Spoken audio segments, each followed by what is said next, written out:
Good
evening and welcome to Kennedy Space Center in Florida, where we have 3 astronauts and 1 cosmonaut about to suit up for their journey to the International Space Station in just about 4 hours. You are seeing aerial views of what their ride will be today.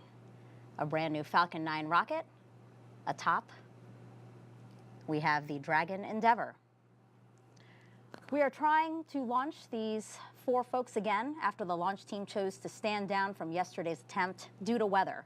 We had elevated winds along the ascent corridor, but today things are looking much more promising. Today's T0 is 10:53 and 38 seconds Eastern Time, and the weather, while still a watch item, better than yesterday.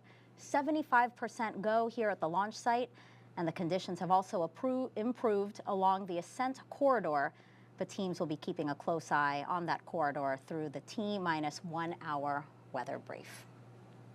Crew-8 is a continuation of regular crewed flights from U.S. soil to the International Space Station as part of NASA's Commercial Crew program. The crew's ride to space, again, what you're seeing there on your screen. Dragon Endeavour will fly for a 5th time with this launch, and over the next 4.5 hours, we will show you all the action live and in 4K. I'm NASA's Megan Cruz, and this is the official launch broadcast of Crew-8's launch. And with me to help commentate to what's happening tonight is NASA astronaut Raja Chari. Hey, thanks, Megan. Glad to be back. So I'll own the first scrub from yesterday. We kind of joked that I may have jinxed it, and I think I may have. No. But I think I'm also going to blame my wife a little bit, because it turns out she was not wearing her Crew-8 shirt yesterday. So she's got it on tonight, and so I think now that myself and better half are synced, we're good to go. Well, some quick background on Raja before we turn our attention to the operations we have before us today. Raja was the commander of NASA's SpaceX Crew-8 mission, which launched back in November 2021. Once aboard the space station, he served as a flight engineer and conducted science experiments and technology demonstrations. He also performed 2 spacewalks. And then after 177 days in orbit, he and his crew, as you can see here, splashed down off the coast of Tampa, Florida.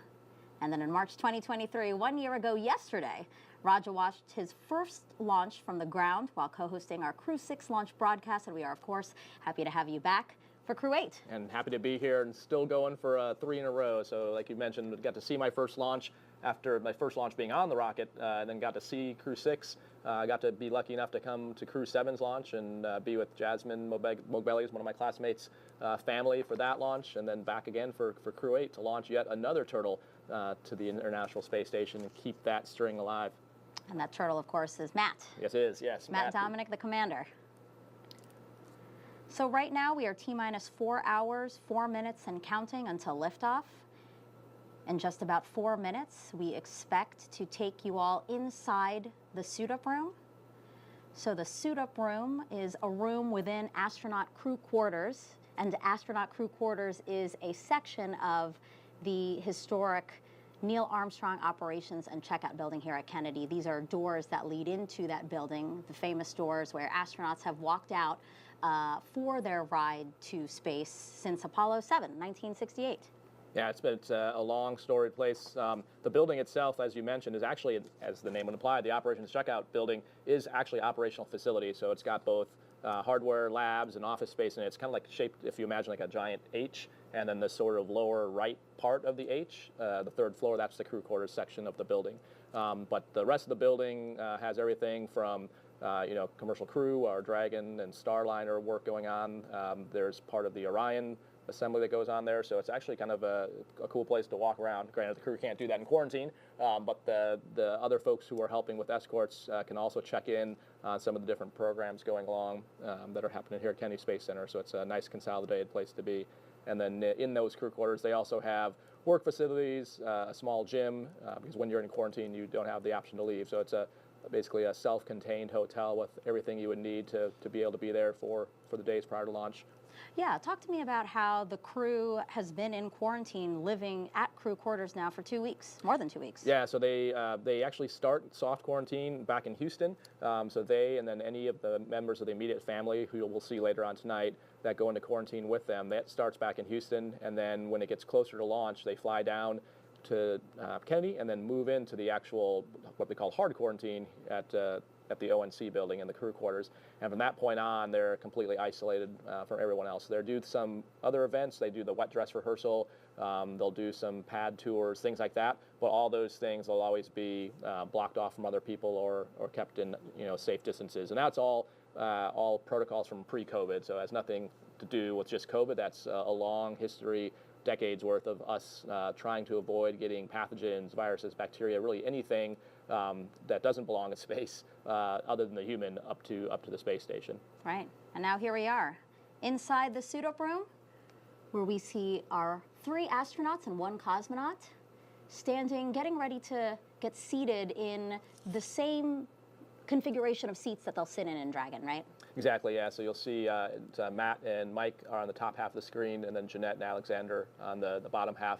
We're getting to see a little bit more than we did yesterday. So You saw Alexander kind of fist punching, so he's working his fingers into the gloves. And then you can see Matt's, there's 2 zippers there, an orange and a white zipper. Mm-hmm. So the orange zipper is the pressure garment, and that's why he's got just 2 people, just verified that visually that it's closed. He'll tuck that in with the Velcro, and then the white zipper is the outer garment zipper. And so but you saw Matt and then both of the SpaceX techs all visually verified that orange zipper. When you pull it closed, there's a white tooth, and that's how you know it's completely sealed. And so that's what they're visually looking at. And then Maddie, who's the SpaceX tech there with the iPad, is kind of running the show here in the suit-up room. Now, as we see Alexander and Jeanette taking a seat, question, how long does it take to put on the suit? So we actually train for one of the emergency areas we train for is what's called a mask to suit transition. So the crews are able to do that pretty quickly on the order of single-digit number of minutes, because in the capsule there's times when a lot of the time you'll have the suit off, but you will have to potentially put it on for some if there's. This is LD on countdown 1 with a T-minus 4-hour situational awareness briefing. We are currently counting down to a T0 of 03:53:38 UTC, 22:53:38 local, with an instantaneous window. The crew has started suit donning and lead checks in preparation to begin ingress activities, and the advanced team is currently on the way to the pad. Vehicle gases are at me up, FTS checkouts are complete, and Dragon prop tanks are pressed. Weather overall looks much better than yesterday, with launch weather at a 25% probability of violation for flight through precip and anvil clouds. Current trends over the last hour appear to be more favorable. Ascent risk winds are much better than yesterday, but we'll continue to monitor precipitation in the staging area up until L-1 hour. In the event of scrub, the next available launch attempt will be tomorrow, March 4th. Procedure 52.911 is open in the event of a crew contingency from ingress through launch. As a reminder, the launch escape system will be armed prior to propellant load today. Hangar access will go into lockdown at T-minus 45 minutes and will last until a spacecraft separation or after the launch escape system is disarmed. All personnel are requested to stay in their locations until lockdown is complete. And CE, do you have a report on Falcon 9 health? Falcon 9 is healthy and tracking no issues at this time, ready to proceed. And NFD. Dragon team is looking good over here. Dragon is healthy and ready to proceed. All right, copy all, and this will conclude the T-minus 4-hour brief, unless there's any further questions. All right, that was just the T-minus 4-hour situational awareness brief, confirming again that we are go for launch at 10:53 and 38 seconds Eastern Time. Weather, again, much better. You heard them just reporting that out. 75% go, much more favorable than yesterday, as well as the ascent corridor weather, much better.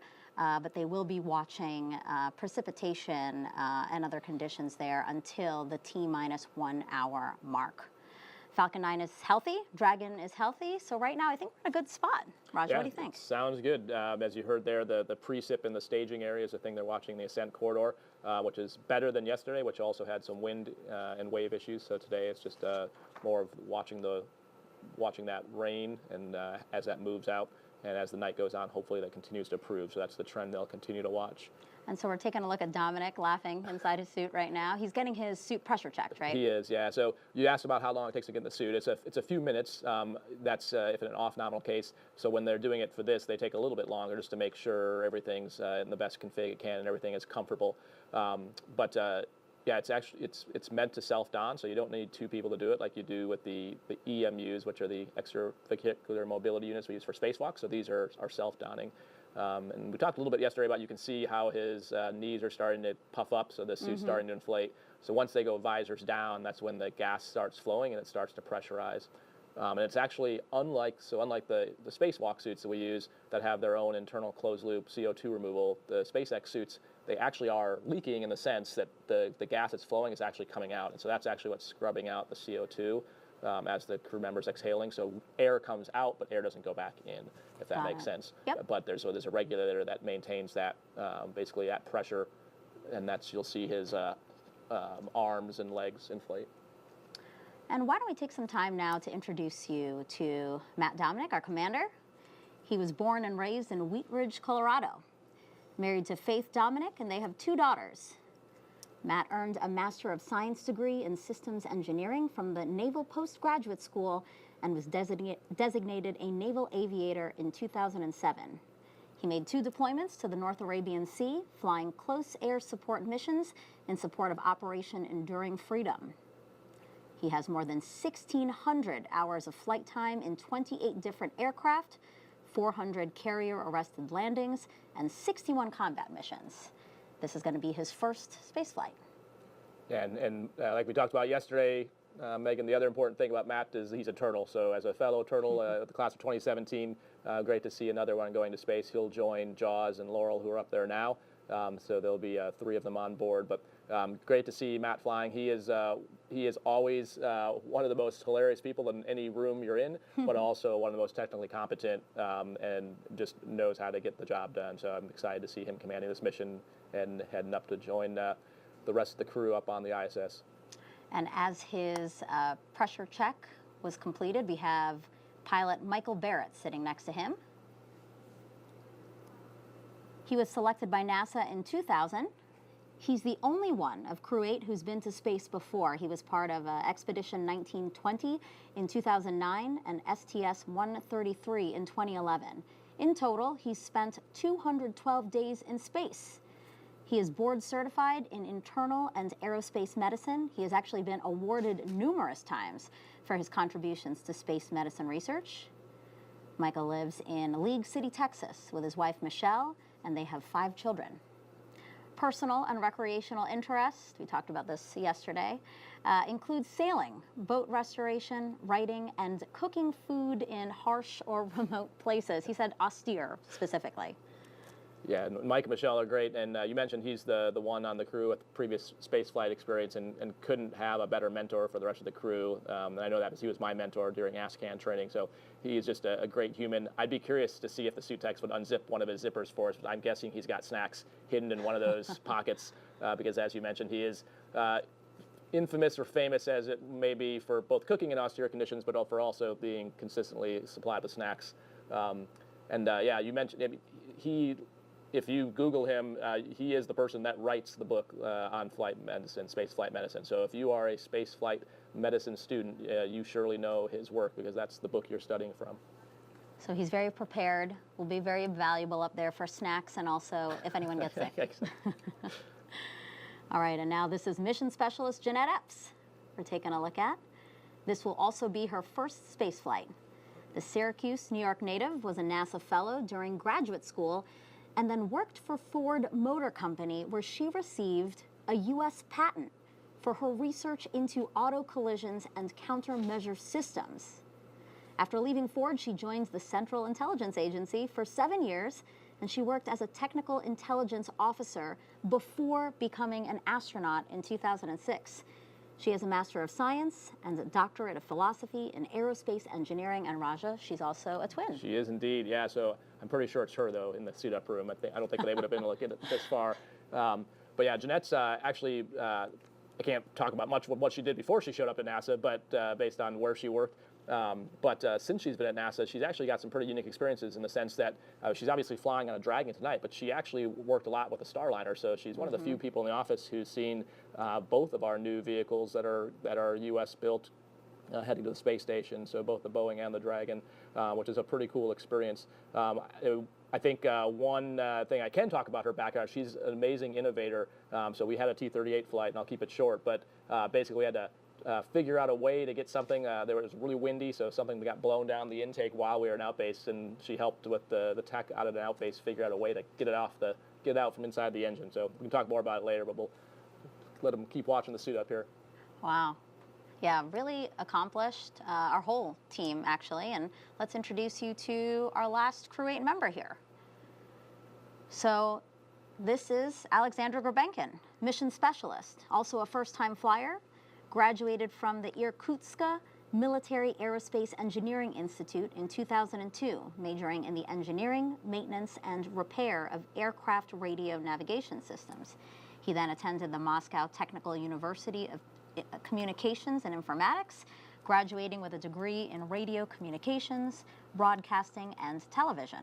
He was accepted into the Cosmonaut Corps in 2018 and will serve as flight engineer while on board the space station. We're getting a close-up view of him right there. Visors up, so I believe his pressure check was also completed. Yep, yeah, so Alexander is in one of the newer groups of the cosmonaut classes, and just a testament to the continuing partnership. Laurel's up on the space station now. She got up there via Soyuz. Alexander will be heading up via Dragon, so continuing to learn from him and work with one another. And so right now, we talked about this a little bit before, but for those who might be joining us for this broadcast and they weren't with us yesterday, so right now, it seems like they have some downtime here and they're kind of hanging out. And why is that, Raja? So they build in time, so the whole purpose of this, what we're seeing right now in the suit-up room, is to leak check the suits. They'll do it again when they get inside the Dragon, but if there's a problem then it can have the potential to have delays to the launch, whereas here they have all the equipment. You can see there's a lot of people, it's easy to move around, so anything that doesn't pass on the suit leak checks, they have the ability to fix it. And so because of that, they build in the assumption of a failed leak check when they build the timeline for this. Maddie there, who's the one with the iPad, has almost like a quarterback has the cuff checklist on her left hand there, so she's got the timeline and then is running everything. But yeah, they build in extra time so that if they did have to fix a part, swap a component, they would have time to do that now. And so in the case where it looks like everyone's suit leak check passed on the first attempt, then you've got a little bit of time left to just relax a little bit, get on cooling. So right now they're in umbilicals. They're not on the mobile cooling units yet. I can't tell actually. I don't see it, yeah. But so right now this is a good chance to kind of get their MET rates down, get their core body temperature down, because once they get outside in the hot, humid Florida air, in a suit, it can get warm fast. So Oh, sure. this lets them cool off. It's also a chance for them to catch up with these SpaceX folks you're seeing here, 1134, and then I can't see his number, but Rick on the far end. There's lots of different families the astronauts work with. There's obviously their families, their loved ones. There's a SpaceX family. There's a mission control family. There's an ISS family, and so every one of those families is special. They've been working with these people for about 18 to 24 months, and specifically, Rick, Maddie, and Haley are ones they see a lot. And then this is a shot actually of the astronaut support person, right? So Yep. wearing number 21, the one is covered there, but number 21, that is Denise Burnham. And she is a NASA astronaut candidate, graduating actually in 2 days. And what's her role here? Yeah, so Denise is what we call the ASP, which is the astronaut support person. In the shuttle era, they used to call it the Cape Crusaders, but essentially it's the person that is the eyes and ears of the crew as they're setting up in the final stages for the launch. So she's been in quarantine with them. And in the shuttle era, it would involve being the only other person besides the crew that would go inside and configure switches. What Denise will do, what has been doing this whole time in quarantine, as the schedule shift and as there's different meetings and launch, like the weather briefs, all those kind of things. If the crew is unable to make those things as their schedule shifting, she is covering all that. The other, you'll see the very public thing she'll do later on is call from the phone on the pad. But the thing you won't see when they cut the feed here is all the little things. So like getting glasses ready, if like someone has a timer, if they like where exactly on their leg they want the iPad positioned. So all those things seem very little, but after so many sims, you kind of have a scan, or we call it a cockpit cross-check, and it's very kind of particular of where you want all those different things, where you want maybe, like I said, like a timer located, as you can see, where you want your watch. And so she's kind of like the expert and knows for each person exactly how they want it configured, to include, Jeanette maybe wants her volume set at whatever on this loop, and having all that preset. So when they get into the Dragon, things are ready to go. And I do want to point out that everybody else who's in a black suit, SpaceX employees. Correct. Yep. The We call them only the ninjas. person, yep. The only person who's a NASA employee in a black suit is Denise. Correct. Yep. Yeah, and you can see the other folks in the room. So that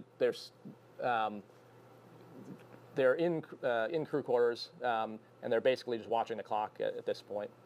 Yeah, and you were saying that it is more comfortable for them to be sitting because the suits kind of scrunch them down. Yeah. Thanks for reminding me of that. Yeah, I mentioned that yesterday, but forgot to bring it up again tonight. So they're not just lounging; it's actually a physical reason they're laying there. So you saw when they did the pressure checks, the helmets expand, and the reason they are very tight is because you want to have expansion, and you still want to be able to see out of the visor when it's pressurized, but that means when it's not pressurized, like right now, if you were to stand up, it kind of hunches you over, and you'll see that both when they stand up here, and it's really obvious when they go out to the pad and they're trying to look up at the rocket. You have to lean backwards, and so it puts pressure on your head and on your shoulders and back. So the longer you can be in a reclined position, the more comfortable it is. Right, because they're in this room until about 3 hours and 24 minutes. So they have quite some time. They're ahead of schedule. Again, no problem there. Yeah, which is great news. You can see that little blue thing that was dangling outside Jeanette's helmet is her earpiece. And so the reason they haven't popped out is since they're not getting comm through the umbilical, they're talking to people in the room. So they have one out, one in most cases, so they can hear the conversations of people talking to them. But they still usually will have one in, so that if there is anything, when they do the umbilical checks, when they're doing those suit leak pressure checks, they're talking to them through the earpieces. So it's kind of a 50-50, so they can hear both. Really cool insight. I didn't know that. I did know that they got comms, but... All right, so I have a question for you as we take a look at Matt and Mike there. How long has this crew trained together? So between 18 and 24 months is the whole training flow. It kind of depends on whether you're doing a backup flow or not, but it's not just the Dragon training. So as you're seeing some different shots here, that's the SATA chamber, so you can see Mike and Jeanette suiting up Matt, so practicing all the ops that would go along with that. We use the T-38 as a great analog because it involves talking to another person, having to work together as a crew, talking to a ground control station. This is the ISS simulator in Building 9 at Johnson Space Center, where we spend a lot of time doing space station training for both nominal and off-nominal scenarios. Jeanette's working on some of the science payloads they'll see, so that's part of it, is anticipating what science we're going to be doing on the space station, because that's the whole reason we're there, is to do science. And so being familiar with that before we show up. This is a shot out at Hawthorne, which is where the high fidelity trainer, also called the Buck, is at, that trains the inside of the Endeavour capsule they'll be in today. And so that's so those are kind of the big elements, but all those things are happening over the 18 to 24 months prior to launch to include robotics training. They'll do spacewalk training, so that's all continuing as well. But also just learning about each other, right? Like the camaraderie, but also like learning maybe what people like to do, don't like to do, how they respond to things, right? Exactly, and that's probably the biggest piece of it. There's the technical side of the training, but there's also the soft skills and the team building that happens. And at this point, knowing how to read when someone's stressed or has bandwidth to deal with something if it's an nominal situation. So you spend a lot of time in sims kind of debriefing how things went and then trying to adjust going forward. You see some of the other folks in there in the top center of the screen is Shannon Walker and Norm Knight. So Shannon's the deputy chief of the astronaut office, and then Norm's the chief of the flight operations directorate. And so they also have been in quarantine this whole time. To the left of Denise is Pyotr, who was on the space station up with me, spent a year up there, a cosmonaut, and so he's down here with Alexander's, also has been in quarantine with him. And it looks like they are on the mobile cooling units now. And those mobile cooling units are those blue boxes that we see tethered to them, right? They are, yep. They're very similar technology to what was used early in the space program. It's kind of rebuilt on the inside, but this, it was a good concept then. It's still a good concept now, but that allows them to continue to get cooling as they go, as they start walking out and go out in the Teslas.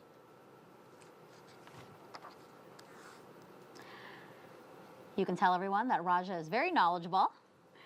And so we are inviting you to challenge him with your questions over the next 4.5 hours. Jump on X, Facebook, YouTube, or Twitch and send in your question with the hashtag AskNASA.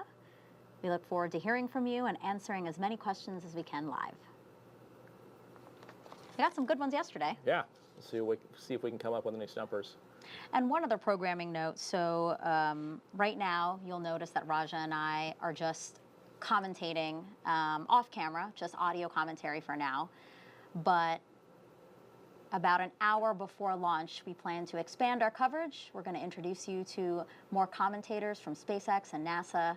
And then at that point, we're going to come on camera. And for that last, again, hour before liftoff, and then until our 3 astronauts and 1 cosmonaut are in orbit, we will walk you through all that action.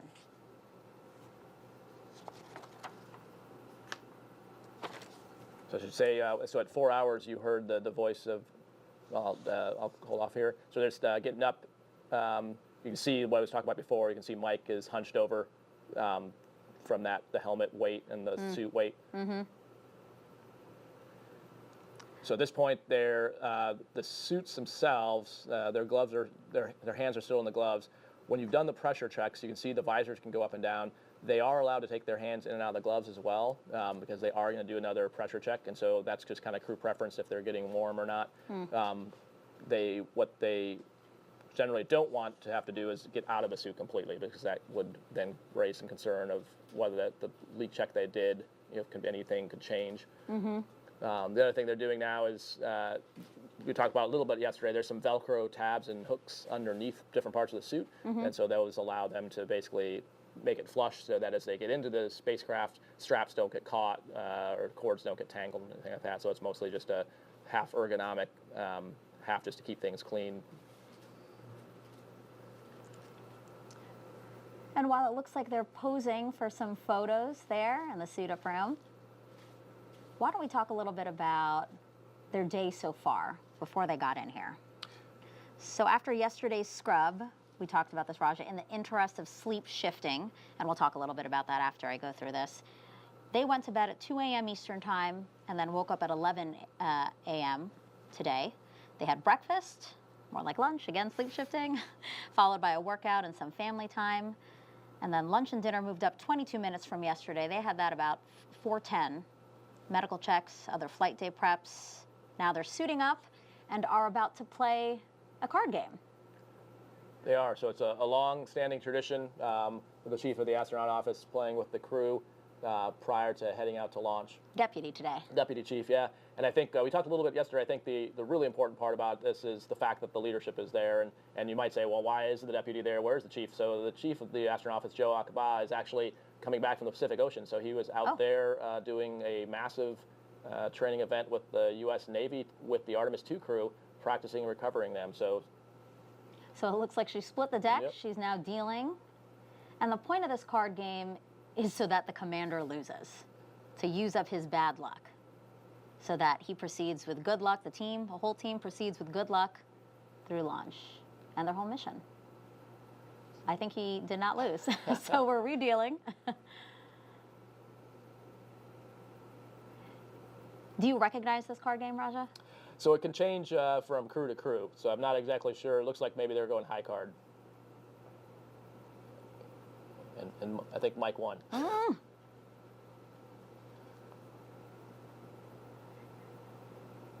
And this is really a moment of levity, right? Like before. Yeah, especially if everything's on timeline. Like the case tonight, they didn't have any suit issues.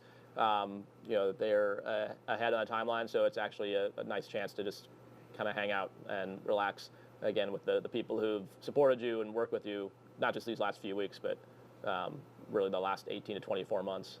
If it is high card, I thought it looked like he lost, but. Well, you can tell by the fact he's laughing, which is not unusual for Matt. I think at this point they're just having some fun. Looks like it's down to just Shannon and Matt. Traditions are important, right? They are, and like I said, I think it's really. I know Norm, Joe, and Shannon are all very passionate about making sure that they are in quarantine all the time for all these missions. I had the chance with the scrub to meet with the administrator staff yesterday and today, and the amount of support and vigilance that goes into human space flights, both impressive and warranted. Yeah, and it looks like he lost, but there were cheers. It's a very counterintuitive, but the idea is a really nice one, and again, a nice moment for the crew to do something with each other before they really get into the motions of this timeline and counting down to liftoff. You can see the camera behind Matt, their patches on the wall there, so one of the other traditions they would have done probably yesterday, since it would have been before they suited up, is sign around that patch on the wall back there, and then you can see the stickers out just kind of off to the left that are the stickers of the previous crews, the signatures of them around there. Yeah, we actually have video of them doing that. Oh, gotcha. You jump there you go. Sorry, I should read the script. So this is Matt. He's holding the Crew-8 patch, like you said. He stuck it onto the wall there as part of a tradition that's been happening. That's why you see all this number of patches that Raja mentioned. And then there's all their signatures. Also patches line the outer rim of the doors that they will soon walk out of. That's scheduled for T-minus 3 hours and 20 minutes. So still a little bit to go. You can see a lot more patches, a lot more history coming out of that door. Like you mentioned earlier, Megan, been doing that since Apollo 7, walking out of that door. And so if you ever get the chance to go out there, you'll see shuttle patches, and a long lineage of patches. And there's a wider view of the folks that are waiting for the walkout. And when we get a live shot, we're going to see 3 Teslas lined up. And we will have Matt and Mike, commander and pilot. They'll get into the second Tesla, and then we will have the mission specialists in the last Tesla.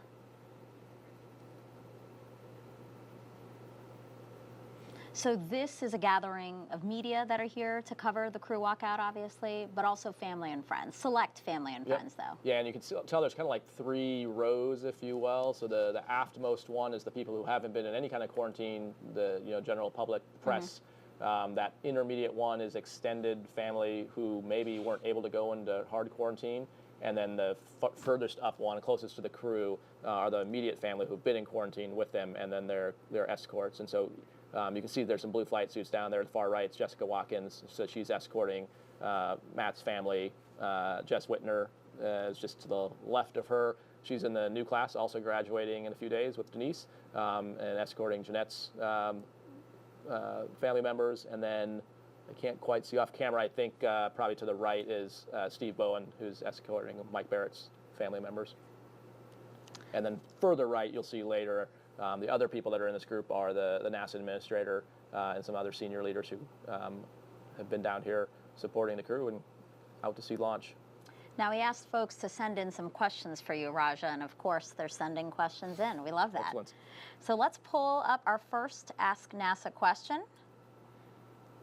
This is from Sebastian Vaquero on YouTube asking, do you have a cooling garment under that suit? Your suit? I'm assuming the Crew-8 suit. So I'm assuming you're talking about the IV suit. So, yes and no. So the suits you're seeing in the room they're in, there's no cooling garment in that. So it's basically like a black spandex, like dry fit type material that they're wearing. And there's the shot. You can see Administrator Nelson he's the one with the jeans with his back towards us. Jim Free is the senior civil servant at NASA. He's in the Associate Administrator of NASA, yeah. Glasses. And then Pam Melroy, just to the right of the administrator, is the deputy administrator. Yep. So once the crew comes out, Administrator Nelson will go behind that first stanchion, and then forward of them is where the immediate families will be at. Yeah, it's always nice to see NASA leadership here supporting, again, this continuation of NASA's Commercial Crew program, a very successful program that's sending astronauts to the International Space Station really every 6 months from U.S. soil. It's pretty impressive. And yeah, to answer the suit question, so in the SpaceX IV suit, which stands for in-vehicle suit, there's not a cooling garment. There is airflow, and so it's basically the convection of that airflow that takes heat off the body, and then I mentioned before that the air actually comes out, and so that's what keeps you cool. In the EVA suits, or the extravehicular activity suits that we wear for spacewalks, those do have liquid cooling garments, and so in that case it's water that's actively going through tubes in the suit and then going through a sublimator to vacuum to chill it. And it just has to do with the workload and the MET rate. So in the IV suit, it's not really meant to do a spacewalk. It's meant to be still strapped in and restrained in the seat, because you saw when they were doing those suit checks how their arms and legs kind of puffed out. And so it's not meant to really be mobile. It's just meant to protect you to get home. And so meaning that you're not really working very hard and getting very hot, whereas in the EMU, which we do on spacewalks, you're absolutely working very hard, and so for hours. And so you need something to basically offload the heat from your body. So very different kinds of suits. Exactly. So again, these are the two Teslas that they will be getting in for their ride to the pad.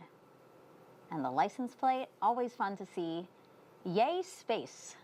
Yep, so continuing a tradition that I learned about a year ago of always incorporating the number of the crew into the license plate. And Tom Marshburn, who was my pilot on Crew 3, hooked me up last night when I had my own senior moment and couldn't remember my own license plate, and sent me a photo of ours. So ours was Send It, with the 3 being the E. Yep. And then some other ones, the most recent ones. So Crew 7 was bye. So there wasn't a 7 in it, but it was 7 letters. So B-Y. E. I forgot one E. And then Crew 6's license plate was Dragon. The G was a 6. And then for Crew 5, it was Blast Off, and a 5 for the S. So, again, fun moments that we like to incorporate into the mission. And here we have Jessica Watkins, NASA astronaut, playing with, I think those are Matt's daughters, they right? Are, yeah. And so it's not just the crew that's having to sleep shift, it's families that have to sleep shift. And so I know from my own experience that sleep shifting 3 kids, or 2 in Matt's case, can be challenging. So and actually, Waddy is helping out, I'm sure, with that. The youngest daughter there who's playing with Waddy, as you said, it was her birthday on Thursday. Oh, I didn't know that. Yeah. It's her birthday on Thursday, sorry. The person to the right of Waddy, Morgan, has the mask hanging down. So there's a whole team of family support folks in the astronaut office that also help as well, and they just do an amazing job with the coordinating all this. You can imagine, like, keeping track of who can be where and who can get so close to the crew or not close to the crew. So this whole week, actually, she and a team have been helping with extended family, doing events, trying to let everyone be as much of part of this as they can, but also keeping the crew safe and healthy. Mm-hmm. And it's also nice, right, to feel like the whole office is supporting your family as you have a loved one who's about to go into space. Yeah, there's no question. It's probably the most important job we have in our office, other than being on the rocket. The next most important thing is taking care of the families whose loved ones are on the rocket. So T-minus 3 hours, 30 minutes. About 6 minutes until we expect to see the astronauts again, but they will be walking down the hall into an elevator and then out the doors under the sign with their names on it and their mission patch that you see towards the middle of your screen, the back of it. People are actually walking out of those doors right now. Yeah, so they'll start setting up the cars. You'll see some of the SpaceX folks start coming out. You'll see the flight docs probably come out, so they'll be wearing blue flight suits and head to the aft vehicles. Like we mentioned before, so at this point, Denise, the ASP, is actually helping do all that final configuration for them. So kind of getting things arranged in their pockets, doing some probably coordination with anyone that's out at the pad right now of what state the vehicle's in, things like that. So all that's kind of happening in the background before they come walking out here. As you can see, we have a camera ready, so we won't miss it. And we'll be bringing you that walk live. Yep. And so for context, you're staring down basically half of the hallway of crew quarters. It goes behind the camera as well, but this view, the suit up room is about halfway down the left-hand side, and then in the far distance you can see like wooden doors. That's the medical area, and then beyond that are essentially like the hotel, like little hotel rooms, dorm room type things. And then on the right side, there's a conference room along the way. That's where they would have got the weather brief earlier this evening. Yeah, I've never been in there, but I did look it up, and I was like, wow, there's a lot in there. Yeah, it's a pretty large. I mean, it's maybe half lodging, and the other half is workspace, conference facilities. You need to have your own washer and dryer, because you can't send your clothes anywhere else. You have to wash it all in quarantine since you can't leave. A pretty sizable set of refrigerators and kitchens, because again, you have to pack for at least 14 days worth of quarantine. So it's kind of like a giant camping trip where you can't go, you can't leave. Sizable crowd out here as we take an aerial shot from our flight ops team here at Kennedy. Yeah, and the other folks you're not seeing with the NASA administrator leadership that are on hand, and got a chance to meet with them yesterday after the scrub, were some FAA folks who are on hand, and huge kudos to the FAA and all the work they do for the licensing and all the deconfliction that has to happen. If you think about the fact that this rocket's going up the eastern seaboard, that means planes can't be there, and so they are constantly doing that, and as well on all of our Artemis development programs. So. They are a big piece of the government effort to do this. All right, we have another question on social media. This is Jenny on Instagram, and she asks, what meal did you guys, the crew, have before flight? I have this answer. So you have it for that. You have it. Yeah, I think Megan's got the answer for them, and I can talk about what we had for Crew 3. Yeah, sure. What did you have for the Crew 3? Well, so we actually got to have 2, because we had which is unusual since we had a pretty significant launch delay. So the great thing we did on our second one, though, was have a group meal. So I think it was actually Thai food with key lime pie, I think. That sounds yummy. Yeah, it was delicious. Now I'm actually pretty hungry. I'm very hungry, So, yes. No more questions about food. I have a banana. That's literally all I have for you. You said ultimate meals. I do just want to talk a little bit about that. Why is it called the ultimate meal? So we avoid calling it the last meal for obvious reasons, because it's not your last meal, and it's just your ultimate meal before you leave. And really the difference with that meal from the other meals you have in crew quarters, all of them are made by the staff, and everything has to be checked before it can come into the facility since we're in quarantine. But the majority, all the meals are basically everyone's eating the same thing. So they'll make whatever the menu is, that's what everyone has. But the ultimate meal, basically each crew member can request the specific thing they want, and then they'll make that for that particular meal. And so for pilot Mike Barratt, his ultimate meal was grilled salmon and veggies. Commander Matt Dominick, he said he'll have whatever Mike's having because he trusts Mike's culinary expertise. Then we have Mission Specialist Jeanette Epps. She asked for butter chicken. And then Alexander asked for nothing special, soup, meat, and veggies. I'm even more hungry. All right, we are now looking at 1 minute and 43 seconds away from when we expect to see Crew-8 walking down the hallway. They'll take an elevator down and then out the O&C doors to this crowd of folks wanting to wish them good luck for their 6-month mission to the International Space Station. Just to the left, to Jim Free's left is Vanessa Weish, who's the Center Director at Johnson Space Center. And then you can see Pam Melroy talking with Mike Barratt's family. All right, here they come. All right, here they come. In front, Matt and Mike, commander and pilot, and now we have the mission specialist, Alexander and Jeanette. Applause from folks around them as they walk down the hallway here in crew quarters and are getting inside an elevator, their first few steps before their big trip. This is kind of a cool surprise. I don't know if they got this far yesterday since we didn't cut the feed, but I at least didn't know that there would be that banner in there when we got in the elevator with all the signatures. So it's a really cool thing because as soon as the doors close and the camera's on, you can turn around and see all the signatures of all the folks that you worked with on that banner, which is kind of a really touching time. And like I said, the surprise factor, we didn't know it was there.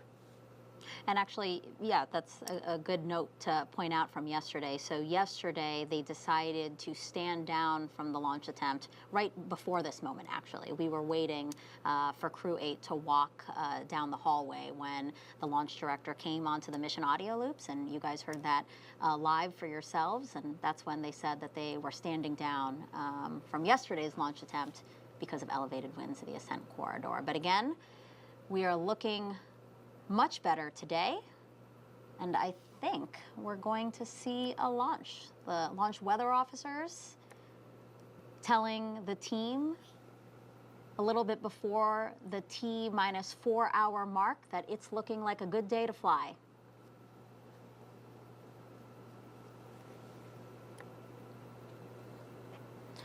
Now we are expecting the crew to walk out in about 3 minutes and 30 seconds.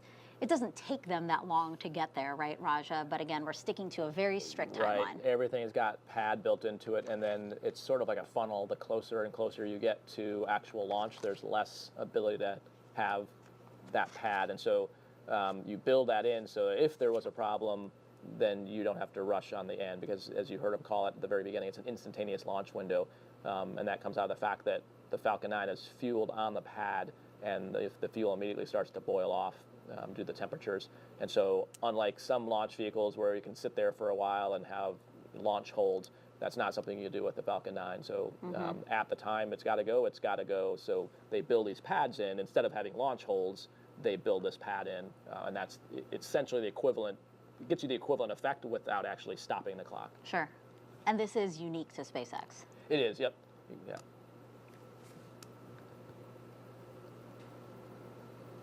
You said this yesterday, but it looks like we might be running out of space on the right-hand side of the door frame there is, you can see it's the recent SpaceX mission, so I can spot mine easily, but so it's 3 down from the top right, there's 3, and then 4, 5, 6, 7, and 8, and yeah, I think we got maybe 2 spots left, then we got to go below the railing or jump over to the left side, so I'm sure they'll come up with something. We might have to add another NASA meatball sign on the door. It's a good problem to have, is, yeah. right? With all the space flights that are happening from here at Kennedy again. Yeah, we talked about yesterday was the 5-year anniversary of the Demo 1 mission, right. And so it's kind of mind-boggling when you think about how much has changed in human commercial space flight here in the United States in the last 5 years, where in that short period of time we went from not having the ability to get our astronauts to space on our own to now we're on the 8th operational rotation of a commercial vehicle. It's pretty amazing. One where the booster flies itself back, one where we reuse the capsule, we reuse the booster. Tonight's a new booster, but this is the 5th time we're using the Endeavour capsule, which is also a record, so just amazing. Yeah, it's a real testament to what we can accomplish when we put our minds to it. I mean, we created this commercial crew program to partner with commercial companies so that we can do this more frequently and reliable. Yep, you're absolutely right. And it has been a partnership from the beginning. One of the things we'll see later tonight, we'll talk about the team in Hawthorne, we'll talk about the team in Houston, but what a lot of folks don't realize is there's actually a whole other team in a place called Hangar X over on the Cape side that is chock full of NASA engineers from Marshall, from Johnson, from Kennedy, who are looking at the telemetry streams and working with the SpaceX teams on the status of the launch vehicle. As you can see, our camera is focused in on the doors out of the operations and checkout building here at Kennedy, because in less than 30 seconds, we expect Crew-8 to walk out and greet a crowd of folks here, hoping to wish them well on their trip.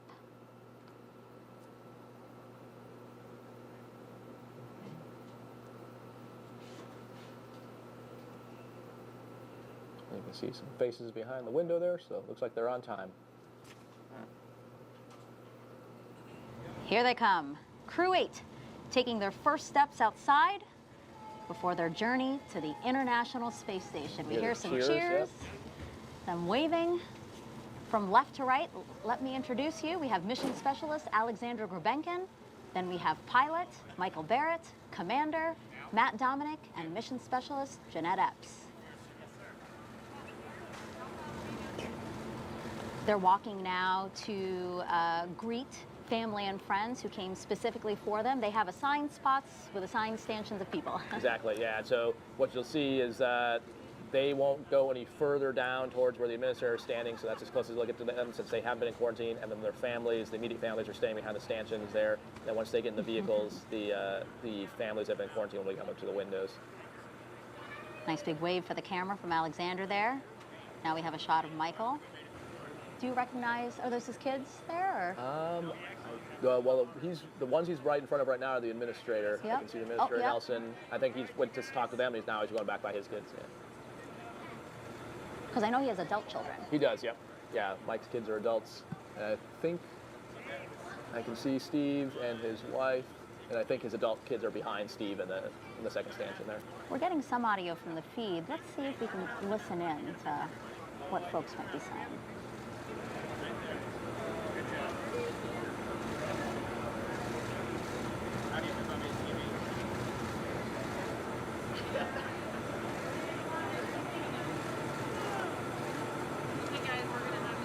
All right, so Haley's giving him the wrap it up, number 34. Like I said, like one of the key SpaceX members that the crew is very familiar with, and she's kind of helping run this whole timeline. So they're going to start working towards the Teslas, and you'll see the families then come up to the windows, and you'll talk to them there as well. Yeah, we are expecting them to leave the ONC here at around T-minus 3 hours and 15 minutes. Another great cheer from the crowd. As we see Jeanette Epps taking her seat in her Tesla, she'll be joined by Alexander Grebenkin. And then in front of them, we have Matt and Mike, who just got seated as well. And then the people in the Teslas with them are the SpaceX ninjas, and usually there'll be a suit tech, and then either a flight doc or 2 suit techs. Just kind of the mix kind of depends. But so you're kind of always ready to respond if anything is having problems with the suits. And so they're also going to attach them to their umbilicals in the cooling units again. That's why we also have the second opportunity for families to go up? Correct, yeah. So that's why they limit them on time, just so they don't get too hot, as it is not as bad tonight, but some nights can be pretty hot and humid. Once they're in the vehicles, those cooling units are there so they can plug back in and start getting cooling flow again.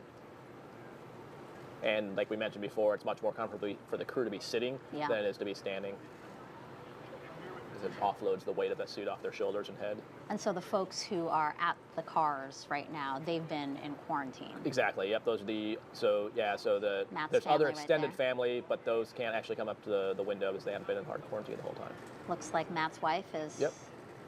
And the 2 daughters. Wadi's taking a picture of them with Matt in the car there.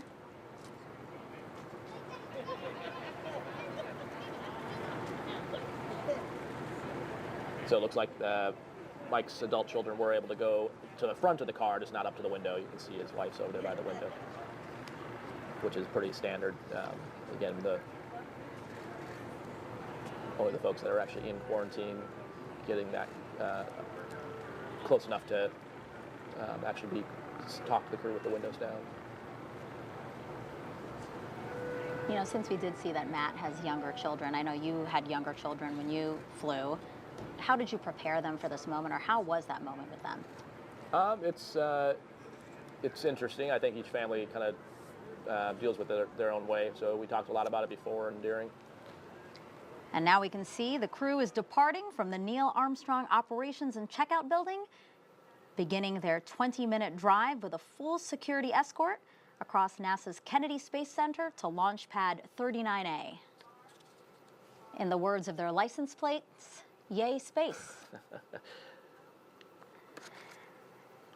Now, we again want to invite those who are watching to participate by asking Raja a question here as we see the convoy hang a right. Again, they're going to be driving through Kennedy Space Center.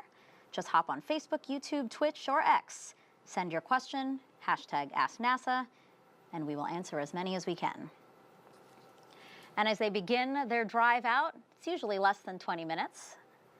But as we begin the drive, let's again hear from Commander Matt Dominick.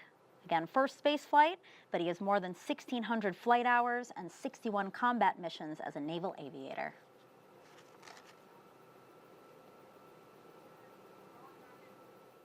I am most excited for the future of spaceflight for an inflection point that I feel is coming. If you look at the history of civilization and various inflection points, things just kind of take off. I am NASA astronaut Matthew Dominick, Commander, NASA's SpaceX Crew-8 mission to the International Space Station. I grew up in Wheat Ridge, Colorado. I was the oldest of 2 brothers. I had 2 parents that were amazing in that they encouraged my curiosity. Growing up there in the Rockies and the outdoors, there were so many things to go and do and see. I've always wanted to explore and satiate my curiosity for the world around me. And so I just kept pushing throughout my life. I joined the Navy because I wanted to fly airplanes, I wanted to go fast, I wanted to test airplanes. And so astronaut for me was just the next logical step in life to keep going and keep exploring and keep pushing myself further in terms of intellectual curiosity about the world around me.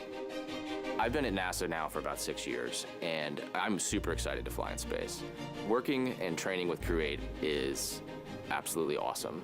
We have a diverse group of academic and intellectual backgrounds that come together, and also an international component. It is such a blast to watch the crew grow as we started training over time, to watch that team dynamics develop as we get ready to launch. We're starting to see what makes each other tick, what's important to each other. I view Crew-8 like an Olympic torchbearer. That's where I see Crew-8. We are a torchbearer on that path to the Olympics that are going to occur in the future as we move humanity forward. We're going up there to relieve Crew-7, Crew-9 will relieve us, and we are keeping the flame of space, human presence in low Earth orbit, alive. If you're a studier of science or statistics, you know that you always want to have a big N, and that just means sample size, to understand the thing you're studying. So just launching 1 or 2 or 10 or 15 people to space leaves you with a very small sample size. So every time we launch 4 more people to space, we're building our sample size and our understanding of the human body and the things that happen to it in a zero gravity environment. That sets us up to go to the moon. It sets us up to go to Mars. Many folks think of NASA and they think we're using crazy cutting-edge technology and all kinds of adjectives and superlatives to make space work. There's no smoke and mirrors, there's no magic. It is just hard work through the laws of physics and basic material science to get us into orbit. That's the magic.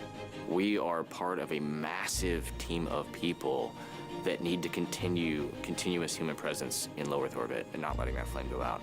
We are line soldiers on the ground marching to make sure that this continues. And just being a small part of that and continuing that is what's important.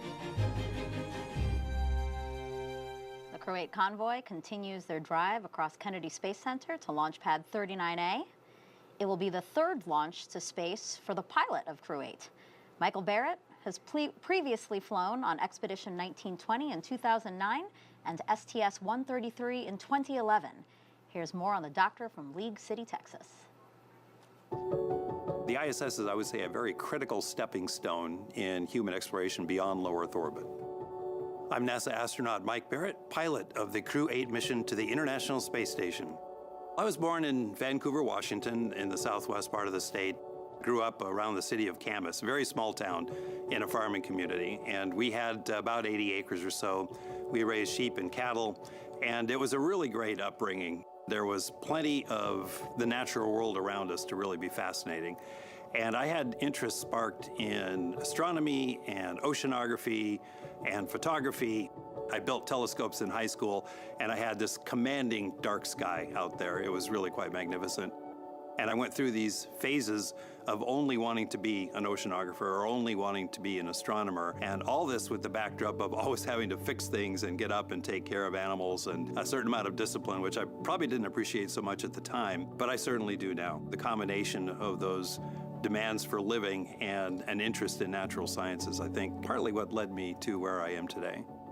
I came to Johnson Space Center in 1991, and I've never left, except when I left the planet a couple times. But I spent 9 years as a NASA flight surgeon, and I would say that is absolutely one of the dream jobs at NASA. I think my passion is the human in space, how we adapt, how we prepare for space, how we rehab when we come back, and how our physiology changes. And so that job allows you to dabble in all of those things and be among the last of the people who see the crew before they launch, the first who see them when they land, and to talk to them every day. That was an amazing experience. And I was very, very lucky to transition to the astronaut corps in the year 2000.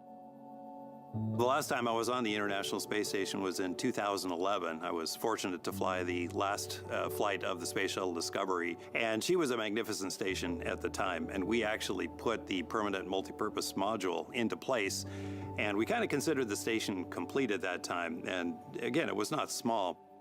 Since that time, she's actually grown quite a bit. So what I expect to find is the core of the station that I left, that I loved so much, that I spent over 200 days on, plus some new modules, some new research capabilities, and I think as important as anything, new docking ports for new generation spacecraft. What I remember most fondly from my first mission was looking out the window and just hanging out with my shipmates at the galley table at the end of a long workday.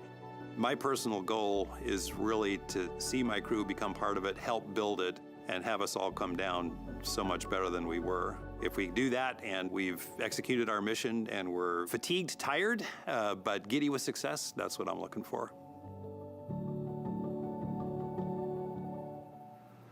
The Crew-8 convoy now passing Kennedy's iconic Vehicle Assembly Building.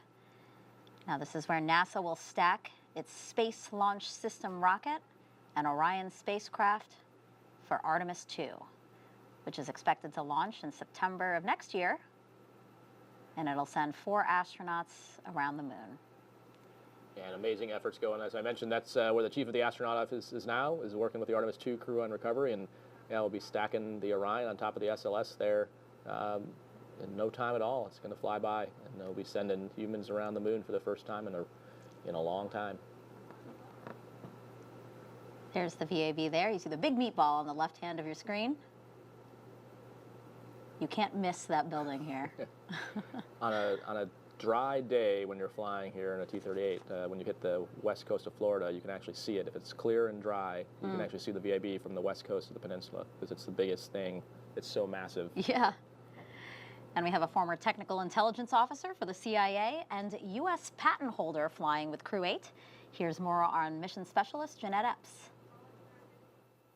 What I love about space exploration is finding out new things, learning new things we never thought we would learn in my lifetime. My name is Jeanette Epps. I am a mission specialist for the NASA SpaceX Crew-8 mission to the International Space Station. I am from Syracuse, New York, where it's very cold.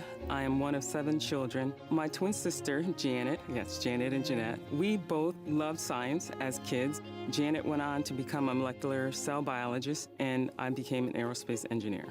I think I always secretly wanted to become an astronaut. I just never thought that it was something that was obtainable. In 2008, a friend of mine, Leland Melvin, called me and said that they were accepting applications for the next class. I thought it was my last chance to apply, and so I did. June 2009, I received a phone call from Peggy Whitson, and she asked if I wanted to join the astronaut corps. It was very overwhelming and emotional for me to actually get that call and be selected. Prior to coming to NASA, I worked for Ford Motor Company, and then I went on to work for the Central Intelligence Agency. At both of those places, I learned to be very deep in technical matters, but then also how to become operational. Our mission will entail getting on the vehicle, flying to the space station, taking care of the International Space Station, and then we'll also conduct experiments. Each individual will be an experiment in and of themselves, how our cells behave, how our blood changes, how our bone density changes, muscle mass. We're looking at everything to figure out countermeasures for the human body so that it can live longer and longer outside the Earth's protection. Not only will we be an experiment, but we'll have other experiments on board that we'll conduct. The experiments that we conduct hopefully will get the human body and other things to the moon and then from the moon to Mars. I will be the Mission Specialist, which is the Japanese experiment module. I may get a chance to operate their robotic arm to help them with experiments that they'll do outside of the space station. Since this will be my first trip to the International Space Station, I'm looking forward to viewing the Earth from an amazing vantage point, but also experiencing all the nuances that go along with that. As we walk to the launch pad, as we're strapped into the vehicle, the things that I believe I'll be feeling: unbelief, surrealism, but also joy. And then once we go into orbit, just to see the Earth from that vantage point, and then thinking of ways that we're gonna work on the space station that's gonna help our home that we're now untethered to. When I get to the space station, I'm expecting that it will be like home. We've trained so much here on Earth in the mock-up that looks just like the International Space Station. The biggest thing I'll have to do is adapt to space during the first 2 weeks of being there, and then I'll settle into home. An aerial view as we get into Crew-8's Mission Specialist 2, cosmonaut Alexander Grebenkin. He has an engineering degree in radio communications, broadcasting, and television. Действительно того, что мы получая на орбите, используем на Земле. Поэтому, если прямо вот вкратце, это ведь и новые материалы, это новые лекарства, новые какие-то открытия, которые связаны именно, скажем так, здоровьем людей, то есть обследования, которые там возможны. Я Александр Гребенкин, я являюсь специалистом полета миссии Crew-8 на Международную космическую станцию.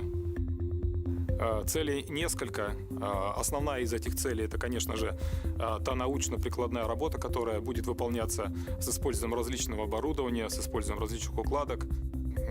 Это, конечно же, задачи, связанные с обслуживанием, своевременным ремонтом и дооснащением систем Международной космической станции.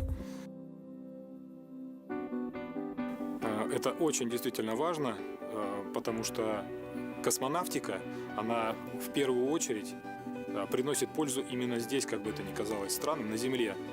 В условиях микрогравитации они позволяют открывать новые горизонты, разрабатывать новые препараты. Это все используется впоследствии здесь, на Земле. Есть даже сведения о том, что некоторые заболевания, которые раньше ожидание увидеть нашу красавицу Землю с высоты орбитального полета, и то, что я задумал много-много лет назад, пока буду осторожен в высказываниях, штатно мы услышим заветный лифт-офф и подъем, и окажемся на станции, и будем, самое главное... You are seeing live images now of Crew-8's convoy arriving at launch pad 39A.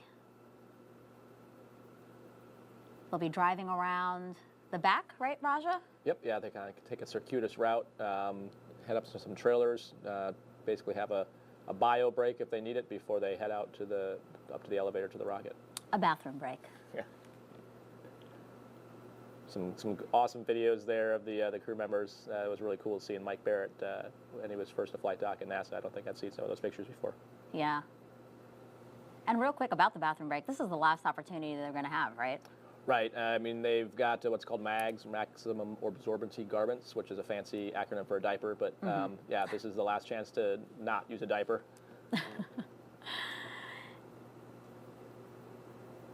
And you don't have to be an astronaut to share in this experience of traveling to space. Just check out our Crew-5 astronauts as they explain how you can get a virtual guest passport. Did you know there's been over 1 million registrations in NASA's virtual guest program since May 2020? From your neighbor to the Crew-5 astronauts, you might be surprised who is a NASA virtual guest. Do you have Mars 2020? I do. Do you have James Webb? Sure do. Do you have Crew-5? Well, I've got it here, and you guys have it here, but I missed it here. We conducted over 200 science experiments and technology demonstrations on our mission. We loved being part of Expedition 68. We even remembered a virtual guest passport for Einstein, our freefall indicator, but we forgot to register and missed the stamp. Even if you're doing existing research, never miss a stamp from NASA's virtual guest program. Whether you're en route to the International Space Station or located anywhere around the globe, register at nasa.gov mission.specialist.com/virtual guests to receive updates on missions and milestones. As a virtual guest, you will receive curated resources and a stamp for your passport following a successful launch. Remember, you only get the updates and stamp if you register. I joined. I won't miss it next time. And if you missed the QR code or the website that they had up on your screen there, we're going to bring it up for you one more time. Here's the QR code on the bottom right. Just scan it, or nasa.gov/virtual guest. It's really important for us here at NASA to include as many people as possible to really bring you into what we hope to accomplish by heading into space.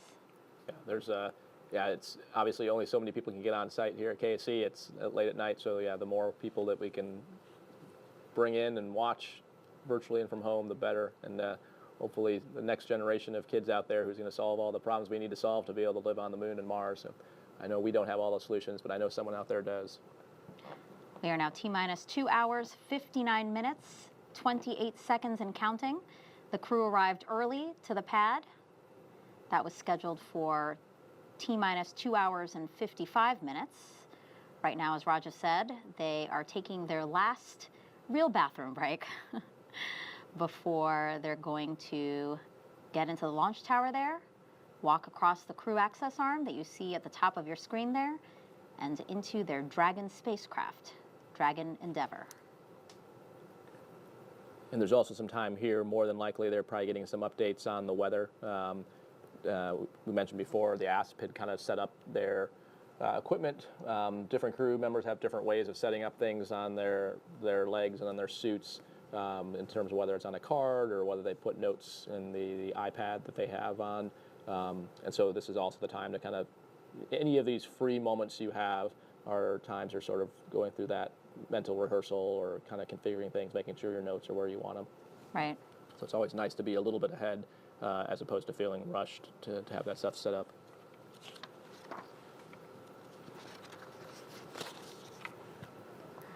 Just to set expectations for what we will soon see. So in pairs, right, Raja, we're going to see the Commander Matt and the pilot Mike. They'll be the first to take a look at their rocket and then head up the launch tower, yeah? Exactly, yeah, and it's mainly driven by when you get the strap-in part. Trying to have all 4 people strap in at the same time would be kind of get crowded. And so for that reason, they do 2 at a time, and they do the 2 middle seats first. Like you said, Matt and Mike will get in, and then the 2 outer seats. So that's the reason they split it up into like a 2v2.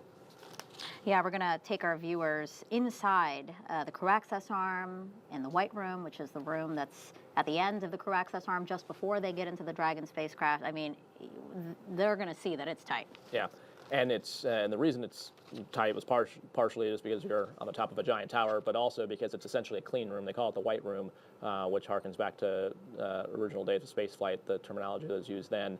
But it's basically it is a mobile clean room, so you can see all that black plastic and rubber.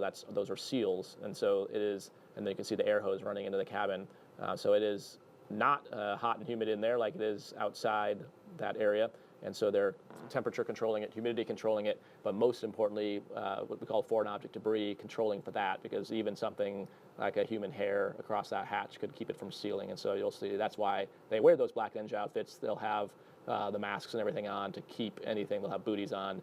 You can see that white square thing before the hatch is sticky material, so that catches any lints, little pieces of pebbles or whatever that might have been picked up as they go from the elevator, but the crew will have booties on their boots until they get to the outside the crew access arm and then take those off and they go through the clean room, but that catches anything else. And then you can see there's like a little piece of Kapton tape over the hatch seal, so everything is protected to maintain the integrity of that hatch. And here they are coming to take a look at the rocket. That's right. There's Matt and Mike walking over to get a good look at their ride to space. And like we mentioned, it's hard to see because the helmet's heavy and not really melt to tilt backwards, so you got to kind of lean back. Yeah. And you can see he's bracing his chin, trying to tilt the helmet up. Taking a nice long look. And as you mentioned, the capsule is being used for the 5th time, but a brand new booster. And SpaceX has recline back. Pioneered the reuse of both the booster and the capsule, so pretty amazing with the... Yep, 5th time Dragon, 1st time Falcon 9 today. And now here they are. They're getting into an elevator that will take them up the launch tower. We won't be joining them inside the elevator, but we do have a picture of the buttons inside there. If we can pull that up as they walk inside, as you can see, the bottom floor is Earth. And where they'll be going to is space. Makes it very easy to know which button you have to push. Yeah, no confusion there, huh? Was it like that for you, or is that a new addition? I think the space is a new addition. I think for ours, it was still the other numbers correspond to the feet off the ground, is what those numbers are. And so you can imagine with Artemis, it's going to be an even bigger number. They actually come up here. There's actually kind of 2 floors. They come out here and then wrap around and go up another very short set of stairs that goes up to the actual level where the crew access arm is at. Mm-hmm. And you saw that since they're going into the clean room, you saw the Ninjas have the additional, they have the hoods on for their hair as well, like I mentioned. So 21, like we mentioned before, that's Denise who's the ASP. It's a little harder to tell that now that everyone's got the hoods on. That's why the numbers are probably really exactly, important. Yep. All right, so we have Matt and Mike walking up, like you said, a set of stairs. That'll bring them to the final level where they'll connect. Correct. To the Yep. And those yellow chevrons you see on the ground, if they have to egress, they don't actually have to go back down those stairs. There's slide wires that go from the top of the tower down to the ground, and so those chevrons are meant that if there's bad visual conditions, you can look down and know which way to go. So they'll be walking against it to get into the crew access Correct. arm. Yep. But if there were an emergency, they'd be going with the chevrons. Right. You can see over their right shoulder is the access arm, and then you can see Alexander and Jeanette down at the bottom of the elevator getting their time and their chance to take a look at the rocket. The rocket recline, and then we saw some waves from Alexander. Yeah, it's kind of a cool view with all the lights on it at night.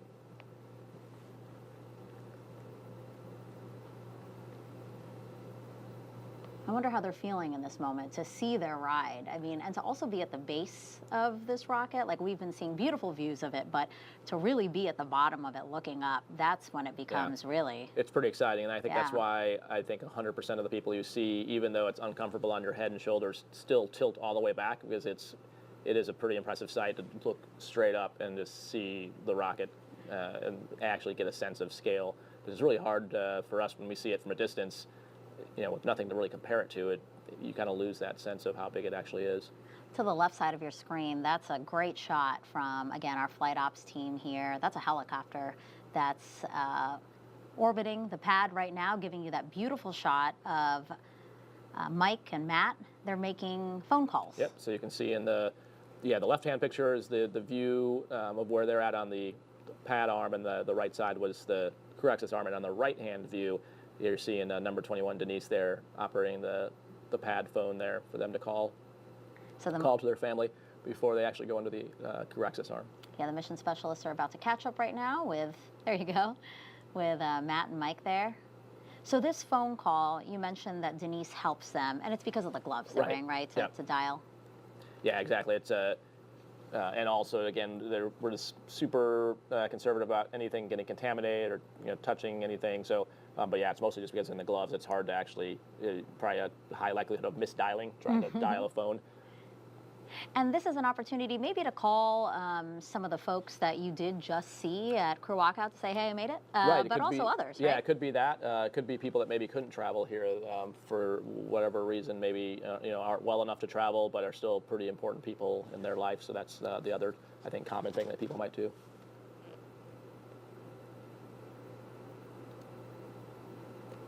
You see they're getting rid of the cooling units there. So they left them.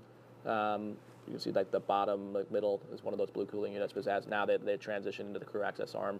And there we have Commander Matt Dominick, pilot Michael Barratt, walking down the crew access arm towards their Dragon Endeavour. Walked into the camera. Here they are now into that white room, like we were saying. So it looks like they are removing their gloves now. Yep, it looks like they might be signing the around the meatball here. So this is another tradition. Yep. We have the NASA meatball here, and starting with Demo 2 with Bob Hurley and Bob Benkin and Bob Doug Benkin. Hurley. Yeah, oops, I was like, whoop, wait. You say their names often, all the time together, and then, but so they sign their names around this meatball. Yep, and then it started, as many traditions start, once one crew has done it, then you keep doing it. They're running out of space there too. We're gonna need another meatball. And right next to the meatball was actually the SpaceX logo. And that is signed by the crews of Axiom 1, 2, and 3. Yep. Axiom Space is the first commercial company to transport private crews to and from the International Space Station. And they launched all 3 missions with SpaceX. And the logo is also signed by the Inspiration 4 crew, so the first all-civilian crew to orbit the Earth. So again, this is like a physical representation of all that we've been doing in the last few years, And 2020. and like a perfect representation of the partnership too. Right? You can see the public and the private right next to each other, and it just indicates that enabling private space by utilizing government infrastructure. I mean, it's the same pad, the same facilities, the same Kennedy Space Center, and doing both things and working in tandem with one another to make it all happen. So what's happening now? FOD checks, is that what's happening? Foreign object debris checks? I think so. It looks like they're putting their hands back in the gloves, so they took their hands out to sign. It's crew preference on whether you want to ingress with your hands in your gloves or not, so it looks like they both are electing to put them back in their gloves now. So that's what they're doing now, is redoing that, and then like we talked about before, once Mike gets his back in there, they'll re-verify visually that it's the zipper's closed. Maddie there, who's got the white cuff checklist on, number 11, is also watching the time all the time, and keeping them on timeline. And you were talking about FOD again, foreign object debris. I mean, it is as small as something like a hair, which actually got into the seal for Crew 5's launch, and they had to reopen the seal, remove that hair before they could close the seal for launch, or close the hatch for launch. Yeah, and that's why the last thing you saw the suit tech there is pull off that umbilical cover off their right leg. That was that white plastic piece he took off, because you're also trying to prevent any FOD from getting into the cooling loop or into the connectors there until you're actually in because the spacecraft is essentially kept completely sanitary and clean. So once you're in there, in theory, there should be nothing else that can contaminate the suit. And like we mentioned, they've got their booties off now as the last thing before they go across that piece. And then come Jeanette and Alexander. Yep, Jeanette and Alexander, Jeanette Epps, Alexander Grebenkin are 2 mission specialists for Crew-8, walking across the crew access arm, about to join their crewmates in Dragon. You saw some waves, thumbs up. They're chatting as they make their way across the crew access arm.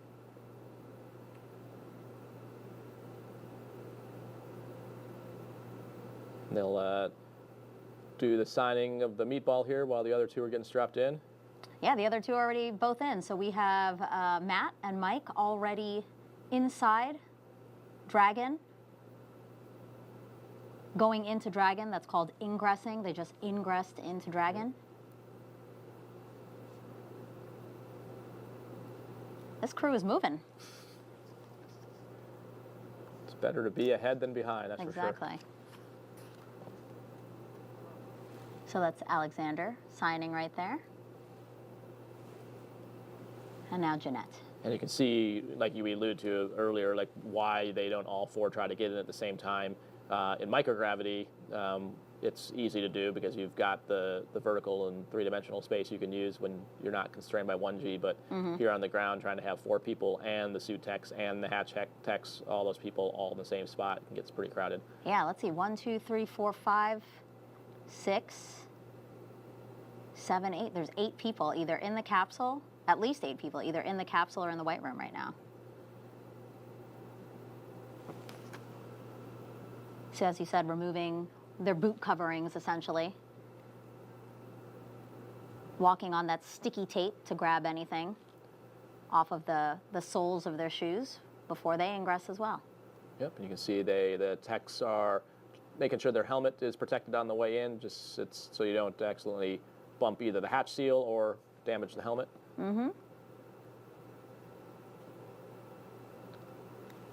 How big of a space are we talking about? Can you give us an idea for how wide it is in there, Dragon? Inside the Dragon? Yeah. So it's, I mean, you can see that the 4 seats across, and then below the seats it gets a little wider. So it's wide enough that you can lay head to foot pretty comfortably. You can probably fit 2 people down there.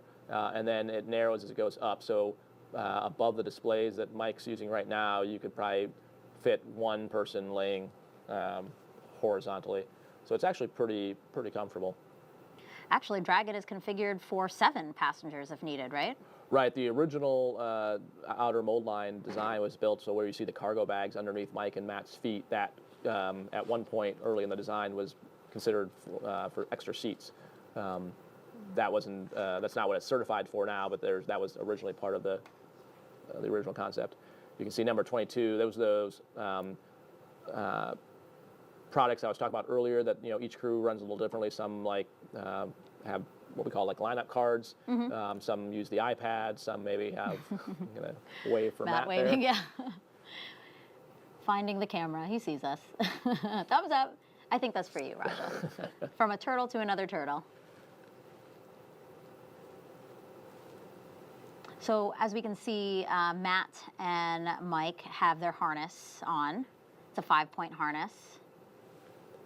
Yep. Yeah. So there's a harness, and then also where their boots are at, there's a connection in the sole of their boot that locks their feet into the footrests, and then you're seeing that they're helping. You can see a good view of Alexander's thing. It's like a rotary knob that those 5 straps go into.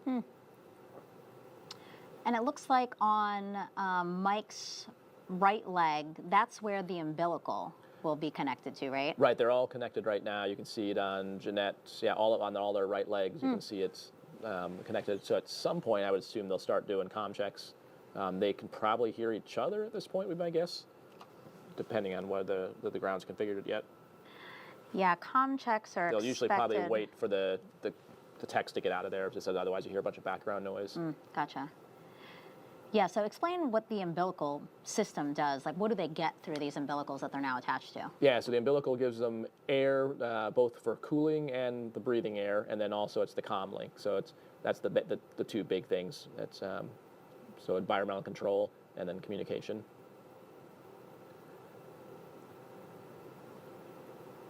And then on the armrests are the actual controls for talking, for volume, what's called a Vox, which is a setting of how loud you have to talk for the other people to hear you, because you don't want to hear people breathing. So it's a sensitivity setting. So that's what on their hand rests, they have buttons that control that. You can see, kind of like I mentioned, this is now where they're putting on what we call the crew configured items. So it looks like maybe that's a mirror, I think, like a wrist mirror. So pretty common to see. We'll see that on like the EVA suits, and that's because once you're at pressure, it's hard to read things on your own suit. I see. And the team actually, Raja, just got another weather brief, and right now, launch weather here at Kennedy is 85% go. Nice. Great news. And we have that up there. There's still some concerns. Again, flight through precipitation, anvil cloud rule. Explain what those rules are, Raja, and why we do have to keep a close eye on launch weather. Sure, yeah. So the flight through precipitation is just kind of the physics of a vehicle going really fast. If you imagine driving in your car at 25 miles per hour.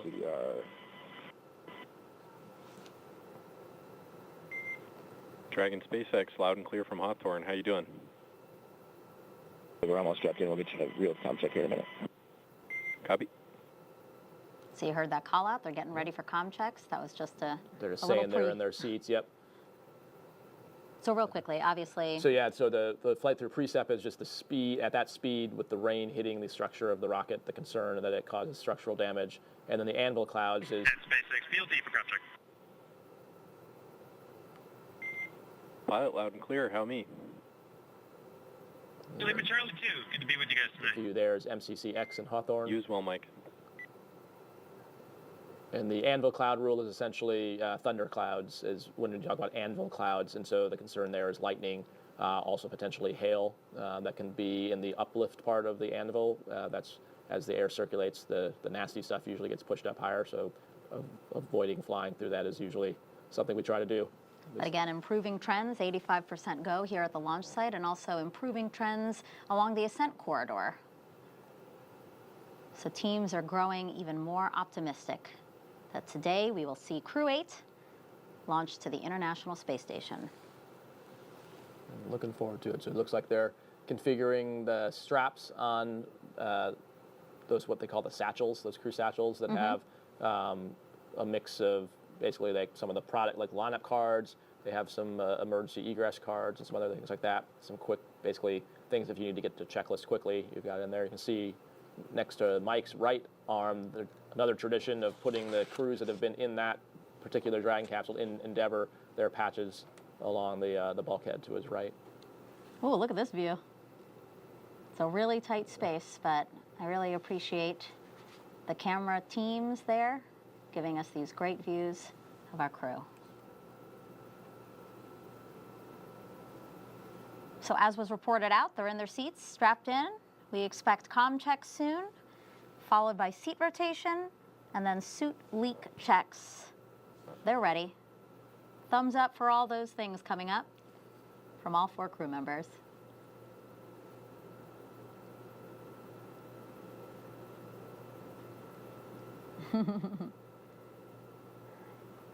It's nice to see them looking calm and collected and ready, it looks Yep, ready like. to go.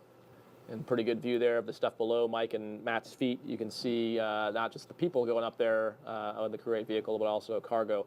And so the white canvas bags are called CTBs, and then those lockers in the middle are powered payloads, meaning it's probably science that needs either cooling or heating or or air circuit, something to preserve whatever it is that needs power. And so the Dragon has the ability to take really high value and high-end science to and from the space station because we can bring it back to Earth for further analysis. And so things that are, perishable, that we can't necessarily don't have all the tools on the space station to analyze, you can bring back, which is a pretty amazing capability that we now have with the Commercial Crew program. Yeah, I mean, that's the reason why they're going up to the International Space Station. It's all about science. So that if you can actually, keep the science preserved, that's huge. If you're just joining us, it is T-minus 2 hours, 38 minutes until Crew-8, you see there, launches to the International Space Station as part of NASA's Commercial Crew program.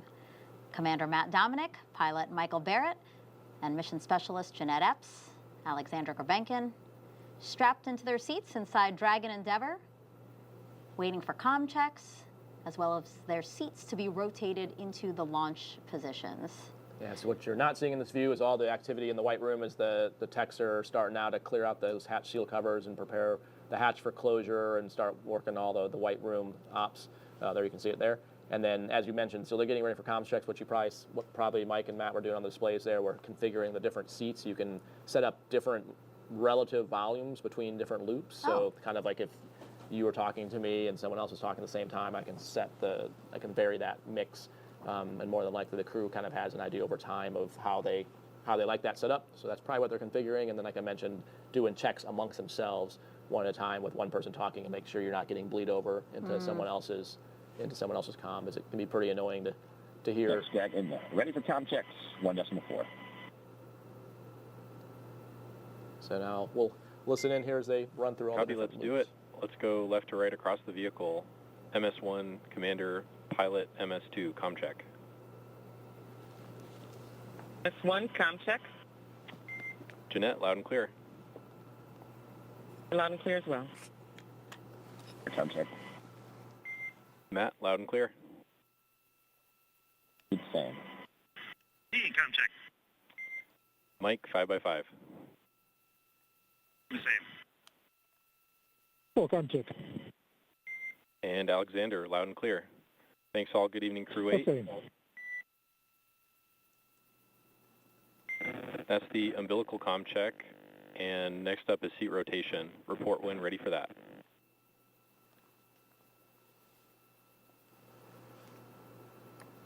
Ready for rotation. Copy, standby 1. So I mentioned that was the umbilical comm check, meaning they'll still have to do what's called RF comm checks later, which we'll hear later on Yeah, there's different kinds of comms, right? Exactly. Ground stations, Different TDRS. different pathways, exactly. So they're getting ready to rotate the seats. So what the crew's probably talking about now is making sure they have all their hands and legs inside, restrained, nothing's out and about, so that when the seats rotate, you don't want to get anything stuck. And why do we want to rotate the seats? So the position they're in now is much more convenient to ingress in 1G. It's you're able to easily get in and out of the capsule. You saw they could kind of stand as they did that, but it wouldn't be the best to be in this position for launch. Dragon SpaceX initiating seat rotation.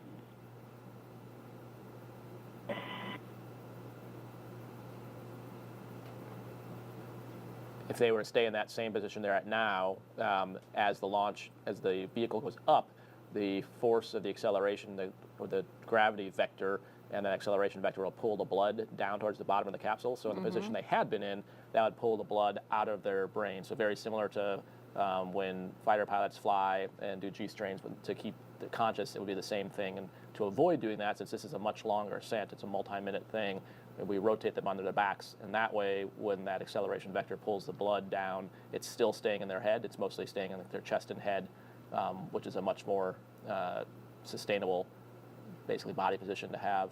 Yeah, basically, you're saying that if they were to stay in the position that they were in, they could pass out. Yeah, they definitely would pass out. Yeah. How much G-force are you experiencing? Dragon SpaceX, we see 4 seats in the launch position. How much of the force are you seeing at launch? And with that, you go for section 2, suit leak check prep. All right. It's about 4 to 5 Gs, Megan and peak, and it builds right before first stage cutoff and second stage ignition, and then the second stage kind of builds slowly from about 2 to 5 Gs by the time the second engine cuts off. So about 5 Gs peak. Wow. And so what you just heard on the mission audio loops again is that they are they have confirmed that the seats have been rotated into the launch position, and now they are getting ready for suit leak checks, which again, you saw them do that in the suit up room. So this should look familiar to you. It's just now that they're in Dragon, they're testing it here. And as you can see, visors are down, they're all ready. Exactly, and the reason we're having to redo it is you saw them open the gloves up before. Presumably, they didn't have to use the restroom. They would have to open up the bottom part of the torso zippers. And so since they broke that seal, they now have to recheck it. But what we did rule out by doing the leak checks in the suit room is there's probably nothing mechanically wrong with Dragon care complete. Ready for leak checks. Copy, we see it. Your go for section 3. There you go for 3. In the back and forth, you're hearing it referring to steps. So there's overall procedure numbers, and then steps within that procedure, and that's what they're talking about. And there's different ones where you want to verify with the ground before you command it. And you can tell that the suit leak checks were successful because we have a good view of Alexander here, but like the top of his suit is now approaching his head again because they're depressurizing the suit now that they know it can hold the right pressure. Right, so you'll see them, it actually takes a few minutes for it to run, so you'll see them kind of hold still and just kind of sit there. It's checking both the pressurization and, like you mentioned, the depressurization, like the rate it comes out.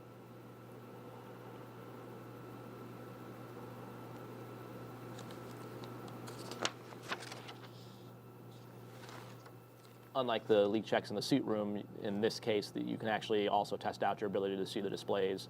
It's like you mentioned, Megan, the helmet kind of expands up on your head. And so you want to make sure that you've got your chin and that helmet kind of interface into the pad and the foam around it such that you can still see the displays if there was a depress event and your suit pressurized.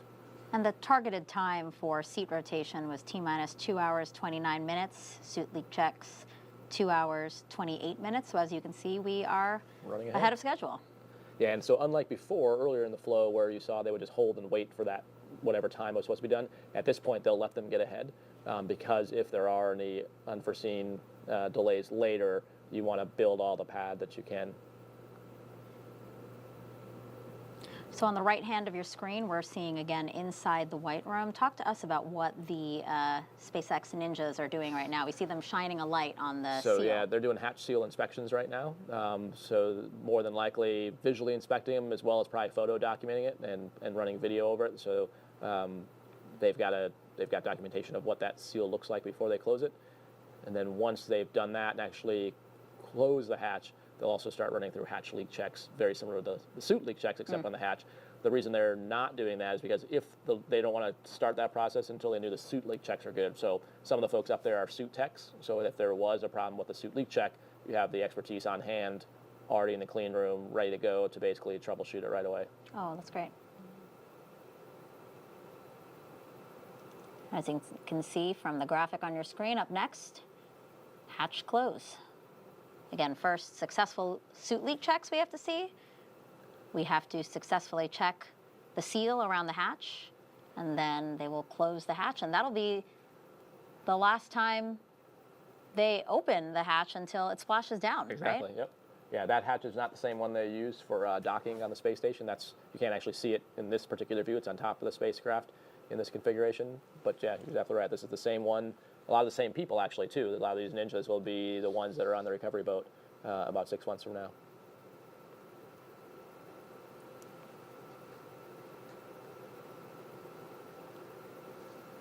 So you can see he's got like a little lint-free cloth there that he's dabbing at something on the seal.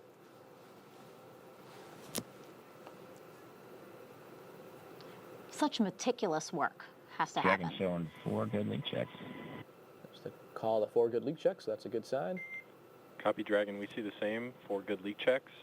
At this time, the closeout team is going to hop back in the vehicle for final closeout steps before exiting the capsule. Your go for Section 4. Section 4, thank you.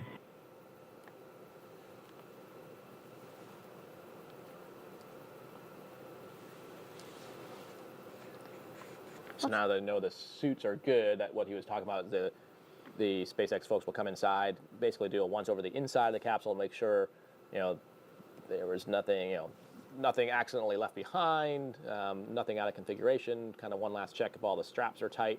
The crew is, because now they've done the leak check, what can happen is that suit expands, it loosens the straps, and so just making sure everything is still as it was.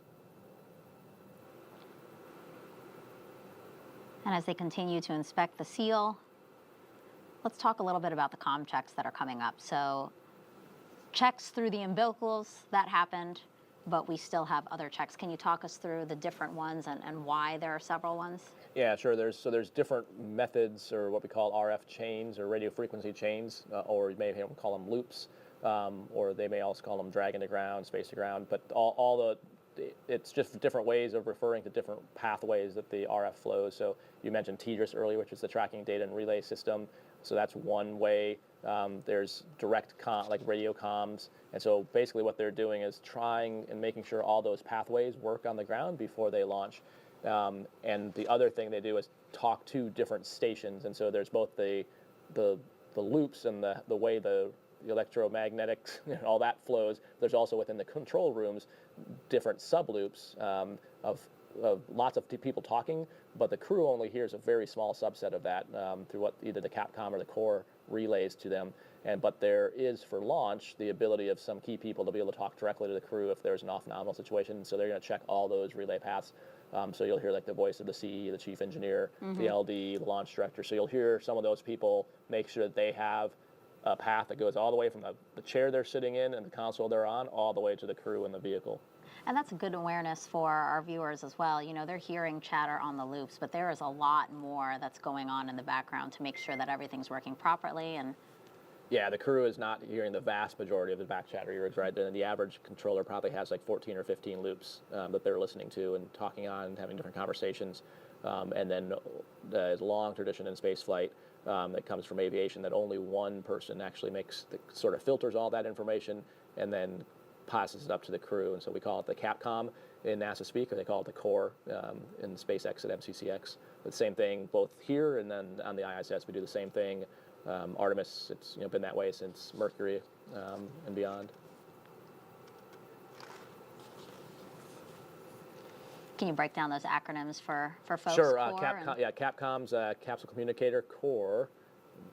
Crew Operations and Resource Engineer. There you go.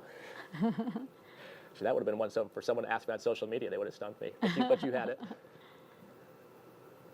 Acronyms are huge here at NASA, so it's easy to forget one once in a while. It's a fun game to try to guess what the acronym means. And so those satchels on their legs, that's where Dragon SpaceX ComCheck. They're monitoring everything essentially. Right. So that SpaceX Dragon, loud and clear. Copy loud and clear. That was over the TDRS network. That's the launch configuration. Stand by for comm checks with DC, MD, and LD. Dragon. Dragon, DC on countdown 1. Comm check. DC Dragon, loud and clear. DC loud and clear. Stand by for comm checks with MD. Dragon, MD on countdown 1. Comm check. MD Dragon, loud and clear. How many? MD loud and clear. Stand by for comm check over Dragon to ground.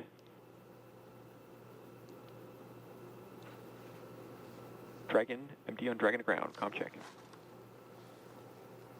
MD Dragon, Dragon to ground, loud and clear. MD loud and clear. Stand by for comm checks with LD. Dragon, LD on countdown 1. Comm check. LD! Dragon, loud and clear. We're excited.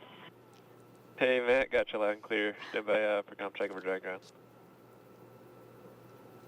Dragon, LD on Dragon ground. Comm check. LD, Dragon, Frank, we got you loud and clear. LD, loud and clear. And Dragon, that'll do it. Launch configuration comm checks complete. Yeah, so you heard Matt pretty excited to be talking to some of those folks. I mentioned families earlier, and that's just another piece of the family. There's the Dragon family, there's the ISS family, the Houston family, there's the F9 Kennedy family. And so about a year prior to launch, the crew first starts actually interacting with the same folks that are on the loops with them this evening. It actually kind of worked out good that it scrubbed last night, as I got a chance to meet my CE. And so it was really interesting. You heard the familiarity in the voices, which is a really big part of the team building. So even though Jared, who's my CE, had grown out a beard and his hair was longer, as soon as I heard his voice, I recognized him immediately, even though he looked different. And just, you learn over time, and after multiple sims of hearing the intonation in their voice, and just like the crew learns to work together, you learn to work with those people and all the controllers and hear things in their voice that give you an indication of what's going on. Some of those voices are coming from here at Kennedy, some were coming from Hawthorne, Right. And then we're also tied into MCC Houston, so we've got 3 different sites. And you mentioned some of the loops that we're not hearing. It's not just whether they're tracking, but there's all kinds of things about, are the recovery ships ready to go? Are the DoD forces that are ready for off-nominal, are they ready to go? So it's an amazing orchestra of stuff happening. You're seeing the front rooms, Hawthorne on the left and Houston on the right, and there's a bunch of back rooms for each of those positions. There's a whole lot of another team of experts that are feeding information up to them.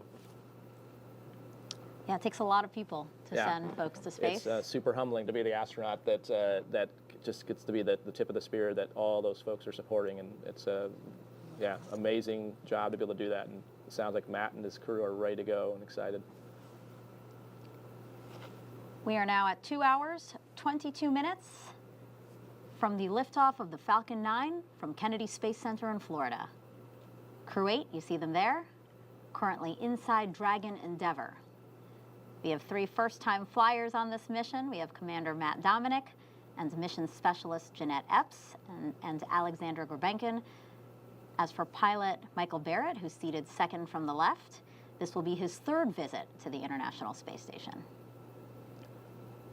Yep, and they're excited to go up there. Actually, I was after yesterday, I was able to message back and forth with Jaws and Laurel and pass the word on to them. So they sent me a pretty awesome picture of their sad faces that the 3rd turtle wasn't going to be up there for a while, but they're ready to catch Endeavour when it shows up to dock with the space station. Yeah, Andy Mogensen launched on Crew-7, and he wrote on Twitter today that we should say Crew-8 is crew late. And they're all excited to see them. Yeah, it's weird. What's weird when thinking about it is you train a lot together, and then all of a sudden the crew in front of you is gone, and the next time you see them, it's in space, which is a pretty surreal place to have a reunion. So we have the split screen, obviously, of our Crew-8 astronauts inside of the Dragon capsule, and right outside, again, the White Room as they work to close the side hatch there. But so far, we are running ahead of schedule, actually. Astronauts have completed their comm checks, their different ones, as Raja mentioned, to make sure they can communicate with the teams here on the ground. They can communicate through satellites around the world. They can communicate with each other. Their seats have rotated from upright to their reclined launch position, which allows them to see and access the display panel, which you can see both Mike and Matt. It's off camera, but you can see them touching display screens in front of them. They also have completed their suit leak checks to make sure their spacesuits are working properly. And again, now the closeout team will verify that cabin environments are stable, and they are working to close the side hatch of the Dragon spacecraft. It looks like they just removed something, actually, Raja. Yep, so those are pads to protect the seals, and like we mentioned, when they're getting in, they're holding their helmets to make sure that nothing gets scratched. So they're pulling off that equipment. And yeah, the side hatch and the side hatch leak checks are the next big technical piece of the timeline. And so because of the importance of that, it's very procedure-driven and very intricate, which is why you see one person kind of running the procedure, then other persons checking the procedure is signed off, one person documenting it all. So as all those pieces are coming out, they're basically checking off a list of making sure everything is out of the spacecraft, everything's accounted for. And so far, as we've been monitoring through cameras that we have in the White Room there, everything looking good? Nominal? Yeah, everything seems to be looking good. You see there, he's taken the tech that it's right by the door there, was doing one more kind of wipe down of the actual sealing surface. So yeah, now all the padding is gone. Yep. Now, if you've been watching us since we came on air at 7:15 p.m. Eastern Time, I'm NASA's Megan Cruz with NASA astronaut Raja Chari, who commanded NASA's SpaceX Crew-8 mission. The two of us are providing audio commentary right now, but we plan to expand our coverage about an hour before launch. We will come on camera and invite additional commentators to walk us through today's launch and ascent.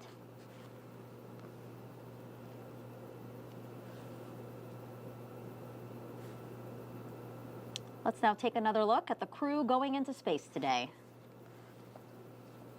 Commander Matt Dominick, born and raised in Wheat Ridge, Colorado, married to Faith Dominick. They have two daughters, again, the youngest one. It was her birthday on Thursday. Matt earned a Master of Science degree in Systems Engineering from the Naval Postgraduate School.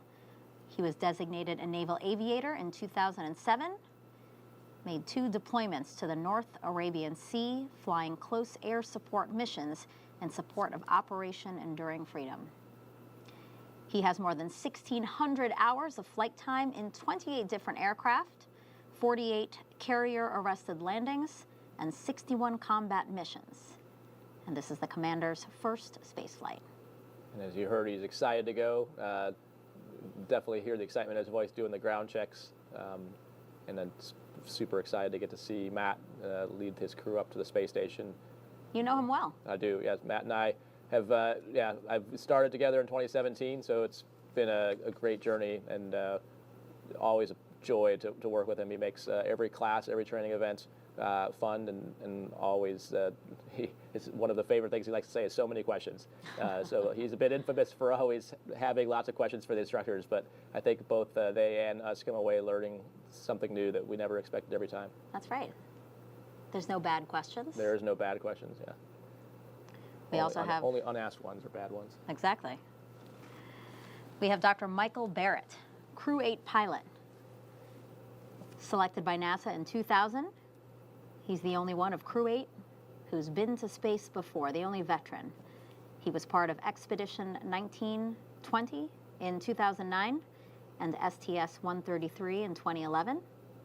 In total, 212 days in space. He is board certified in internal and aerospace medicine, has been awarded a bunch for his contributions to space medicine research. He lives in League City, Texas with his wife Michelle, and they have 5 children. I'm told that he's the one who's going to make the best meals for the crew once they get to the space station. One, for experience, he's been there before, but 2, because he likes to cook in weird places, apparently. Yeah, as you heard him kind of express in his video earlier, he's got some really unique experience with space, and in terms of having been part of the team that assembled the space station, having lived on the space station, and now getting to see it in its in an expanded form. So I think it's going to be really cool for him to get to see how it's grown and how the science has really matured, and it truly is an orbiting national laboratory, and all the research that's going on, which is near and dear to his heart. So it's, I think, a really cool circular journey for him to have started being one of the leading, flight med and science researchers at NASA, now an astronaut, and now getting to go actually do the science and add to that. Like I said, he's written the book on space medicine, so he's going to have some more hands-on experience to add another few chapters.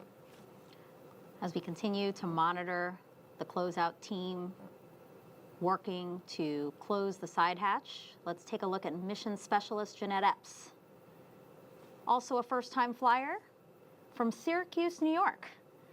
She was a NASA fellow during graduate school and then worked for Ford Motor Company, where she received a U.S. patent for her research into auto collisions and countermeasure systems. And then after that, she joined the CIA for 7 years as a technical intelligence officer before becoming an astronaut in 2009. She has a Master of Science and a Doctorate of Philosophy in Aerospace Engineering. And we saw a picture of her twin earlier in the broadcast. Yeah, that was very cool. Just like I had not seen young pictures of Mike, I had not seen a young picture of Jeanette and Janet, which, as she mentioned, if being a twin's not confusing enough, having almost the same names. But yeah, so excited for Jeanette. Like I mentioned before, such a cool background for her. I mean, everything from Ford to the CIA, like it's a true expanse, and I think very analogous to her career here at NASA of having seen different vehicles and having that unique insight, and taking that to the space station, and her deep technical knowledge and understanding. And as you heard in her video, she's very excited to be part of the scientific research and payloads and experiments going on up there. So it'll be fun to watch her in her element. And on the far left of your screen, we have Alexander Grebenkin, Mission Specialist, looking really relaxed as they await side hatch closure.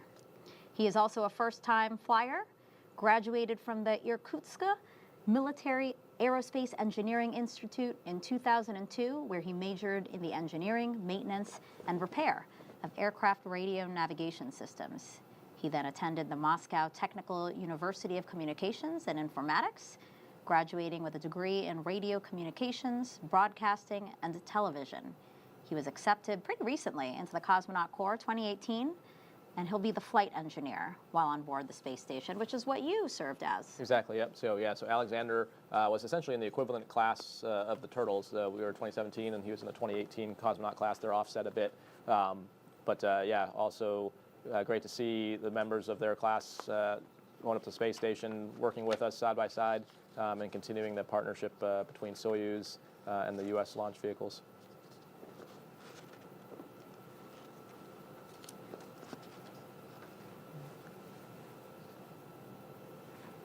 And at this point, pretty much what they're doing is kind of going through. You can see kind of how Alexander's eyes are towards the screen that Mike's on. This is kind of the crew's chance. They don't really have any actions with the side hatch closure, so this is their chance to go through the procedures for ascent and kind of talk through those again. So when they talk internally to the capsule, that doesn't go outside, so they can be having conversations on the intercom that we don't hear and the ground doesn't hear. It's only when they push the button on their hand rest that it goes out. So most likely, as you can see Matt scrolling there, they're going through just all the different scenarios and kind of what we call chair flying it, basically mentally prepping for what's going to come. So when it's later and you don't have time to talk about it, you've done all that now. Right. Yeah, a lot of things happening in the background, and as we, again, continue to monitor what's happening around Dragon Endeavour right now. We do have another question from social media. This one is Vava on Instagram. How did you get a job at NASA, Raja? Well, so the first step was apply. So we applied through USA Jobs. And as we mentioned before, the FLYs, which is the 2021 class, is graduating here in a few days. So I would expect we will soon be hiring after that for a new class. So, yeah, the initial step is through USA Jobs. If you go to nasa.gov, or just Google nasa.gov, how to be an astronaut, it actually lists some of the requirements there, but essentially have a master's degree in a STEM field, be a medical doctor, are kind of the academic baseline requirements. And then from there, it's about a 1.5-year long process. You apply initially online. We review those applications and then eventually narrow down the field and do 2 rounds of interviews to eventually select a class that starts ASCAN training.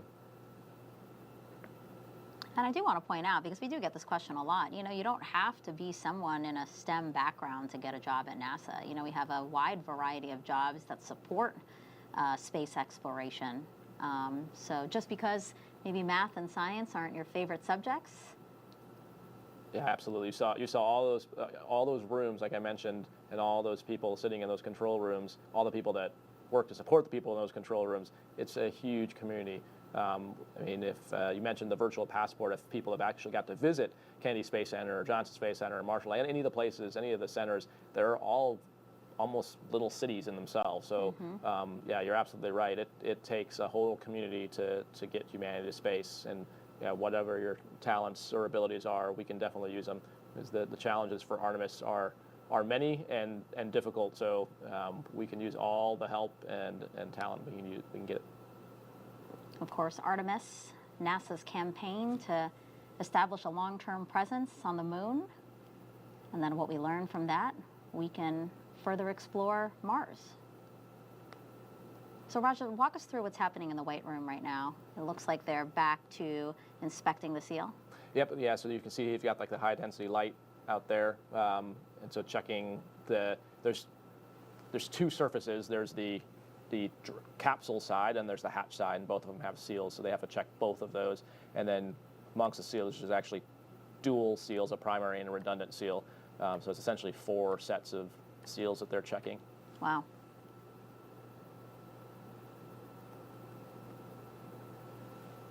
And so sometimes what can happen, it's pretty common on the space station, maybe there's like a discoloration or a divot. You can kind of see Maddie's iPad there. There's like pictures on the right side. So some of what they're doing is making sure that as you saw them doing the photo documentation before, like let's say there's like a place where it's a slightly different color, they'd want to go back and make sure, is that new or is that an existing documented thing? So that takes a little bit of time to cross-check those things, which is probably what's happening now, just making totally sure that there's no new damage is the wrong word, but no things that you're visually seeing that's different than it was already documented or already known. Yeah, like we said, Crew-5, a hair was in the seal. And that is it's unacceptable. Worth putting a lot of time into this because it is a pretty big time hit if you fail the hatch leak check. And that's built into the timeline. You'll see if it all goes well, we'll have some more time. But that's one of the the suit leak checks, and these leak checks are both very important because problems there can very quickly delay things. And again, we are still ahead of schedule in the timeline, the mission timeline, as we count down to liftoff. The side hatch close is set for T-minus 1 hour and 55 minutes, so we still have some time. So about 10 minutes ahead. Yep. Still have some time to get that done and do it right. The other thing that's happening is you can't get too far ahead because the vehicle actually has to command pressurization changes, which is happening in Hawthorne and also as part of an automated sequence. So there isn't a chance you could get too far ahead, which then could throw things off. So there is pause points waiting, because if they close the hatch and Hawthorne's not ready to actually send the commands to then change the valve configuration, then you wouldn't want to do that. So there's some coordination going back and forth there as well, I would imagine. Since we mentioned the clock, a reminder to everyone, T0 liftoff time today is targeted for 10:53 p.m. and 38 seconds Eastern Time. So we are counting down with 85% go for launch here at Kennedy Space Center. Dragon, SpaceX for an update. Team still working towards side hatch closure and being extra cautious about some hairs they found on the seals. Not a concern, and they're just being cautious. Dragon copy, thank you. All right, so the team just reported that out to the crew. You heard Matt answering back that he copies, that he knows they are dealing with a couple of hairs in the seal. And like we mentioned earlier, saw him using that lint-free cloth and taking pictures and comparing it to old pictures. So kind of exactly like we suspected. Saw a hair, cleaned it off, and then probably photo documenting where the hair was at and making sure that the act of wiping the hair off with that cloth didn't do any damage or leave any residual oils or anything like that behind. So that's, you know, the other reason they're wearing gloves is just the oils of your skin touching those seals can degrade them. Again, so meticulous. They have to be so careful.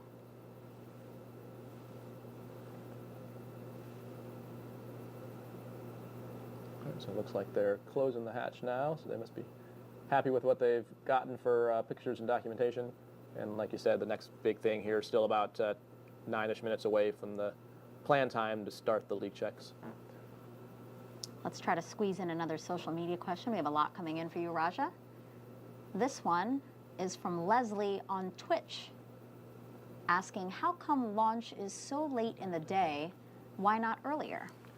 Well, Leslie, it's just driven by the oral dynamics. Sometimes they are in the day, sometimes in the evening, so it's purely driven by what's called the phasing. And Dragon, there's hatch closure. Stand by for transition to pad hatch closed. And then note for you, ensure all items are secure from now through launch. Confirmation of side hatch close. Dragon. Yeah, so it's completely dictated by the orbit of the space station, so that's the ultimate target of where Dragon's going. So based on where the space station is and the days you're trying to launch, that's what drives the window. And you're trying to minimize the amount of propellant, essentially, that you want to use to do that. So you have you save opportunities for backup rendezvous. You heard the call there about monitor for state transition. So the crew now, well, you hear two kind of actions. One, to monitor for state transition. So one of the things the crew is watching through all this is what's called the flight computer state of Dragon on their displays, and that is sort of like the major shifts in what the vehicle is doing, and that kind of drives the main flight computers. And then you also heard them say make sure that they don't have any loose items at this point, and that's because now that the hatch is closed, if you were to drop something now, you'd have to open the hatch to go get it. So it would be not great to, this would not be the time for Mike to get out a pocket snack. So you'll see that at this point, pretty much everything they have is either going to be attached to them with a lanyard or stay on their leg, just so that there's no chance of it falling. And the reason that's a problem is it's not so much a FOD issue or affecting something mechanically in the vehicle. It's more what's called a flail, or if that loose thing were to start flying around the cabin during ascent. Worst case, like if it were to strike a visor or something like that, and cause damage. Was under, you asked about G-loading before, so although, if you were to drop an iPad on your toe now, it wouldn't hurt under 5 Gs, that would be 5 times the weight, and so it could potentially hurt or damage something. I mean, most of us can think of it as if we were flying on a commercial plane, right? And during takeoff, we're told to stow our belongings. Right, yep, exactly. So right now, they are crouched by the side hatch.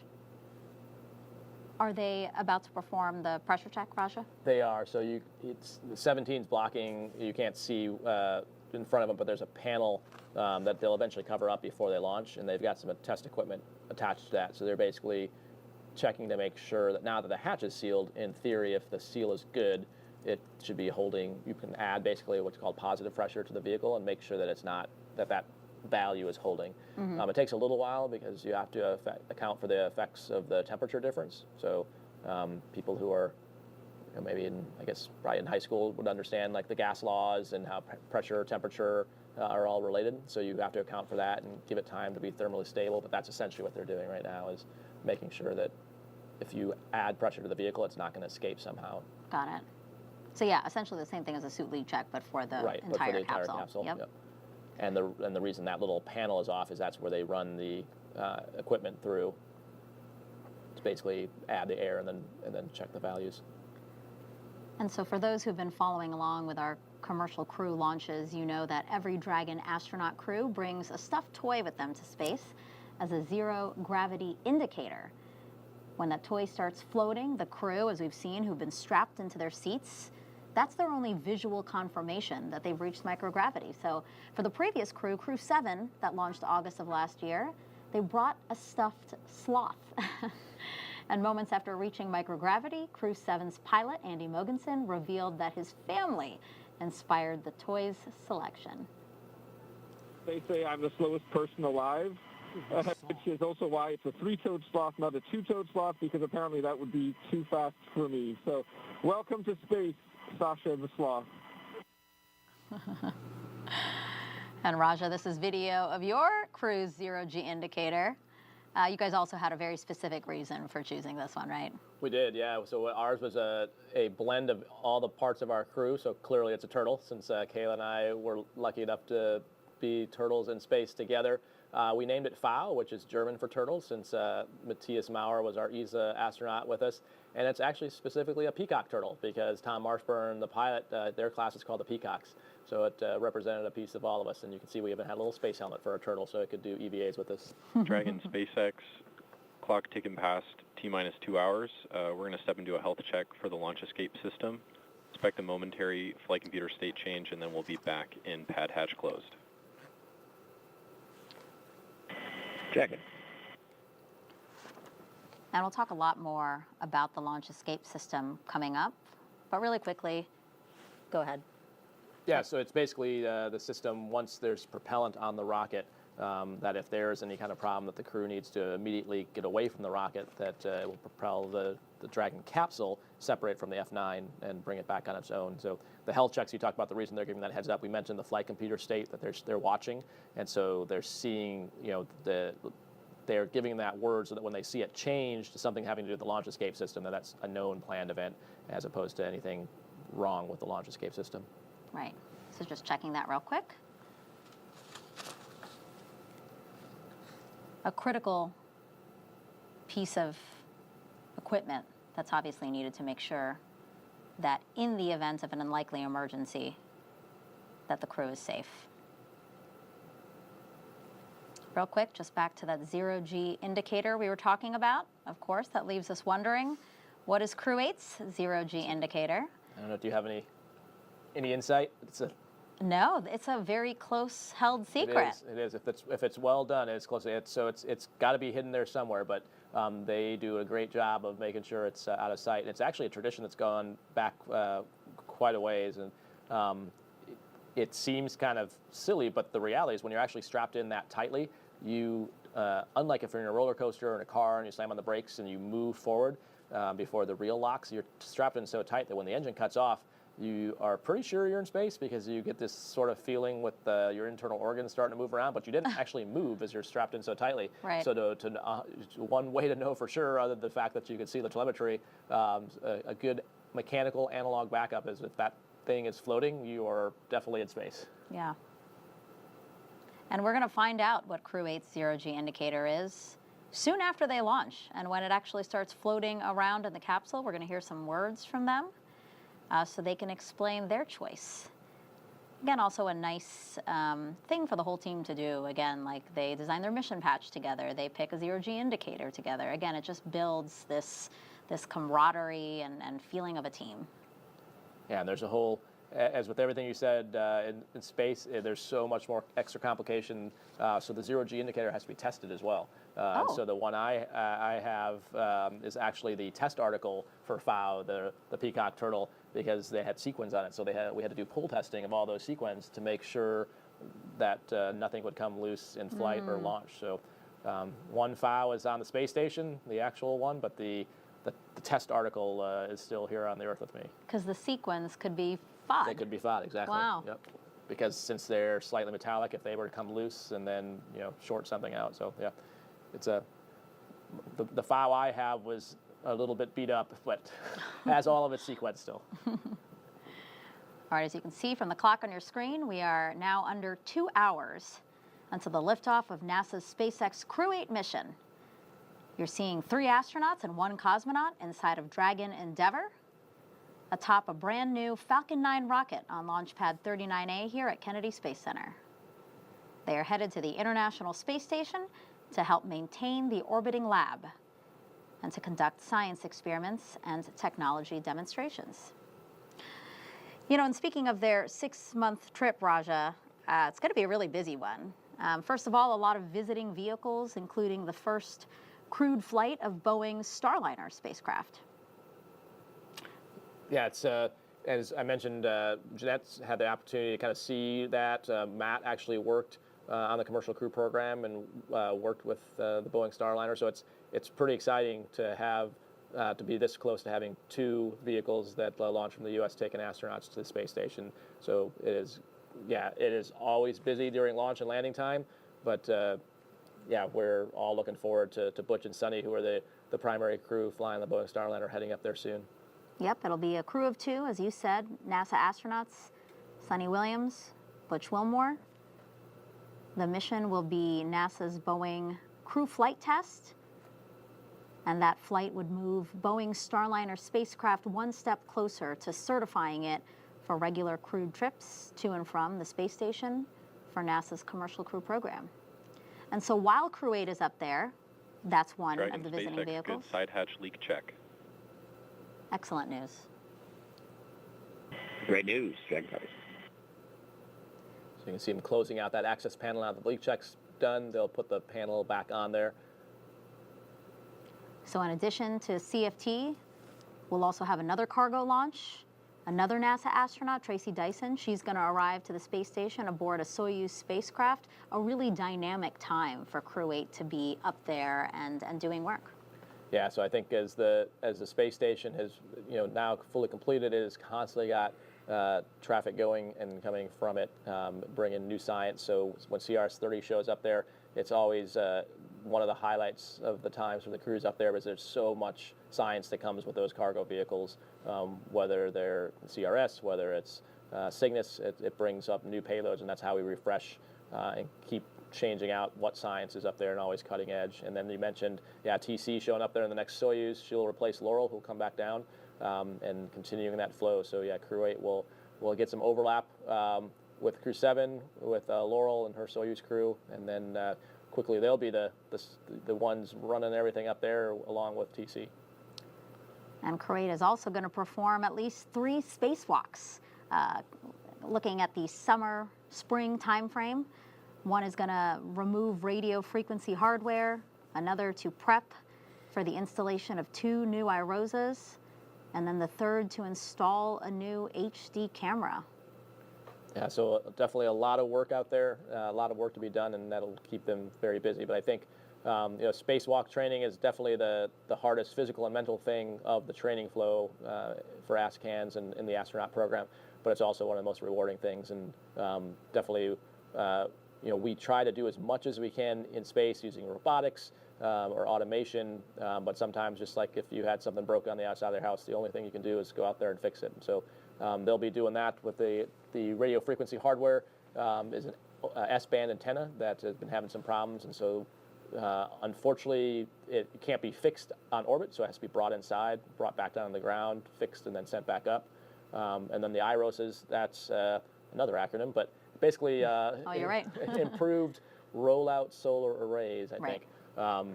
And so the space station's been continuously occupied for over 25 years, which means we've got better technology, more efficient solar panels. We're putting more science on board, and that science needs more power. So we'll be installing 2 new sets of solar panel arrays, and it's pretty ingenious how they came up with the way those people who've seen the space station online or pictures know the solar arrays, or they're called the SAWs, the solar array wings, are massive. They're huge, and so if you'd had to take those apart and add new ones, it would be very technically difficult.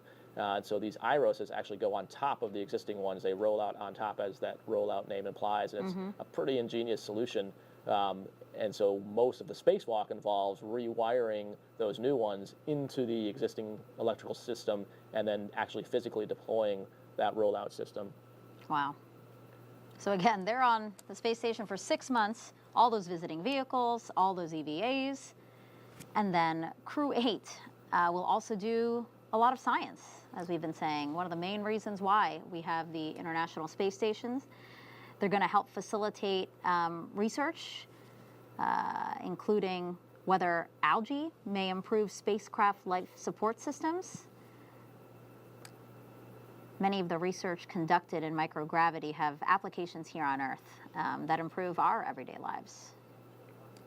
Yeah, and I think that's, at least for me, Megan, the most exciting thing about work on the space station.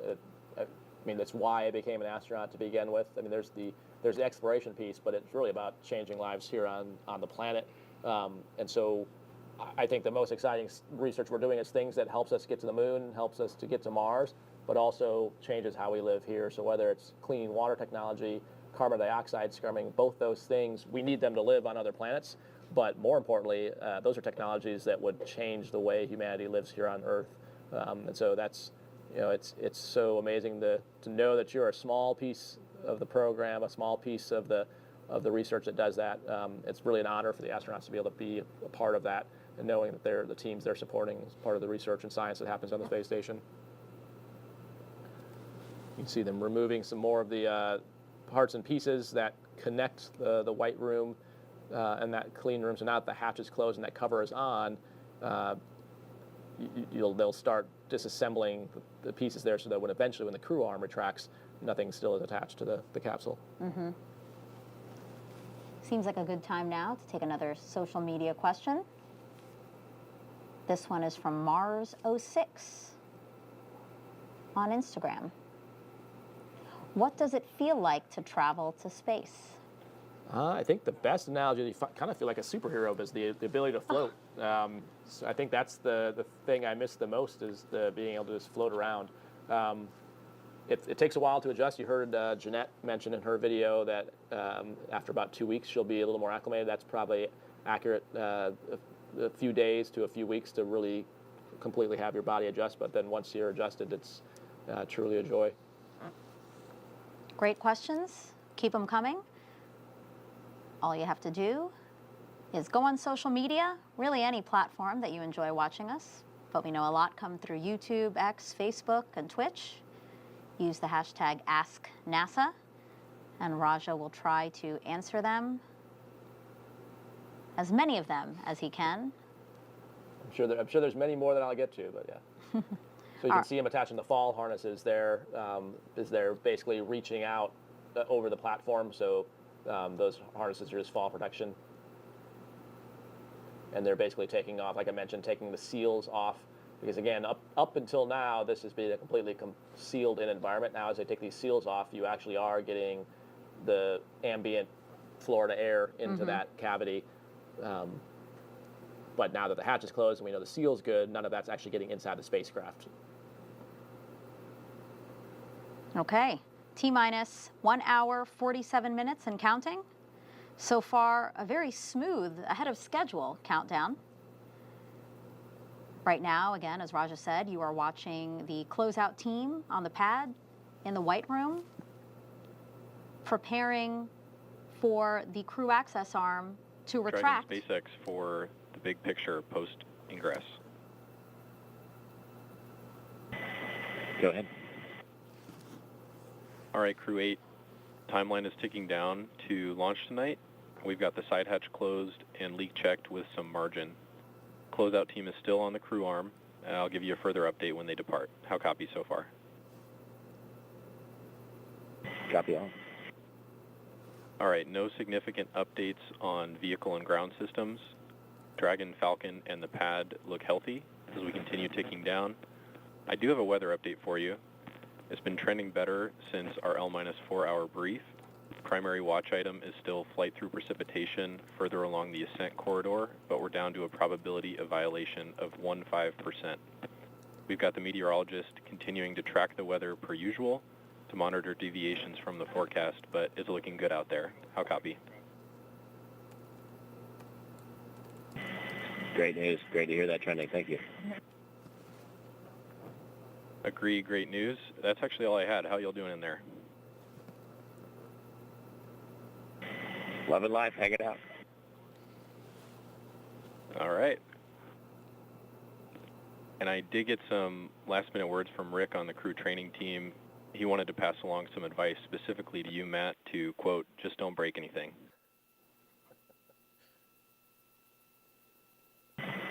Copy all. It's your spacecraft. We're going to take good care of it.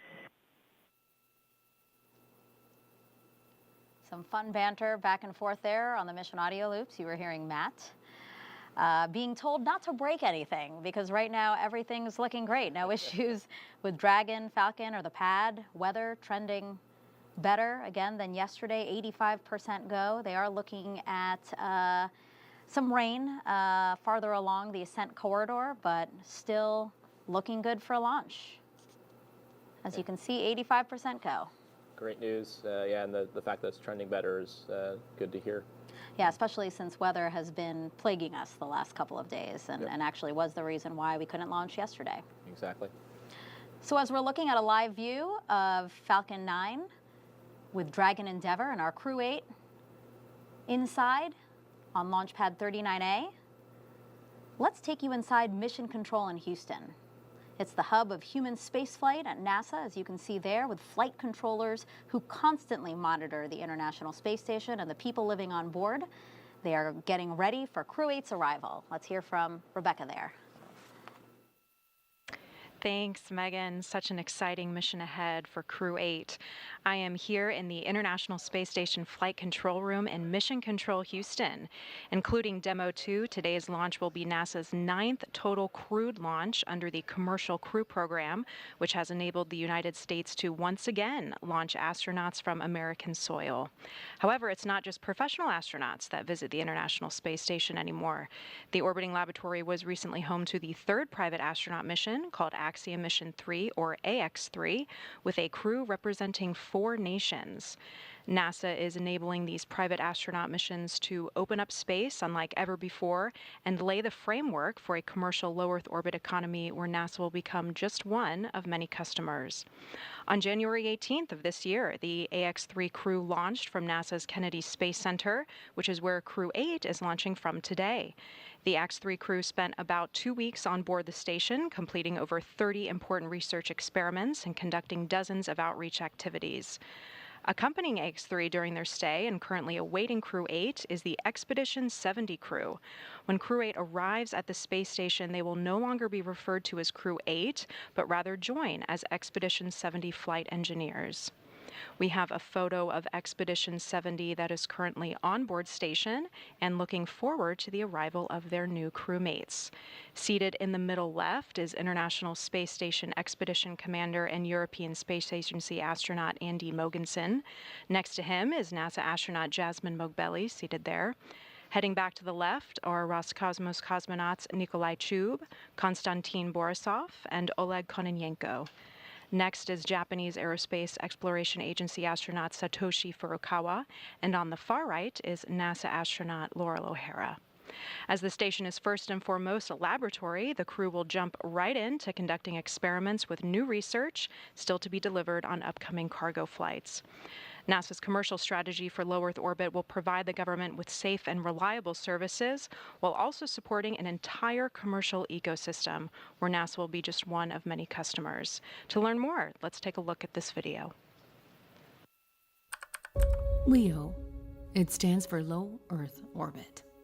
That's a portion of outer space about 250 miles up, and for over 20 years it's been home to the world's most unique laboratory, the International Space Station.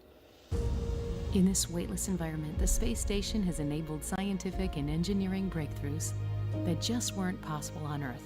It's taught us more about our planet, physics and biology, and it's preparing humans to travel farther from home than ever before.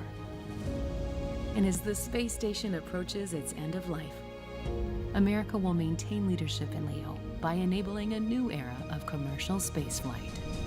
Through the Commercial LEO Development Program, NASA is working with industry partners to develop the first generation of commercial space destinations. These will be privately owned and operated space facilities, where NASA will be just one of many customers. This new orbital economy will stimulate commerce and usher in the next generation of aerospace engineering, opening the door for scientific discoveries and private astronauts, allowing NASA to continue its critical research in LEO, supporting deep space exploration and bringing those benefits back home to Earth. T-minus 1 hour, 40 minutes from launch, as we're taking a live look inside the White Room, which is at the end of the crew access arm. This is how the crew ingressed into their Dragon spacecraft, which, as you can see, the side hatch has now been closed and will not reopen until the crew splashes down 6 months from now. We've been talking about the crew's destination, the ISS, and how it's an incredible orbiting lab. So let's check out some of the research that's up there that has helped us down here. The International Space Station is a state-of-the-art microgravity laboratory that is unlocking discoveries not possible on Earth and helping us push farther into deep space. Every single day, we are answering big questions about Earth and about space, about where we came from and about where we're going. But the other thing that we're doing is we're learning more questions to ask. Microgravity turns almost everything we know upside down. Liquids behave completely differently. Fire burns in new ways. Biological systems reveal surprises. There's a few things that have made me gasp out loud up on board Space Station. Watching heart cells actually beat has been a pretty big one. We're studying ways to grow food in microgravity. I got to tell you, these are pretty amazing. We're learning how human bodies react to life in space and how to keep crew members safe and strong on long-duration exploration missions. Deadlifts are awesome on Earth. They're also awesome in zero gravity. We're testing technologies that will be critical to our return to the moon and great leap to Mars. Our research has contributed to medical and social benefits on our home planet, allowing us to find new ways to combat disease back on Earth and develop technologies to deliver clean water to remote communities in need. The spectacular vantage point of more than 200 miles above our planet supports our monitoring of Earth's climate, natural disasters, and plant life. The orbital perspective that we have here on the ISS is just absolutely amazing. Earth is gorgeous. The growing new space economy, so vital to our continued progress in space, is flourishing in low Earth orbit. We're inspiring future generations from a platform that is one of the largest international collaborations of our time. We're doing science at 17,500 miles per hour. Come along for the ride.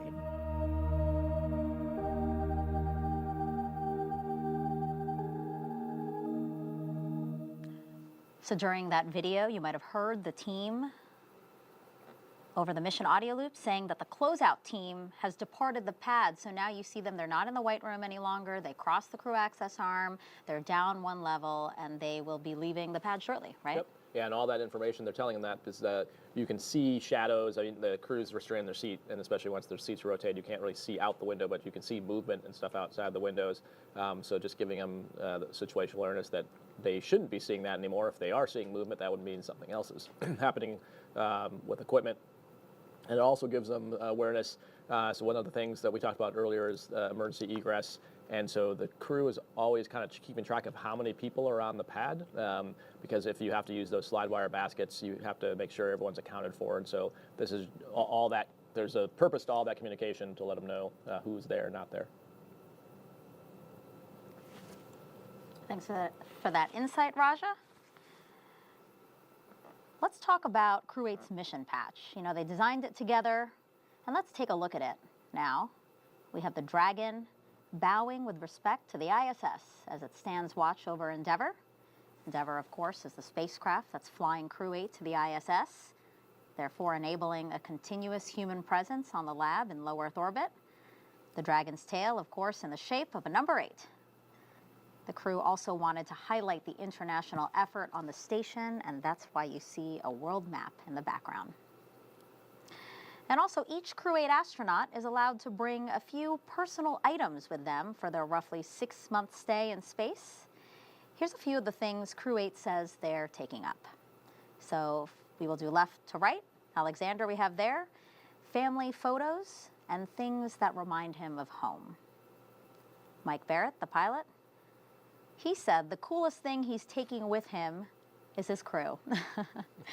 But he also plans to fly mementos for people who've inspired and supported him throughout his life, as well as specifically, Raja, hard copy photos of his family. Then we have Matt, Commander. So he said that his dad had the same style watch provided to Apollo astronauts, and his dad recently gifted that watch to him. So he will be bringing that up to the space station with him. And then Jeanette, she'll be bringing up a photo of her mom. And for those who don't know this, her mom passed away 5 days after Jeanette was selected to be an astronaut in June 2009. And Jeanette says she wouldn't be here sitting in Dragon Endeavour without her mom's work ethic and the emphasis that she instilled in her, emphasis on education growing up. Yeah, and I think there's not a whole lot of room to put things in your suit pockets, but some of the most precious things for you and your loved ones are usually what go there. So in my case, it was my wedding ring, and then some basically pieces that my children in the future use for their weddings, hopefully if they choose to do that, since they're still younger now. But that was giving them the option to have something significant that flew with me to space for their eventual marriages. That's a really great, thoughtful thing. It was not my idea. It was passed on to me by someone else who thought it was probably passed on to them by someone else.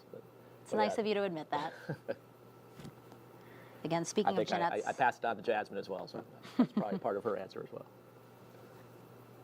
Oh, Jasmine McBelly, Crew 7. Yeah. Speaking of Jeanette's work ethic, as we were talking about, she's probably one of the most thoroughly cross-trained astronauts in the Corps right now because, again, trained in Soyuz, Starliner, and now Dragon. Yeah, it's, we said Mike Barratt has done Shuttle and Soyuz and Dragon, but unique and definitely not something that all the astronauts are doing. It's a good problem to have this many vehicles to train in, but definitely also a challenge to keep track of that many different systems and differences between the vehicles. So she's uniquely qualified, having seen all of them.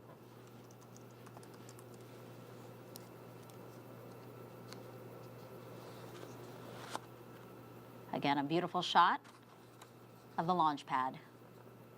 We're flying a new Falcon 9 booster. Dragon Endeavour flying on its 5th flight. That's the most for any Dragon spacecraft. Right, Raja? Yeah, it's the fleet leader. And the original certification done by the Commercial Crew Program, which just the fact that we were reusing capsules to begin with was, new boundary breaking and not unprecedented. So this is the fact the program and SpaceX pulled that off together. In and of itself is amazing, and now they're at 5.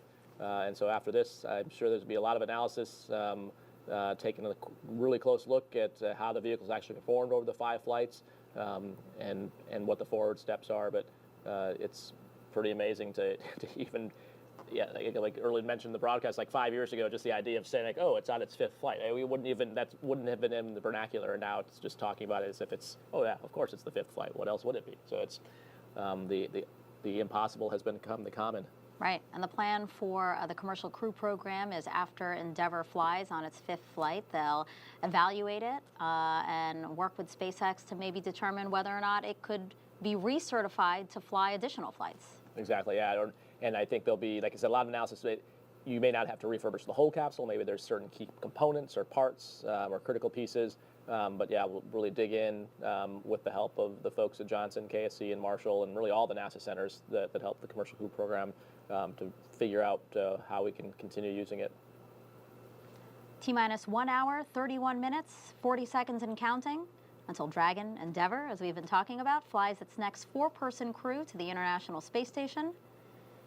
The astronauts we're tracking today: Commander Matt Dominick, pilot Michael Barratt, Mission Specialists Jeanette Epps, and Alexander Grebenkin.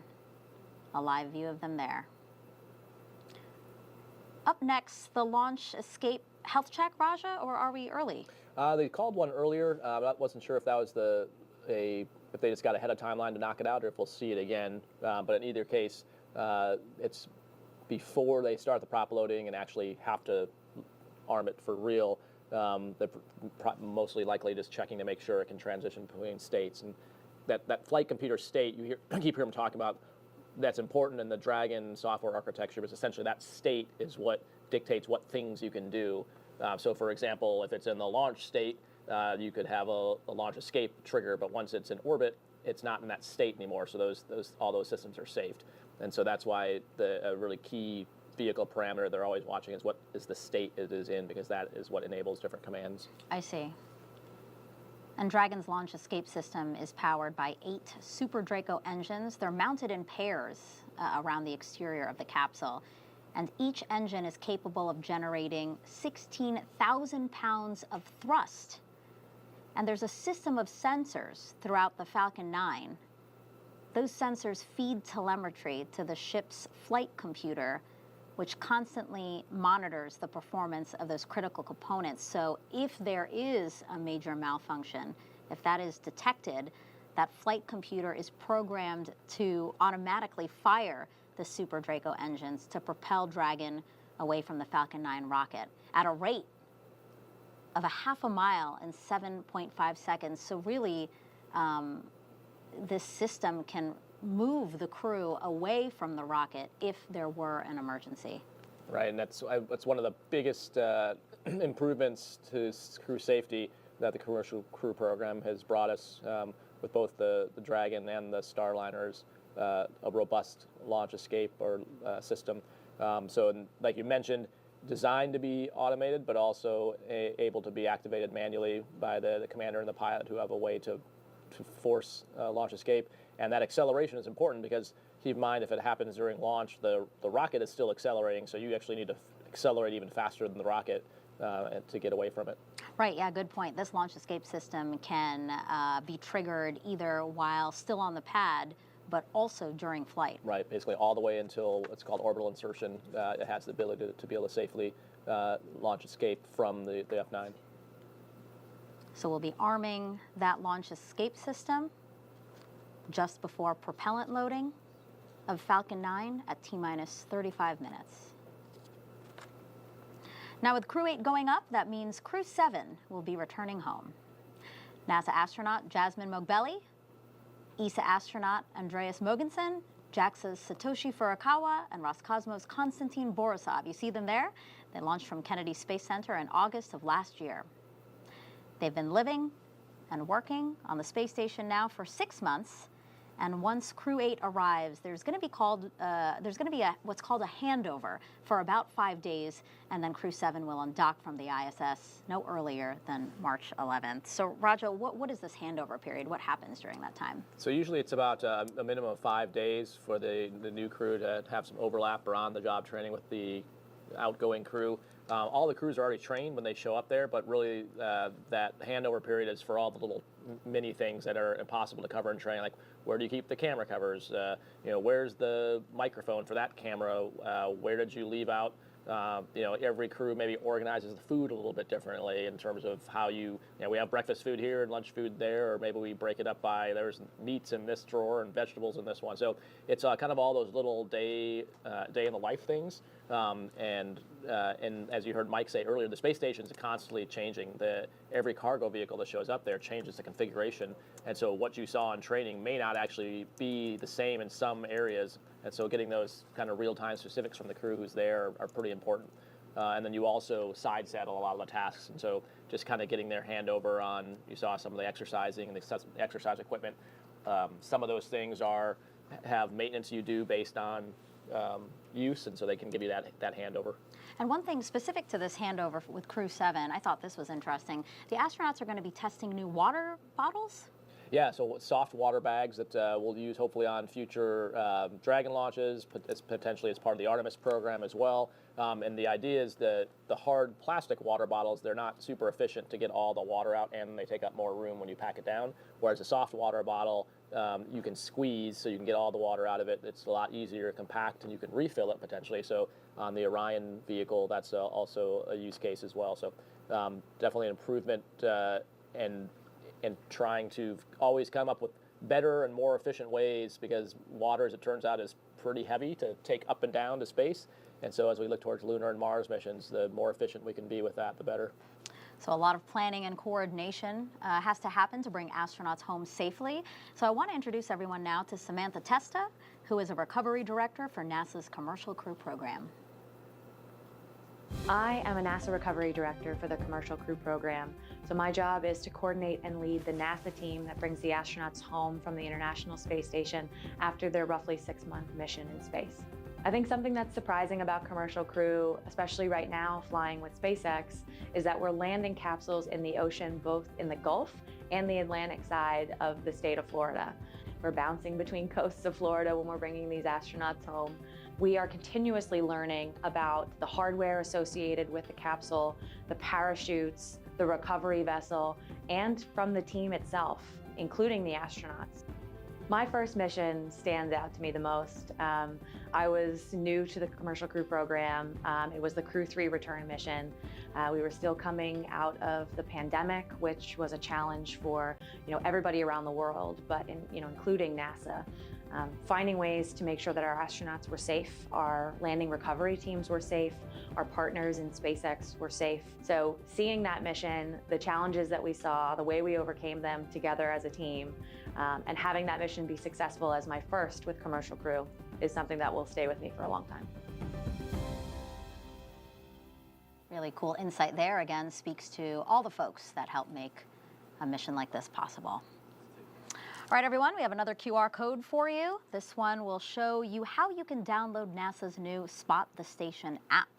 So for those who don't know, the International Space Station is the third brightest object in the sky, and this app, if you scan that QR code on your screen, will help you see it while it's orbiting the Earth at over 17,000 miles per hour.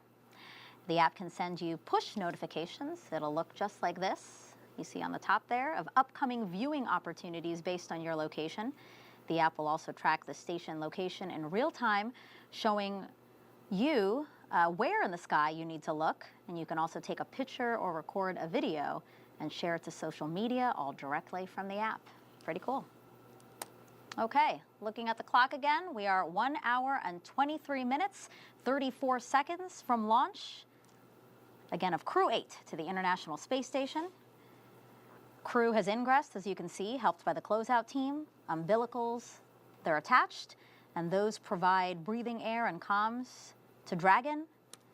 Their suits were checked, were pressure checked. Comm checks were completed. The closeout team also closed the closed the hatch, which also gets its own leak check. And that team has now departed, and we will be hearing final weather checks before a no-go, no-go poll for launch.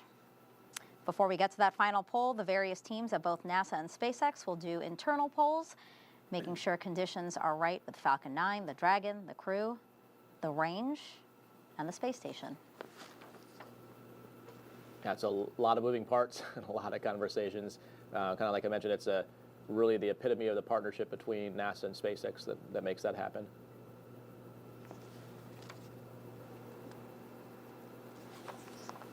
So we kind of talked a little bit about it before, but I think what a lot of people don't necessarily even realize, and just the amount of data and rigor and analysis that goes into these crewed launches. And so we take that really, really seriously, obviously at NASA and at SpaceX.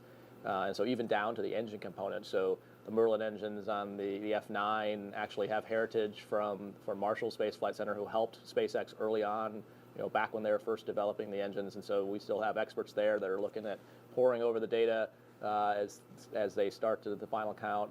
Like I mentioned, you've got the folks from the Commercial Crew program who are called SMEs, or subject matter experts in all kinds of different systems, who are essentially also monitoring the telemetry, overseeing everything, and at all points conferring with SpaceX, consulting with them, make sure that everyone agrees that everything looks good. So it's the team has just continued to flourish, and that those partnerships have worked really well. We have a nice shot now of Crew-8's ride to space, Dragon Endeavour. We've been talking a lot about it tonight. Again, the first time SpaceX and NASA will fly a Dragon spacecraft for the 5th time. Here's a look back at its previous flights and why it was named Endeavour. Liftoff of the Falcon 9 and Crew Dragon. Go NASA, go SpaceX, Godspeed, bottom time. May 30th, 2020, Dragon capsule C-206 launched Doug Hurley and Bob Behnken to the International Space Station.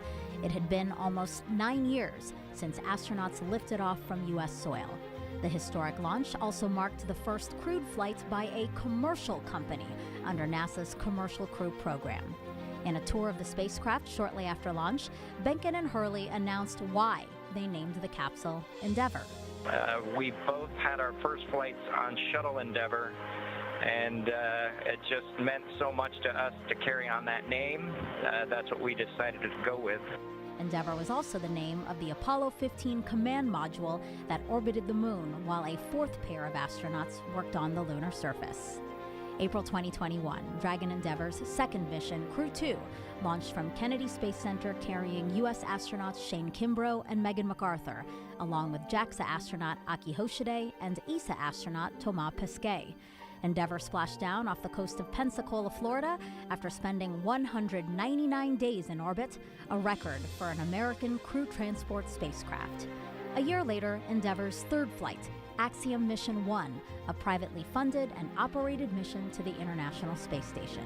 Astronaut Michael Lopez Alegria and 3 civilians spent 16 days docked to the ISS before splashing down in the Atlantic Ocean. Then last year, Crew-6 was Endeavour's 4th flight. It launched NASA astronauts Stephen Bowen and Warren Hoberg, along with cosmonaut Andrei Fedyaev and UAE astronaut Sultan Al-Nayati to the space station. Endeavour splashed down off the coast of Jacksonville, Florida, after 3,000 orbits of Earth and 79 million miles traveled during its 6 months in space. Over its 4 flights, Endeavour spent more than 450 days in orbit, the most by a crewed spacecraft, surpassing Space Shuttle Discovery's 365 days. Next up for Endeavour, Crew-8, and another record, the first vehicle in its generation to reach 5 flights. And as we count down to launching our next crew of 4 in Endeavour to the International Space Station, let's get a check of our Artemis 2 astronauts. You can see them there. Work on their launch pad is underway as NASA prepares for their historic mission around the moon.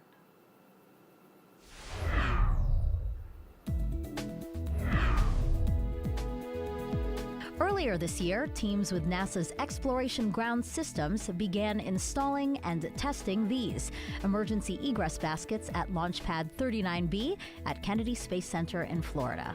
The baskets are in preparation for the agency's crewed lunar missions, starting with Artemis 2.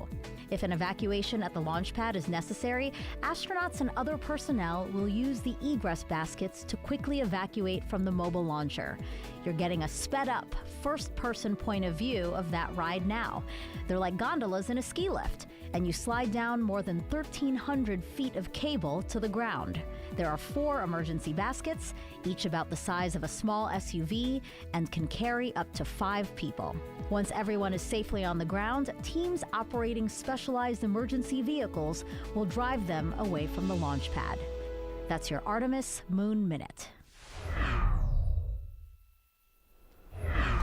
And next, for that emergency egress system, teams will test the baskets by placing water tanks filled at different levels so those can simulate the different weights of passengers. And once that's done, then the Artemis 2 crew themselves are going to practice that evacuation route. Yeah, kind of like we talked about earlier with Crew-8 here, and knowing who's on the tower, who's not on the tower. Similar thing for the Artemis 2 crew is knowing how many people could be in each basket, and that's why they'll do the different tests for all the different possible configurations and permutations you could have, and clearly testing it with ballast before you actually put people in it. And you're having a big hand in the Artemis campaign, yeah? Yeah, I think our entire office is involved, which is one of the most exciting parts of our jobs. I mean, obviously flying in space is great, but most of our day jobs is helping with all the other human spaceflight programs, whether it's the ISS, SpaceX, Boeing, and the multitude of Artemis programs. You kind of heard them there in the video, EGS, the Exploration Ground Systems, all the work that we call at Stage 0 for building the pad. I'm working with SpaceX and Blue Origin on the lunar lander, which we call the HLS program. There's the rocket, the SLS, there's the Orion capsule. So there's no shortage of work going on for Artemis right now, and the astronaut office is heavily involved in helping with all of that. Yeah, all hands on deck. Exactly.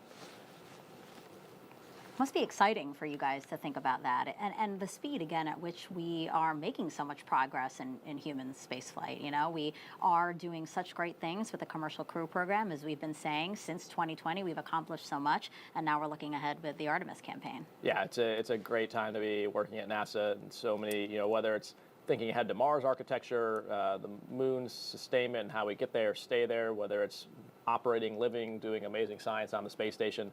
There is really no bad place you could possibly be working or supporting right now within the agency. And for Artemis updates, you can scan the QR code that we're going to bring up on your screen. You can also screen grab. I don't know if you knew that, Raja. If you were watching it on your phone and you see a QR code like that, you can't scan it. So you could just screen grab it, and then from that picture, just click on it, and it'll take you to nasa.gov/Artemis-2. Again, we'd love for you guys to follow along with us as we explore our universe. Yeah, and so it's not, like we talked about before, it's not just the development going on, but all the training that the Artemis 2 crew is involved in, and you know, being out in the Pacific. So we've got operations on both coasts with help from our DoD partners on the East Coast for Dragon, and then just this past few days on the West Coast and in the Pacific for Artemis. We are now at 1 hour, 14 minutes until the liftoff of Crew-8 to the International Space Station. The 3 astronauts and 1 cosmonaut will be the latest crew to fly as part of NASA's Commercial Crew program, which uses private companies to transport people to and from the orbiting lab from right here on U.S. soil. You can see the crew there. They are flying on board a SpaceX Dragon named Endeavour. We've been talking about it, record 5th flight for this spacecraft. It's being launched today on a new Falcon 9 booster, which you can tell because it doesn't have that telltale soot on it. Nice and clean. Raja, it's been a great countdown so far. Oftentimes we are ahead of schedule. Weather was the big watch item for us, but right now we are 85% go here at the launch site. We were also keeping a close eye on the ascent corridor, and weather there has been trending in the right direction for us. So the excitement is really picking up here as we get closer to T0, right, Raja? Yep, it's definitely palpable. This is probably one of the most challenging times for this crew because you're so ready to go, but they're also just with since everything has been going nominally, it's kind of some quiet time, and so kind of like I mentioned, most likely they're kind of just going over and over through all the different steps for the ascent, all the different possibilities, talking through the notes they had from before, from the different sims, and just kind of re-emphasizing everything one more time. And for those who might be setting an alarm so that they don't miss tonight's launch, T0 is 10:53 and 38 seconds Eastern Time.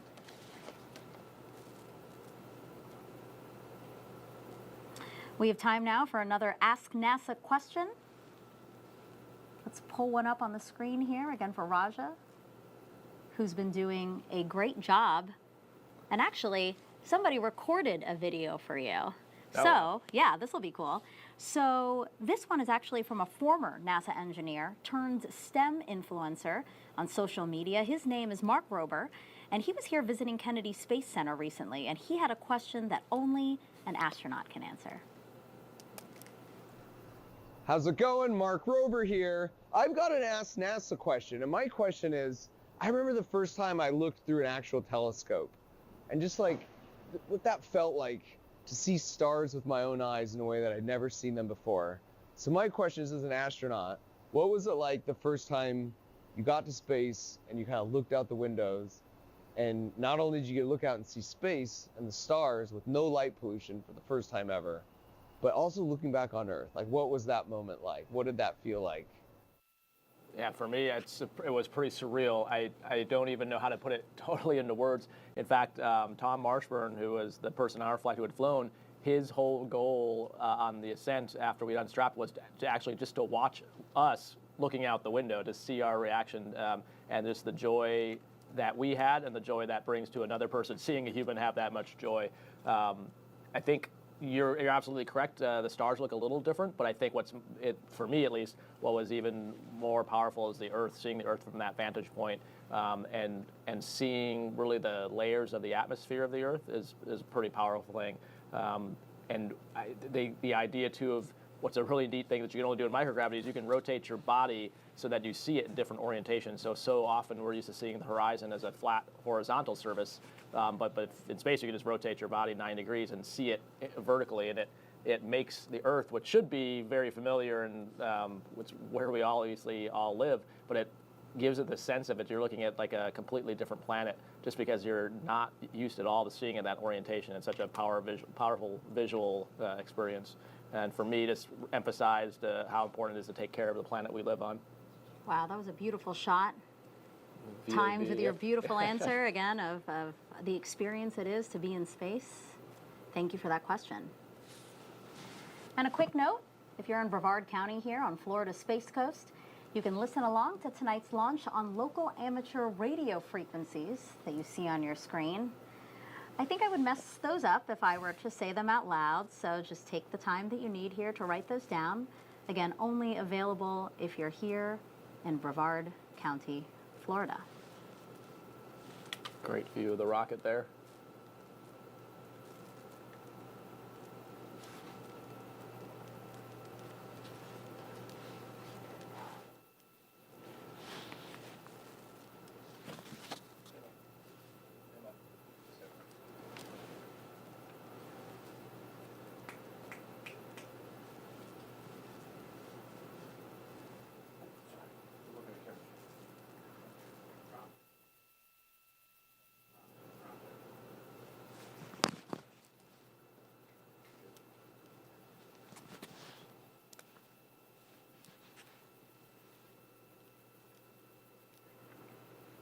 If you're just joining us, welcome to live launch coverage of NASA and SpaceX's 8th rotational flight of 3 NASA astronauts and 1 cosmonaut to the International Space Station from Kennedy Space Center here in Florida. I'm NASA's Megan Cruz, and this is NASA astronaut Raja Chari, who's been gracious to spend the last 3 hours with us as we count down to the launch again of Crew-8. With just about an hour left, Raja, talk to me about how you're feeling. How has this count been going? Yeah, it's been going great, which is the way you want it to be. I think we've seen lots of times tonight where the crew's ahead of timeline, where the launch control team's ahead of timeline, which is always a good feeling to have. And we've talked about, the things they're doing in that free time is configuring the vehicle, going through, talking amongst the crew. So we're not hearing all that intercom chatter, but that's basically what's going on inside. The next big steps, I think we expect another weather update. Seems like everything's trending positively. And then from there, starting the propellant load, which is the next big step. Yeah. Now, the launch team stood down from yesterday's attempt due to elevated winds along the ascent corridor, but today, weather is looking a lot better. 85% go here at the launch site, and conditions have improved over the ascent corridor as well. It's looking like a good day for a launch, Raja. Yep, it's looking. Let's keep our fingers crossed. But yeah, if the trends continue, and we don't have to worry about the precipitation in the launch corridor, we should hopefully be ready to send Crew-8 on the way to the space station. Yeah. Launch teams are still keeping a close eye on the weather. We expect another weather briefing at the T-1 hour mark, so we'll be listening in for that. Now, liftoff time is still holding for 10:53 and 38 seconds Eastern Time. And right now, we're tracking no issues with either Falcon 9 or Dragon, which you're seeing there on the pad. A beautiful reveal from behind the vehicle assembly building there. No issues with Dragon, as we said, no issues with Falcon 9, and the range is is green, Raja. Safe to fly. Ready to go, yeah. And as you've heard several times tonight, with Matt talking, and the crew talking with the controllers, they are excited. They're ready to go. Yeah, it looks to be a beautiful night for the folks that are here at Kennedy Space Center to be able to watch the launch. So you've got the immediate families. So we saw those when they walked out, the ones who were in quarantine. That'll be on top of the LCC to be able to watch the launch, and then the extended family, and then lots and lots of visitors here to see, the 5th flight of Endeavour, which again is just amazing. Just to think about 5 flights on a vehicle that only 5 years ago flew the first time. Now, over the last 3 hours, our crew has been getting ready for their trip to space. Let's introduce you to them now if you're just joining us. We have in the commander's seat, NASA astronaut Matthew Dominick making his debut space flight. He's from Wheat Ridge, Colorado, and is a former naval aviator. Sitting next to him, Matthew. Sitting next to Matthew is Michael Barratt, today's pilot, making his 3rd trip to low Earth orbit. He is board certified in internal and aerospace medicine. Next up, Mission Specialist Jeanette Epps. This NASA astronaut hails from Syracuse, New York, and once worked as a CIA intelligence officer. Mission Specialist 2, Alexander Grebenkin, was selected to be a cosmonaut in 2018, and this will also be his first trip to space. So 3 first-time flyers and 1 veteran. Yeah, and what a great veteran to take them up there. Mike Barratt, such a great mentor, such a great leader in the office, has got so much experience. And you saw just a really cool span of those different pictures of all the training that goes on, whether it's at Hawthorne. You saw Jeanette down here at Kennedy Space Center practicing with the egress system, using those Humvees that we saw in the Artemis video. You saw Matt and Mike different places out at JSC, so pretty impressive. Yeah, impressive crew, impressive what they've done to get here to today. Okay, so let's take a moment to also recap launch day preparations, right? So after waking up and having a bite to eat, SpaceX helped the astronauts into their suits inside the historic crew quarters suit-up room. You see them there. Jeanette looking happy, ready? They also played a card game, which is a tradition. It's to beat the commander to use up all of his or her bad luck before the flight. Then the crew followed in the same footsteps as every NASA astronaut since Apollo 7 in 1968, walking out to greet a crowd of family and friends. After getting into their Teslas, the astronauts joined a security-escorted caravan for about a 15-20-minute ride to Launch Complex 39A. Following their arrival, they got to take a look at their rocket, their ride to space. Then in pairs, they walked across the crew access arm and into their spacecraft. And now we are watching them live while they await the next big milestones, fueling of the Falcon 9 rocket and arming the launch escape system. Yeah, and kind of the reason they're using all this time now is once the launch escape system is armed, you'll see the crew will be pretty much still. They're going to keep their arms, their hands, their legs all pretty much inside the restraint and motionless, and because that's, if there was a launch escape, it's, as we talked about earlier, pretty forceful and happens really fast. And so you wouldn't want to have your hand out or doing something like that. So this is the time to get all the little movements out or get yourself comfortable, make sure everything's fine, you've got everything configured the way you want. And it's also the time they'll do all their scrolling on the displays to go through the procedures. Because again, once the launch escape system is armed, they will try and minimize the amount they're moving around other than going through those displays. So it's good when they're ahead like this, because you don't want to be rushed going into that, and so having the chance to review and talk through that as a crew on the intercom is super helpful. And Raj, as we take these beautiful aerials again from a helicopter that we have orbiting the pad, I have an update on the weather. They had another weather briefing, and we are now 90% go. Great news. Trending better. News. Yep. So my guess is with a small percentage change, when they do the next update for the crew, they'll probably pass that on to them, but that's good to hear. Now at this time, we are expanding our coverage and would like to welcome SpaceX and NASA commentators joining us live from Hawthorne, California. That's where the SpaceX mission team is located. So we want to welcome now Sandra and Jesse. Thanks, Megan, and hello to each and every one of you joining us today. I'm Sandra Jones with NASA Communications. And I'm Jesse Anderson, a manufacturing engineering manager here at SpaceX. Sandra and I are joining you today from SpaceX headquarters in Hawthorne, California, as we count down to liftoff of Crew-8 just about an hour from now. Of course, Crew-8 is our 8th operational mission with SpaceX flying astronauts for long-duration missions to the International Space Station. Crew-8 will have 3 first-time flyers on board, as well as a veteran NASA astronaut. Today's crew will fly aboard the Dragon spacecraft named Endeavour, which previously flew NASA's SpaceX Demo-2, Crew-2, and Crew-6 missions, in addition to AX-1, the first commercial astronaut mission to the space station. For those of you following along, Endeavour will be the first Dragon spacecraft to fly 5 times. It's also been 5 years since the Demo-1 mission, which was the first demonstration mission of NASA's commercial crew program to the space station. And Dragon, we saw good feedback from all the valves there. And at this time, your go for Section 5. When ready, report go for launch. Copy, Section 5, we'll go.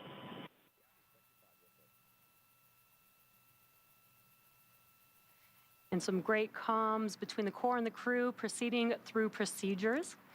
So fast forward to today, it's only March, and it's already been a very busy year for the teams here at SpaceX and NASA. So far this year, we've launched 2 missions to the space station. Crew-8 will be our 2nd human spaceflight mission so far this year, following Axiom 3.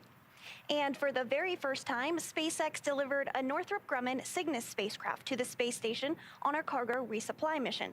On the heels of that mission, Falcon 9 launched NASA's ocean-studying PACE satellite on a polar trajectory from the Cape. And just last month, we launched our first commercial lunar payload services, or CLPS, mission to the moon for NASA, which we'll talk a little bit more later in the program. All of these missions we just mentioned continue to bring us closer and closer to our ultimate ambitions of going further into space. Copy, Crew-8, go for launch. Let's do it. And great news there, we are go for launch. It's such an exciting time for all things space. History is being made every single day. It continues to be a smooth countdown, and we're looking good for an on-time launch, as we just heard. Coming up at T-minus 45 minutes, the team will report their readiness for propellant load with a final go, no-go poll. So in the meantime, NASA's Rebecca Turkington is going to help us take a closer look at where the crew is headed tonight. Rebecca? Thanks, Jesse and Sandra. We are back in the International Space Station Flight Control Room in Mission Control, Houston. The crew will be making their journey today to low Earth orbit, which you may hear us refer to as LEO. This is classified as orbits around Earth that are 1,200 miles or lower. There are a lot of satellites in this orbit, including the Hubble telescope, and of course, today's destination, the International Space Station. The space station's orbit averages at 250 miles above Earth, but varies based on its apogee or perigee, which stands for the highest and lowest points of its orbit. As we discussed earlier, the orbiting laboratory was recently home to the 3rd private astronaut mission called AX-3, with a crew representing 4 nations. NASA is enabling these private astronaut missions to lay the framework for a commercial low Earth orbit economy, where NASA will become just one of many customers. The AX-3 crew spent about 2 weeks on board the station, completing important research experiments and conducting outreach activities. They also took some beautiful shots of the Earth, like this one. AX-3 mission commander Michael Lopez Alegria took this photo of the moon peeking out from one of the space station's solar arrays. NASA's Crew-7 is currently on board the station and has also captured some amazing shots recently. NASA astronaut Jasmine Mogbelli took this photo of rare noctilucent clouds, which form in the Earth's mesosphere about 30 to 50 miles above the Earth. These are the highest clouds in the atmosphere and are made up of ice crystals, whereas other clouds are made up primarily of water droplets. We cannot wait to see what Crew-8 captures. As we get closer to launch, let's take a look to see what's in store for Crew-8 while on board the International Space Station.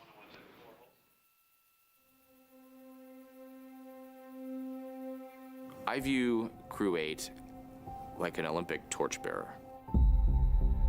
Each nation that hosts the Olympics has, these torch bearers that go along and they make a scene of it, and each person passes the torch and lights the torch and passes it on to the next person. And that's where I see Crew-8. We are keeping the flame of human presence in low Earth orbit alive by going up there, maintaining the space station, continuing to do science. Well, the International Space Station is by far the largest laboratory that we've ever had in flight, obviously the largest human-made structure in low Earth orbit. So whatever we can do in space to look at different types of materials, to look at ourselves without the force of gravity, to discover its true nature, we can develop better countermeasures back here on Earth. The International Space Station is capable as it is, becomes like a low Earth orbit wind tunnel, if you will. It gives us a platform to test things before we venture away from low Earth orbit towards the moon and eventually long transits towards Mars and eventually to asteroids. Это работа, связанная с различными научными составляющими. Это и материаловедение, это и биология. То есть спектр задач, решаемых на орбите, он достаточно широкий. Each individual will be an experiment in and of themselves, how our cells behave, how our blood changes, how our bone density changes, muscle mass. We're looking at everything to figure out countermeasures for the human body so that it can live longer and longer outside the Earth's protection. Working and training with Crew-8 is absolutely awesome. We have a diverse group of academic and intellectual backgrounds that come together, and also an international component. We are four, I would say, almost as different personalities as you could possibly imagine. Совершенно будет сработанная команда, и выполним задачи на все 100%. The chemistry we've kind of developed, I think, is really quite magic. This mission has brought us together in a way that I don't think any other circumstances ever would.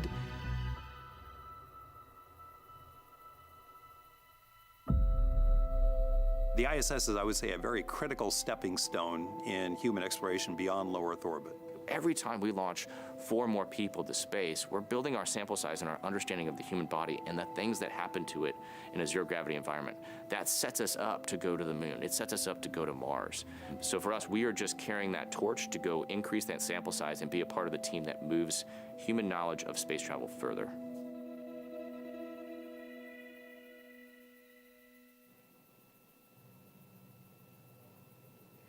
Reusability is the key to making spaceflight more routine and ultimately what will enable humans to become multiplanetary.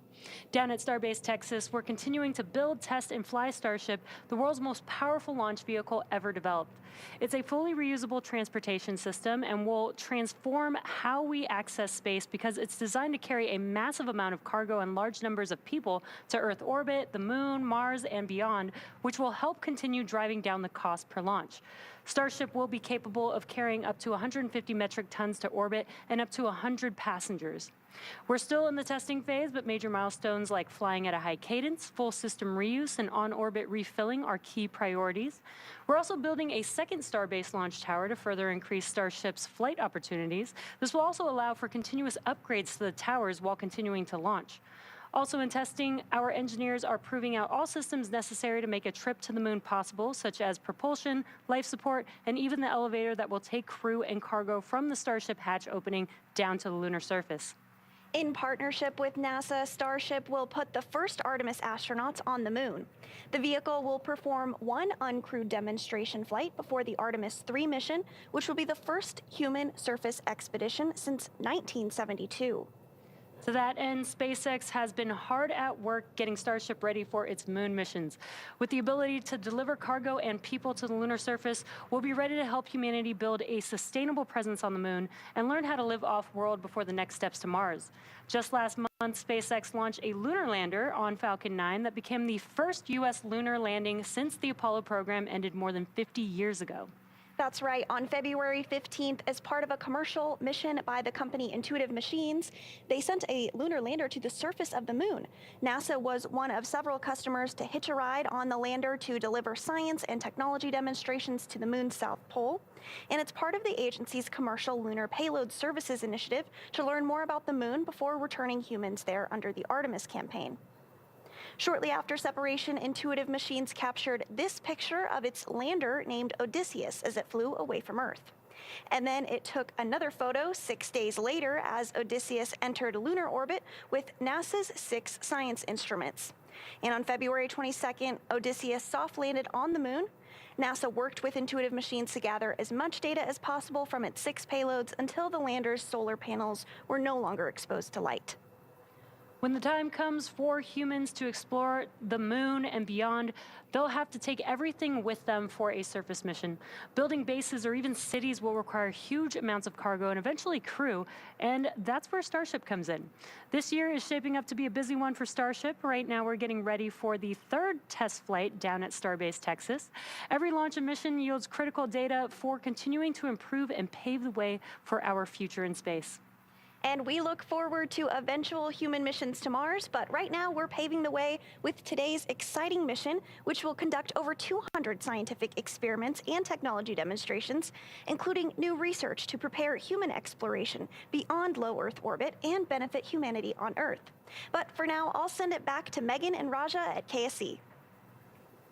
And since we're hoping to go farther into space than ever before, NASA is in the process of gathering as much data as possible to understand how long-duration trips to space affect the human body.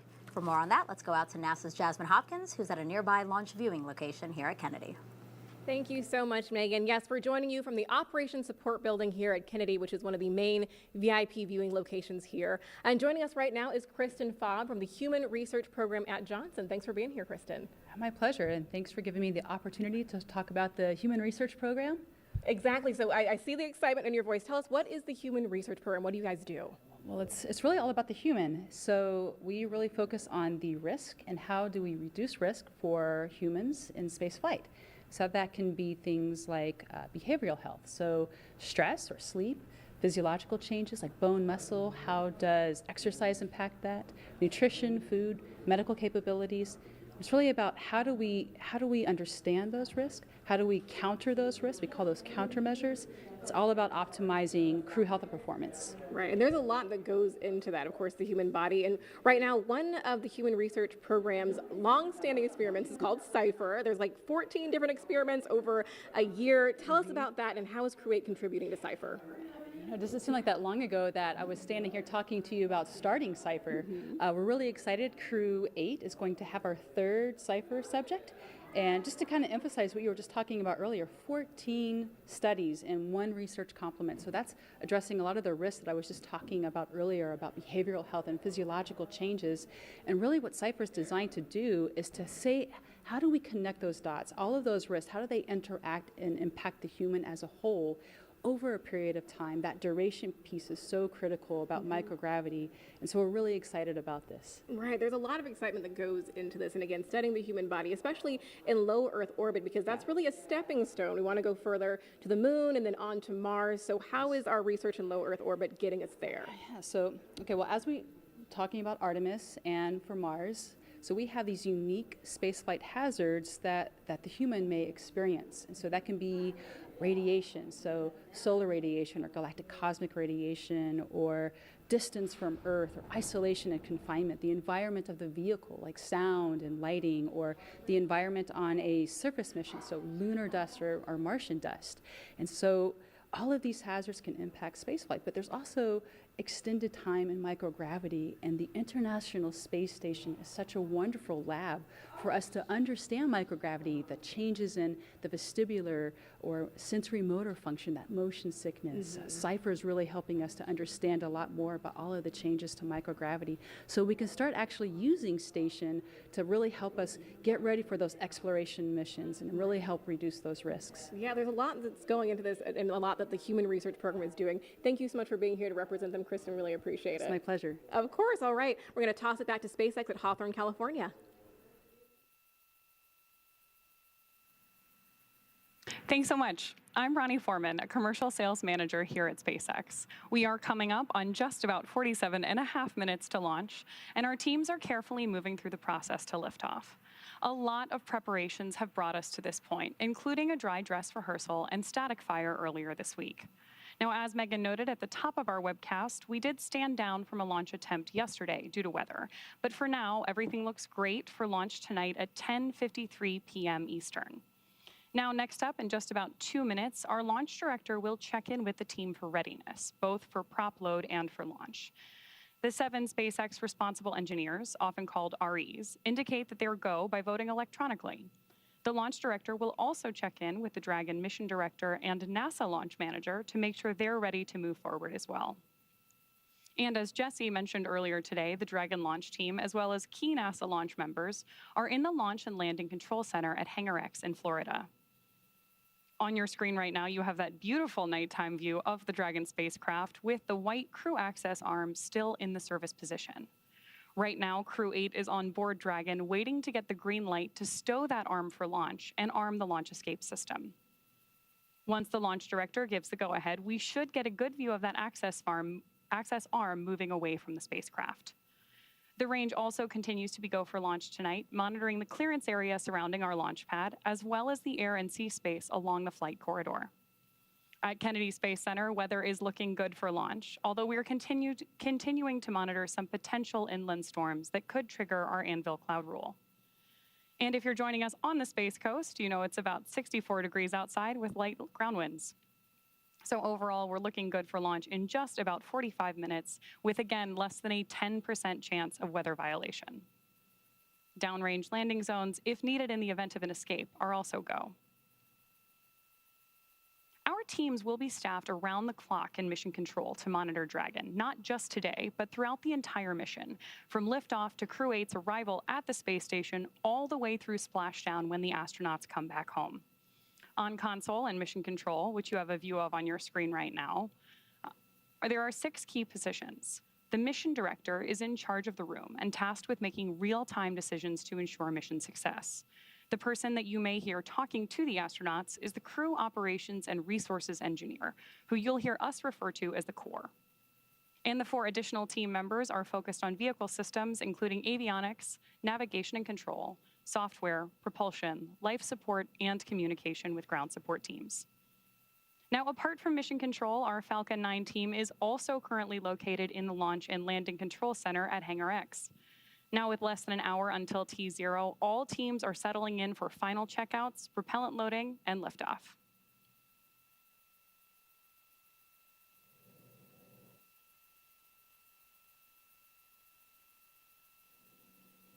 Pull is complete. Again, and right now we are standing by for that access pull from arm retract. Both launch control rooms will go into lockdown at T-minus 45 minutes and remain in that state until launch escape system is disarmed.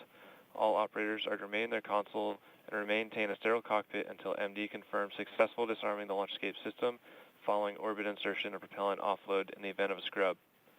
For non-urgent no-go conditions, brief the CE or LD and then approve boarding the countdown. For urgent issues affecting the safety of the operation, operators shall call hold on the countdown net. Launch control will abort the launch out sequence immediately and proceed in the launch abort sequence. At T-minus 10 seconds, launch control will be hands-off, relying on automated abort criteria for the remainder of the count. Operators advise the launch director whether structural breakup or fire is imminent or occurring per Dragon manual escape flight rules. Launch control, you may proceed with arming the crew for movement.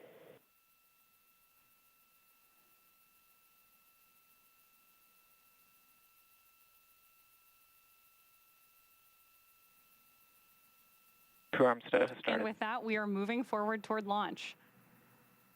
Propellant loading will begin in about 10 minutes and crew access arm retraction has begun. So in the meantime, let's check back in with Megan and Raja.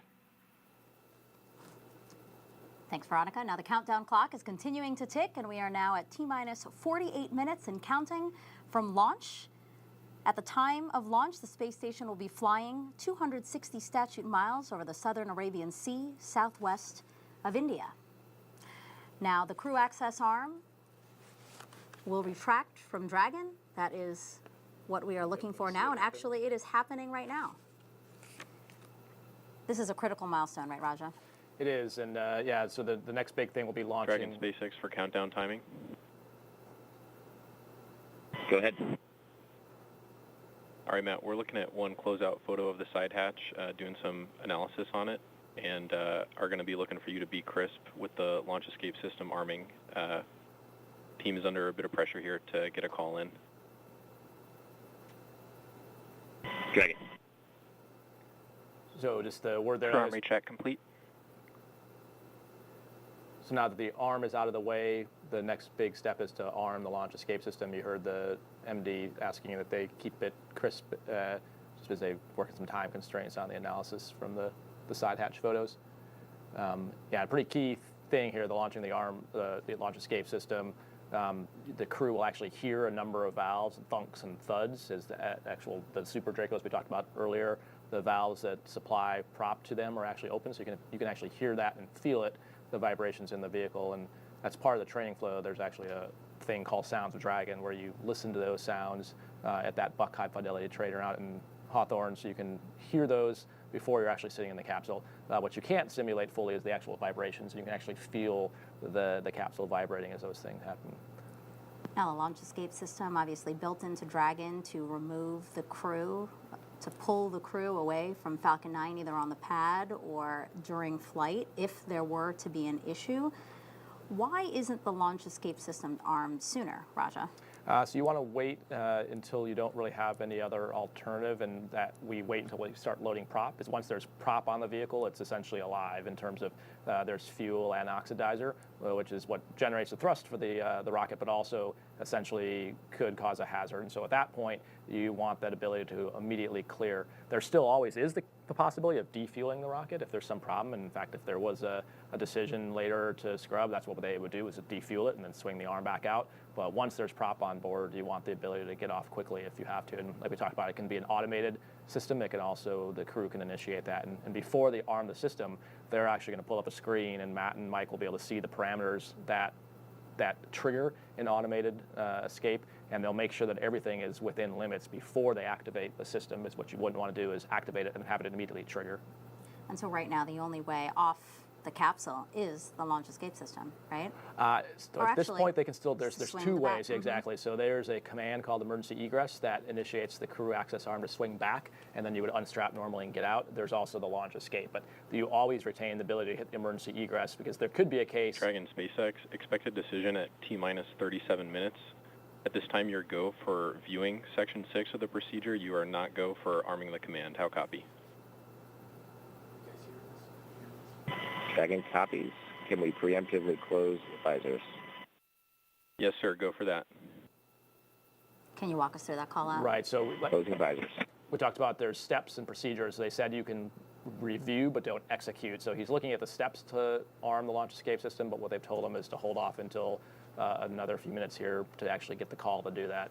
And you heard him talking about the photos they were looking at from the closeout of the hatch, and we talked about the analysis that goes into looking at everything and saying, was it new, old? So there's probably something they're looking at in those photos. We saw them spending some more time with the lights and the pictures and wiping it down just to make sure they're happy with what they saw. So making sure that the side hatch and the seal are all good before proceeding with launch. And the reason this is where they want to pause and think about that now is because, like we've talked about, once you arm the launch escape system, then now you're sitting on a armed set of prop in that Dragon. The Super Dracos are active, and so right now the closeout crew is gone. No one's around there. So before you take that next step, you want to make sure that you have a clear path forward towards launch. And so again, we're expecting that decision on whether or not to go forward with arming the launch escape system, which obviously needs to happen before we can proceed to launch. Yep. We're expecting that in about a minute. That is the time that the launch team briefed Matt and the crew.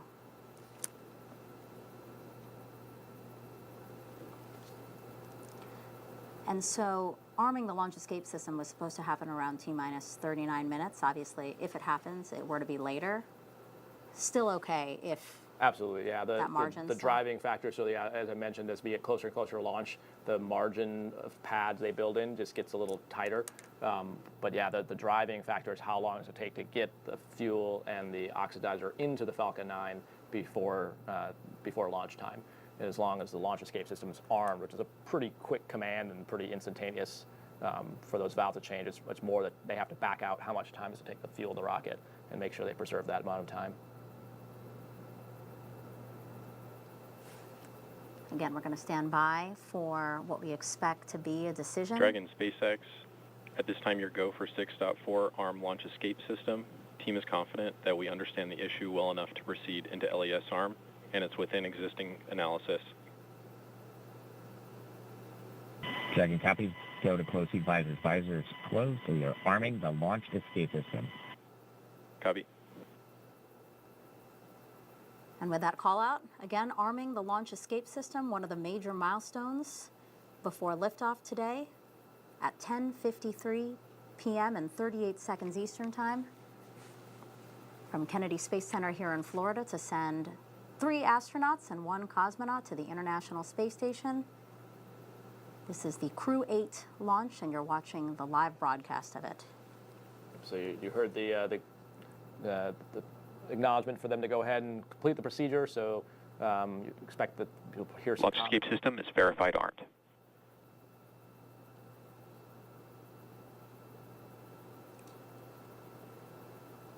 Now, needing to use the launch escape system, it's just a possibility we have to plan for. No one wants to think about it, but it is something we have to plan for. Yeah, actually, it makes the overall launch safer because you have an alternative if there's something wrong with the F9 rocket. So yeah, you're absolutely correct. You wouldn't want to have to use it, but the fact that we built that into these commercial crew vehicles is a huge safety improvement over the past. And it looks like they're starting loading prop now, which is the next major step. And so now that the launch escape system is armed, they can start putting the prop onto the vehicle. You'll start to hear calls. And again, the crew can actually feel some of these things. They don't actually have direct insight into the actual fuel levels inside the Falcon 9, but they have a timeline inside the Dragon that gives them a sense of propellant load has started. There's a call out confirming that propellant load has started on schedule at T-minus 35 minutes from liftoff. And so at this point, the crew, like I mentioned, with the launch escape system armed, is pretty much in flight mode. So they're watching the timeline and will be monitoring the calls they get from the ground as that kind of layout if the prop loading is happening according to timeline. And then for us watching on TV, a really super easy way to see how full it is just as the condensation comes off the rocket. That gives you a sense of how far up the fuel has filled inside the tanks as the cooled fuel and oxidizer go into the tank and then evaporate. Yeah, right now we have RP1 or rocket grade kerosene going in, and also liquid oxygen loading on the first stage. And again, the reason, just like with the LES arming or the launch escape system arming, as well as the prop loading, they make those calls to the crew so that when you hear these clunks and thuds and kind of ringing of the vehicle, that you know that was supposed to happen, as opposed to, without a call or without the timeline they have. If you just hear a very loud thud, it's kind of just like in your house. You're like, what was that? So this just kind of keeps everyone in sync as to the things they're seeing, feeling, and hearing are normal. So inside Dragon Endeavour right now, we have Commander Matt Dominick, born and raised in Wheat Ridge, Colorado, married to Faith Dominick, and they have 2 daughters. He has a Master of Science degree in Systems Engineering from the Naval Postgraduate School, designated a Naval Aviator in 2007, made 2 deployments to the North Arabian Sea. He has more than 1,600 hours of flight time in 28 different aircraft. Go ahead. Yeah, hey, want to get back with you and chat about that LES arming time pressure. Summary, we saw a small crack on the side hatch seal at the top of the hatch. Main concern is re-entry heating soaking through a damaged seal. We do believe the crack is small enough to be bounded with margin by existing analysis, but the team is still working it and double checking. How copy? Dragon copy.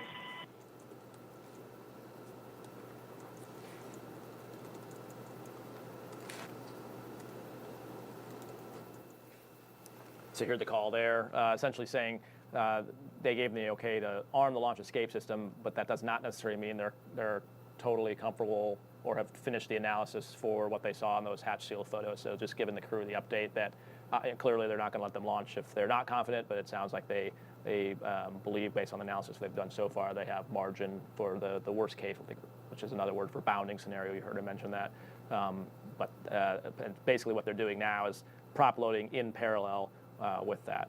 Right, because that call out gave us some insight into why there was a delay in arming the launch escape system. They basically said there was a small crack in the side hatch seal, and the concern of that crack would be during reentry. Correct. Yeah. Yeah. So I think obviously, like we've talked many times throughout the broadcast, you've got some of the best experts in the world on both the SpaceX and the NASA side looking at the data. I think it really shows the importance. Early on we were ahead of time, but all the pictures and photos they were taking of the hatch seal, and this kind of demonstrates exactly why they do that. Because now, when we don't have access to the hatch and we can't just open it up and take a look, we can pore over those photos. Go back to the SMEs, the REs, as you heard them called, the responsible engineers, the subject matter experts, and use that photo evidence compared to the analysis and the development verification information to make sure that we're confident that everything's good to go. Right. Because as I said, they believe it's small enough Start to of stage fix. 1 cryo-helium loading. Stage 1 cryo loading, as you said. Cryo-helium. Yeah. Yeah, and so helium, so you mentioned before, there's RP1 is the fuel, and then liquid oxygen is the oxidizer. What pressurizes those propellants is helium. So not only do you have to load the fuel, the oxidizer, but you also have to load gas to then push those fuels into the engines. T-minus 30 minutes, 19 minutes and counting to T0. As Raja was saying, propellant loading is happening on the Falcon 9, but there is an issue still in review, which is a small crack in the side hatch seal. The team briefed the crew just a few minutes ago, saying that they are reviewing it, but they believe it is small enough to fix. And that is why propellant loading continues. Correct, yeah.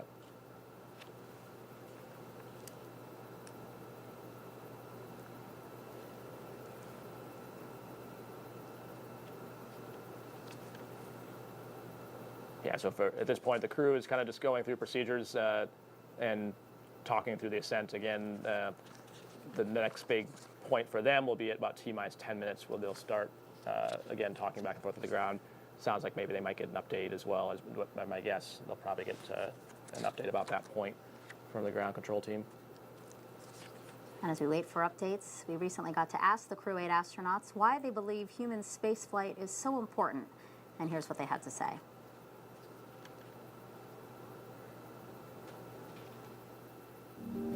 Everything we learn on space station enables our technology, it increases our knowledge, and it burns down our risk as we go further. As explorers, we're looking at ways to further human knowledge, human experience. Как сказал однажды Константин Эдуардович Циолковский, наша Земля — это колыбель человечества. Но не может человечество все время оставаться в колыбели, поэтому именно за счет того, что мы нарабатываем сейчас пилотируемыми полетами. People are so different on Earth. The more people we get into space, the more things we learn about what happens to their body in space, the more we learn to move humanity further to the moon and then ultimately to Mars.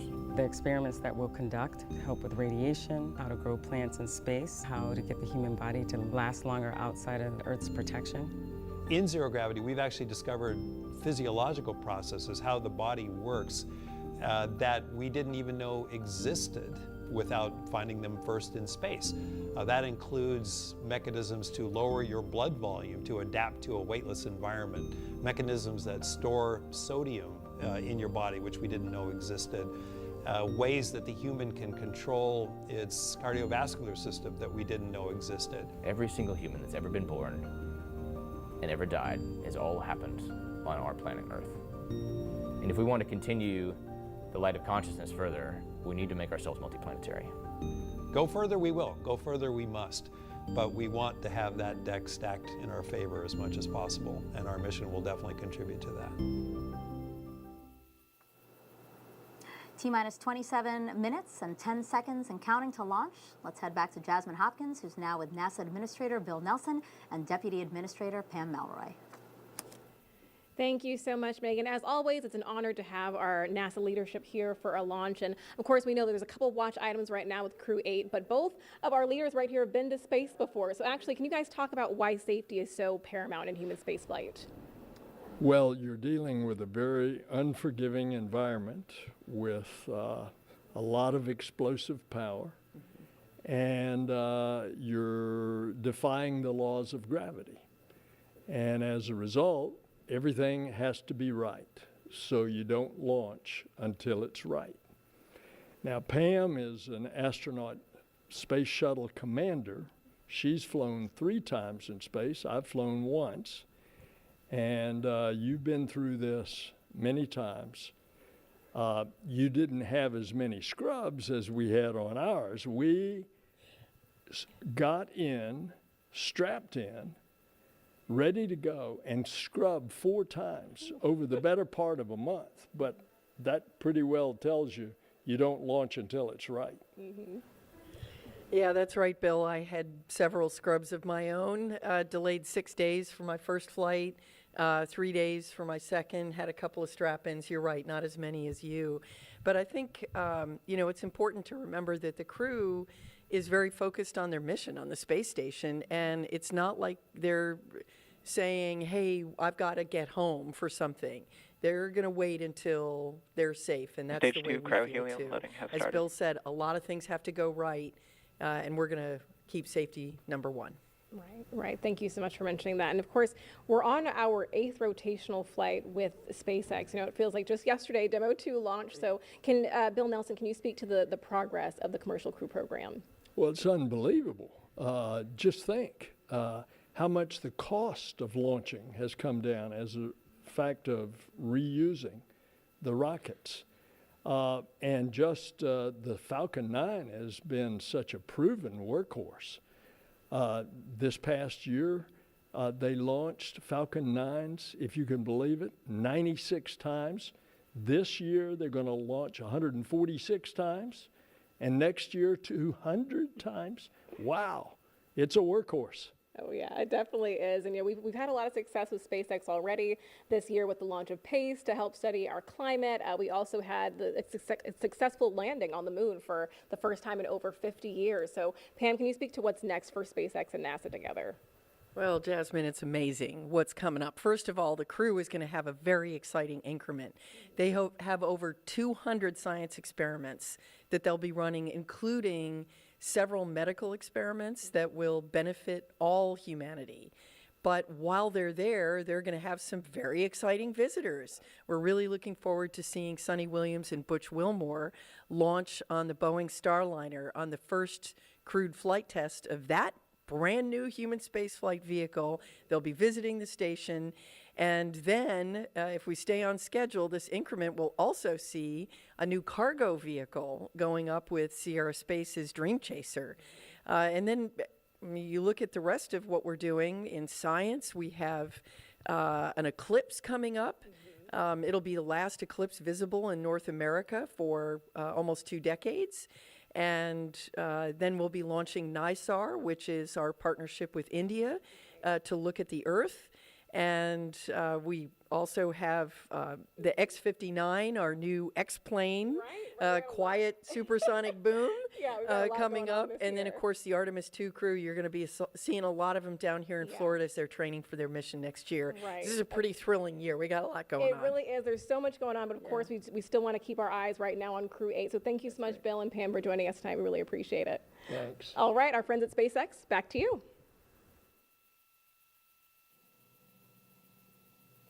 As we continue to count down, let's take a closer look at the vehicles that will be taking Crew-8 to the International Space Station tonight. Sitting atop the Falcon 9, the Dragon spacecraft and its trunk stands over 26 feet tall. There are 2 windows on the spacecraft, plus 1 under the nose cone. The nose cone opens shortly after launch to expose the forward bulkhead thrusters and docking mechanism that will connect with the space station. Dragon's trunk holds solar cells which power Dragon while it's in free flight. The trunk can also carry unpressurized cargo.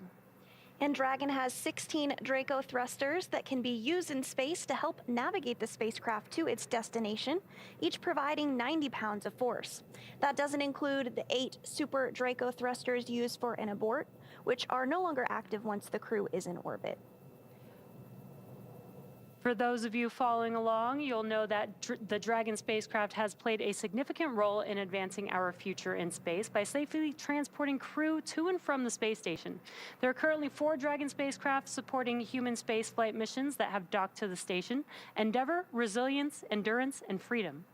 Crew-8 will fly aboard Endeavour tonight, which previously flew NASA's SpaceX Demo Mission 2, Crew-2, and Crew-6, in addition to Axiom's first mission, the very first commercial astronaut mission to the International Space Station. Altogether, the reusable Dragon spacecraft has completed 7 human spaceflight missions on behalf of NASA and visited the space station 38 times under NASA's commercial resupply and commercial crew programs. As always, Dragon will be delivered to orbit today by SpaceX's Falcon 9 rocket, which provides 1.7 million pounds of thrust on its first stage thanks to its 9 Merlin M1D engines. Once the first and second stages separate, these engines are also used to help land the first stage. The first stage will perform 3 burns as it makes its way back toward Earth today. First is the boost back burn, and that's where 3 of the M1D engines will reignite to help flip the first stage around to head back to the launch site. The second burn is the entry burn, and that's where a single engine will reignite to help slow Falcon 9 down as it prepares to enter the Earth's atmosphere again. Finally is the landing burn, and that's where 3 engines will slow down the rocket enough to perform a precision landing back down on landing zone 1. Meanwhile, the second stage continues to orbit, powered by 1 single Merlin vacuum engine with over 220,000 pounds of thrust. The second stage will secure Dragon's entry into low Earth orbit.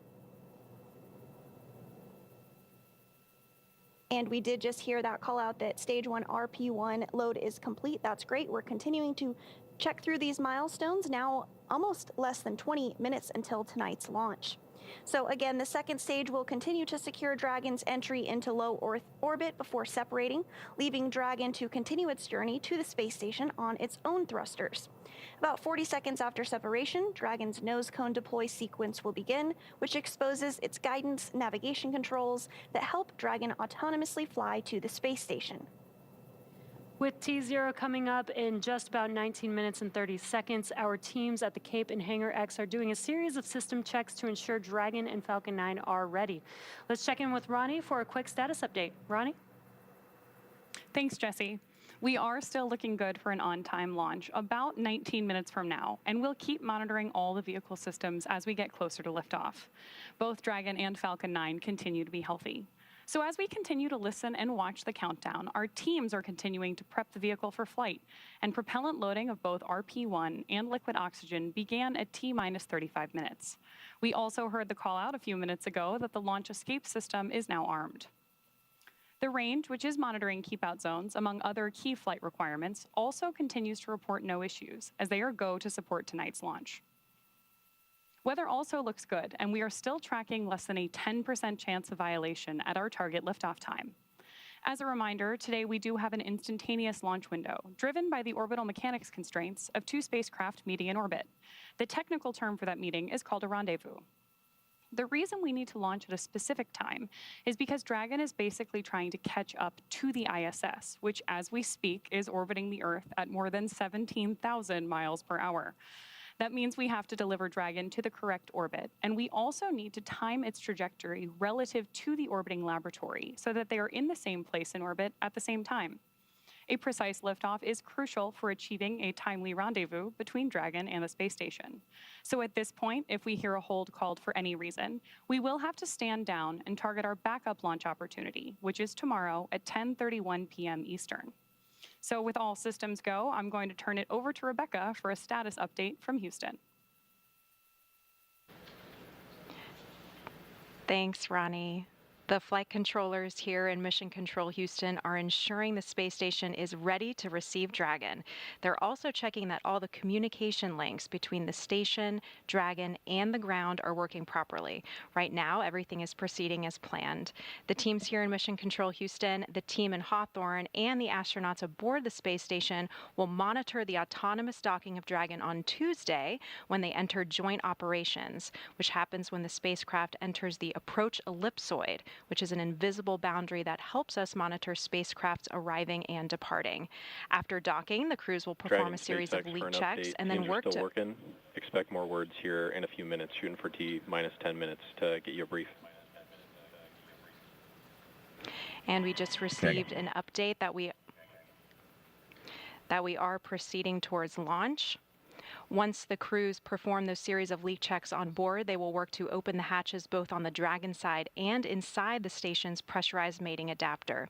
We expect hatch opening to take place about an hour and a half after docking. Once on board, the astronauts will be greeted by the space station crew and will then join in for welcoming remarks for the... Here in Mission Control, Flight Director Garrett Hain is on console overseeing the team for launch, and Paul Kanya will be on console on Tuesday for docking. That's it from here in Mission Control Houston. I'll toss it back to the team in Florida. Megan, how's it looking? Thank you, Rebecca. If you're just joining us, we are now at T-minus 16 minutes, 7 seconds and counting from the 8th astronaut rotation mission to the International Space Station under NASA's Commercial Crew program. Rajachari, commander of the SpaceX, NASA SpaceX Crew-8 mission here with me. And Raja, we just heard a call out saying to expect another crew brief at T-minus 10 minutes about the crack that the teams are currently monitoring in the side hatch seal. Yep, and that's a pretty standard at T-minus 10 is usually when they've kind of done all the final polling and usually give an update to the crew and for the crew to make sure that they're all ready to go inside the capsule as well. And since we know of at least that one open issue, that's also kind of the logical time for them to update Crew-8 on the status of that before they go into the final terminal count. Not to say that they can't continue working it during that 10 minutes, but that's sort of I think the checkpoint they gave the crew when they'll give them some information about it. Mm-hmm. And so, yeah, it's always exciting, and I think the administrator said exactly what we would expect and exactly why we do what we do, that of course safety will be paramount. Of course we want to see them launch. Obviously the families want to see them launch. Crew-8 wants to get there, and the expedition on the space station wants to see them, but clearly we want everyone to be safe, so yeah. I know the team will do what they need to do. So we're taking the steps towards launch, but we're waiting for that T-minus 10 brief to really give us the final Right, resolution. so we'll continue doing stuff in parallel to be ready to go, Sure. But obviously the analysis still has to get completed. So when Crew-8 arrives at the International Space Station, they will be greeted by 7 other crew members, including NASA astronaut Laurel O'Hara.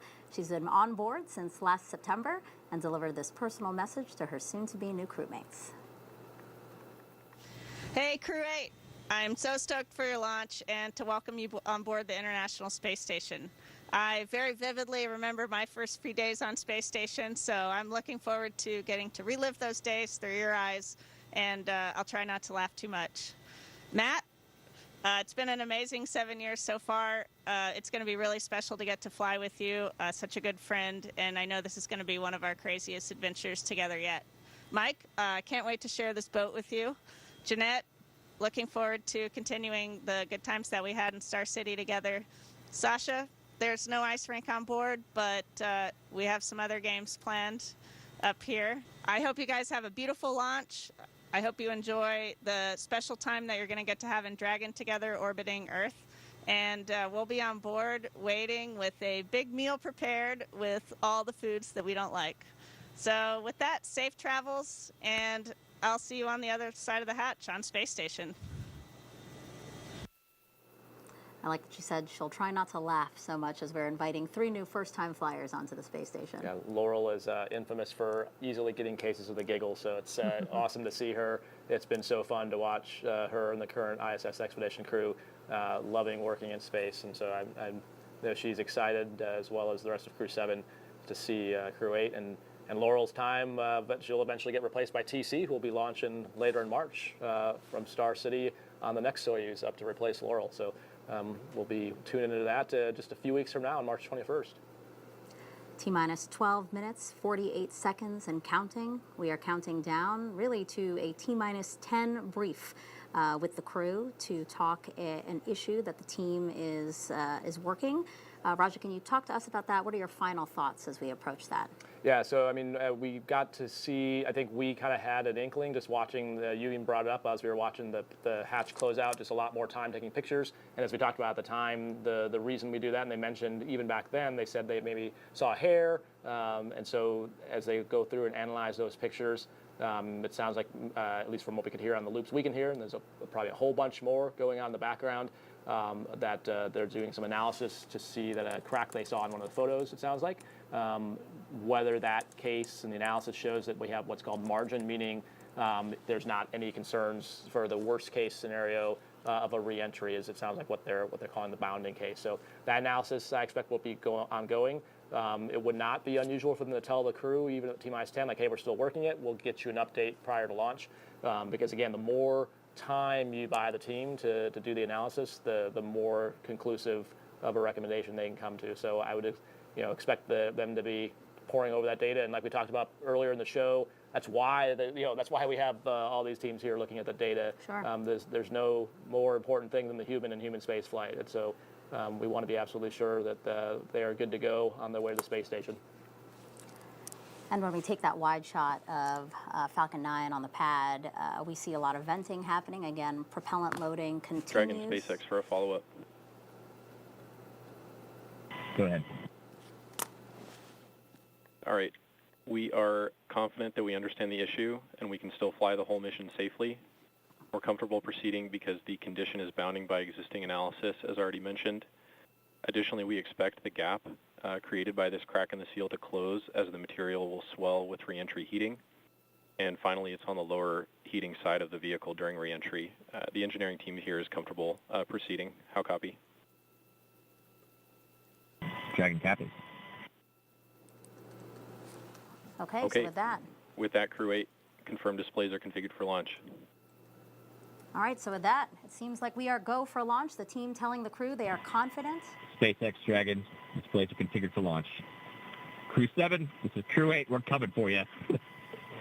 It's time for Crew-8 to relieve you of the watch onto the International Space Station. SpaceX Dragon, we are ready for you to cast off the strongback and launch Dragon Endeavour on its 5th voyage. There you have it, the team confident that they can fly this mission end to end. So now, in this final stretch of the countdown, we're going to turn it over to Sandra and Ronnie at SpaceX headquarters in Hawthorne, California, to take us through launch and ascent. We copied all. Godspeed, Crew-8.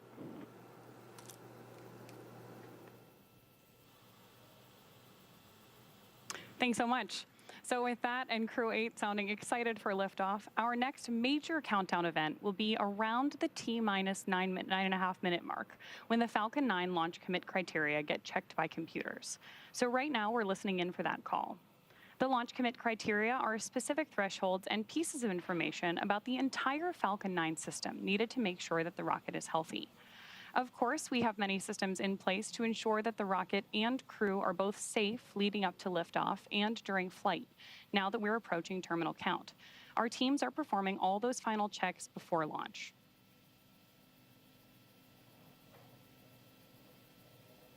Back in Mission Control Houston, there's a variety of systems and console positions that are also being worked in tandem and monitored by the team. These include cameras aboard space station, reboost capabilities, as well as a console that monitors trajectory to ensure everything is looking good.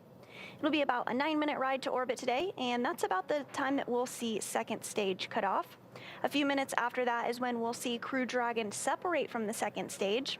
And along the way leading up to this, you'll be hearing some performance calls as we get into the final countdown, and then after liftoff as well. These are SpaceX flight controllers reporting on trajectory, speed, booster performance, and key milestones. But there are some other calls you'll hear the crew make as well after liftoff. The crew will report out number and letter combinations, which mark different abort zones throughout the flight up the eastern seaboard.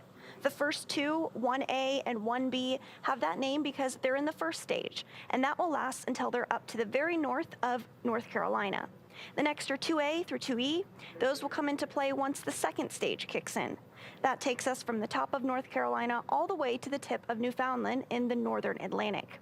Diverting a little bit from the other naming systems, you will hear the call Shannon, or Forward to Shannon, which refers to Shannon, Ireland, meaning they would target off the coast of Ireland if they were later in that second stage and did need to abort.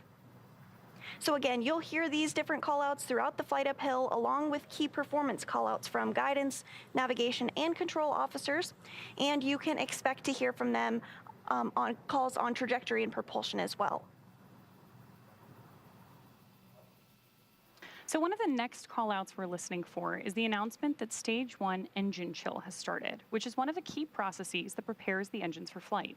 Right now, propellant in the tanks is isolated from the engines, but at T-minus 7 minutes, we'll open the engine pre-valves and start passing just a trickle of liquid oxygen through the Merlin engine pumps, Engine chill has chilling the started. engines for the start sequence.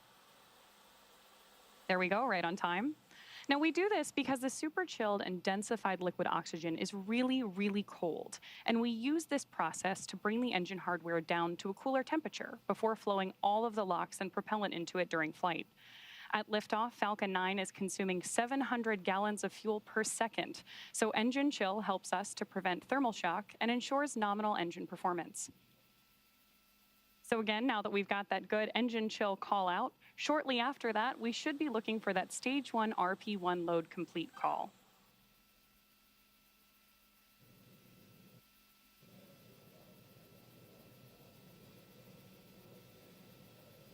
So with that engine chill now underway, we're looking ahead to the call out that RP1 load is, and there you heard it, RP1 load is complete. RP1 is densified kerosene or rocket fuel that will propel the crew into orbit.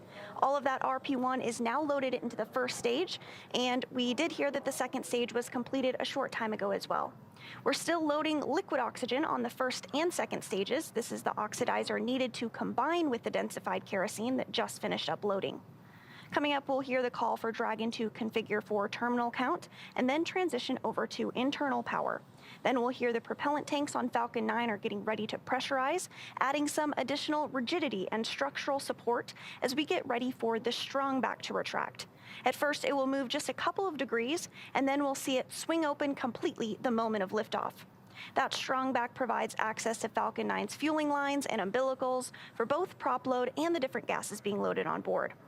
We'll continue to check through a couple more fueling milestones, including one around the 2-minute mark before flight, where we will hear that the liquid oxygen is finished on board the second stage. Dragon is then configured for terminal count. Falcon 9 tanks pressurizing for strong back retract. And we did just hear that call out. Dragon is in terminal count. The onboard computers now are taking control of this spacecraft. The first stage will finish liquid oxygen loading in about 3 minutes, followed by completion of second stage LOX loading 1 minute later. Strong back retract has started.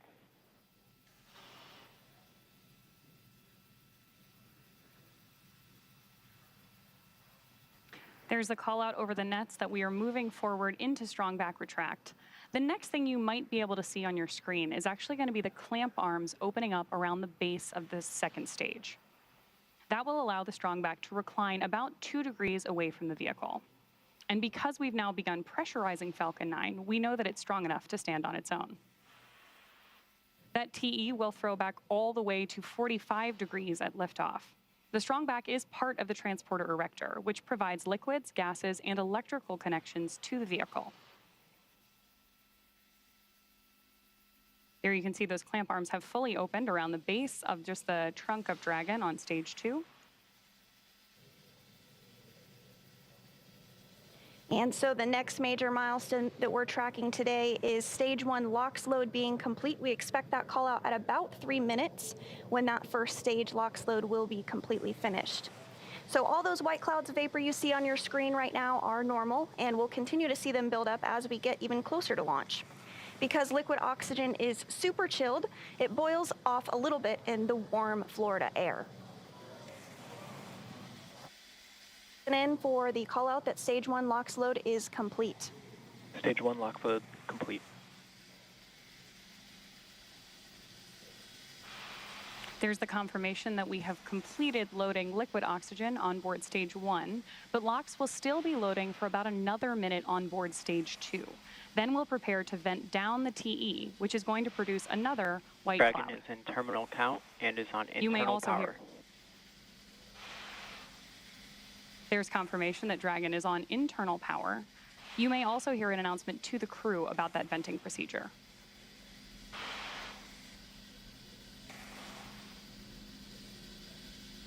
So everything continuing to go as planned this evening. We are now 2 minutes and 20 seconds away from the launch of Crew-8. Standing by in about 15 seconds, we should hear the call out that the second stage LOX load is complete and that Dragon is in auto idle.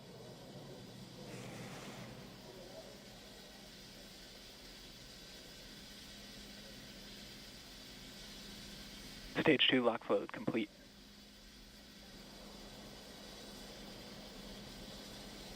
And with that, you did hear that LOX load is complete. Gas closeout has also begun, so we're now isolating all the feed lines for Dragon the different is gas systems from the auto-idle. Falcon 9 rocket. They'll then get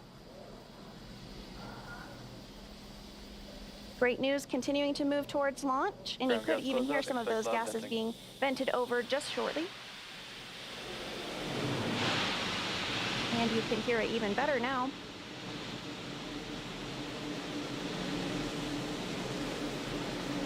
Something else you might see here in a few moments is water being poured onto the pad. Because rockets are super loud, the sound can impart loads back on the rocket itself, so that water helps absorb and prevent the sound from hitting the structure and reverberating back onto the rocket.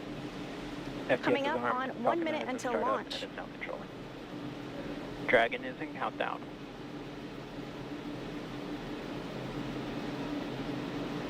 The flight termination system is armed, and we are in Dragon, countdown. SpaceX, go for 45 launch. seconds.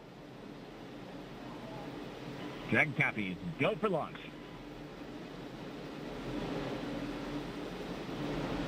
Reports go. Crew reports go. Now T-minus 30 seconds. about 30 seconds away from liftoff.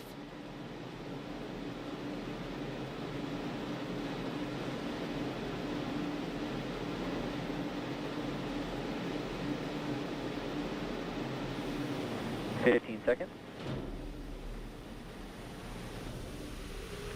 T-minus 10, 9, 8, 7, 6, 5, 4, 3, 2, 1. Ignition. Engines full power. And liftoff of NASA Crew-8. Go Falcon, go SpaceX, and go NASA.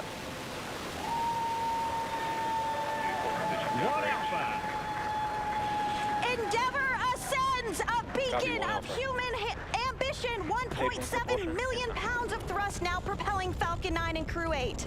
Vehicle is pitching down range.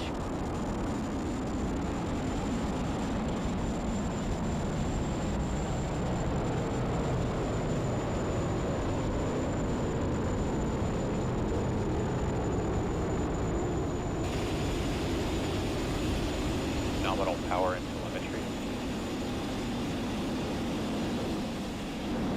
Stage 1 And we throttle are down. getting good call-outs on propulsion. Falcon 9 engines now throttling down to help pass through the period of maximum dynamic pressure. Falcon 9 is supersonic. Stage 1 throttle up. 1 Bravo. So with that call out, Copy 1 Bravo. we know that Falcon 9 is throttling back up, and that one call out for 1 Bravo means that we are in the second and final abort mode for the first stage, continuing to get good performance from Falcon 9. Now at this Impact point, chill the has crew started. are already pulling over 2 Gs. And with that call out, we know that that engine chill for MVAC, which is our second stage engine, has now also begun. That also means we have a couple of events that are going to happen in rapid succession. First is that chill on the MVAC engine, and then we'll have main engine cutoff, or MECO, where the 9 engines on the first stage of Falcon 9 will cut off ahead of first and second stage separation. Then the Merlin vacuum engine on board the second stage will ignite and carry the Crew-8 astronauts to orbit, while the first stage begins its journey back to Earth. At this point in the flight, the 9 Merlin Stage one, engines throttle are starting to throttle down, and we're standing. There's that call out for throttle down, and we're standing by for MECO.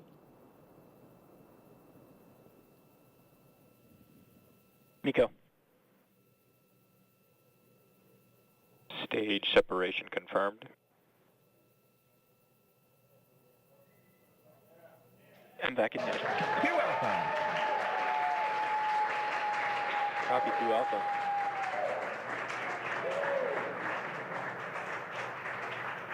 So those incredible views on your screen, and of course the cheering behind me means that we have had successful main engine cutoff, stage separation, and ignition of our MVAC engine on board stage 2. We are also in 2 Alpha for the aborts if needed. Of course, that second stage is being illuminated on the right-hand side of your screen by our single Merlin vacuum engine on board stage 2. Now, the next milestone we're tracking is the stage 1 boost back burn on the left-hand side of your screen. And we are expecting completion of that burn in just about 10 seconds.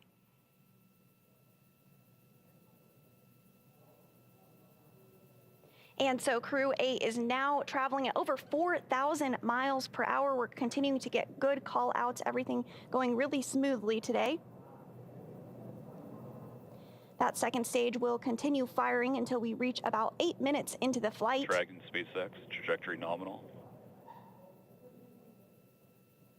Dragon. Good performance on the lone Merlin vacuum engine on the second stage. The crew's G-load dips right when we hit the separation event, and it's going to continue to build up now. Again, we just heard another call out for nominal trajectory. That was the guidance, navigation, and control officer stating nominal trajectory, or everything is looking good. Dragon is pointed in the right direction, continuing its flight uphill. This second stage will continue to fire until a little over 8 minutes into the flight, accelerating Dragon to more than 17,000 miles per hour and placing the crew in orbit. Right now, the crew is traveling at 4,500 miles per hour and is over 93 miles in altitude. That single Merlin vacuum engine can produce over 220,000 pounds of thrust in the vacuum of space, and you really see it doing the heavy lifting right now. So while Crew-8 continues on its way to the International Space Station, the first stage booster is on its way back to landing zone 1. SpaceX, trajectory nominal. Confirmation there that the trajectory for both vehicles is looking good. Now, the first stage has a couple of events itself in order to land. At T plus 6 minutes and 16 seconds, stage 1 will begin its entry burn, which will be the first of 2 burns prior to landing. During this burn, Falcon 9 will ignite only the center engine for about 10 seconds in order to slow the vehicle down before it reaches the denser parts of the Earth's atmosphere. That will be followed by the landing burn at T plus 7 minutes and 21 seconds. This time we'll light 3 engines, and the burn will last for about 20 seconds, ending just about a minute before we expect Dragon to be inserted into orbit.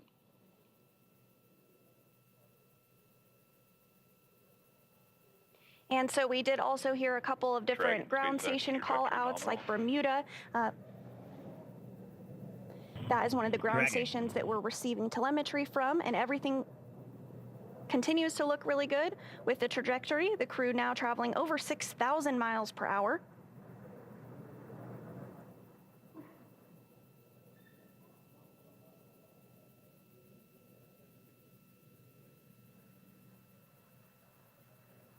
Again, this second stage will continue to light for a couple more minutes before second engine cutoff. At that point, the vehicle will coast for a few minutes before separation.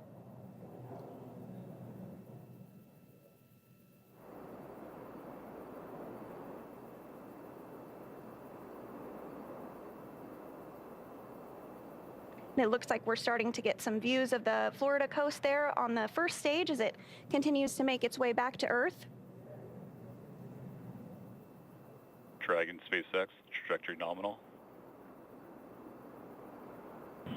Continuing to get good call outs, everything going smoothly. Now almost 7 minutes into the flight of Crew-8. So the next milestone we're standing by for is stage 1 landing burn start. Again, as Stage 1 approaches the Space Coast to touch back down at Landing Zone 1.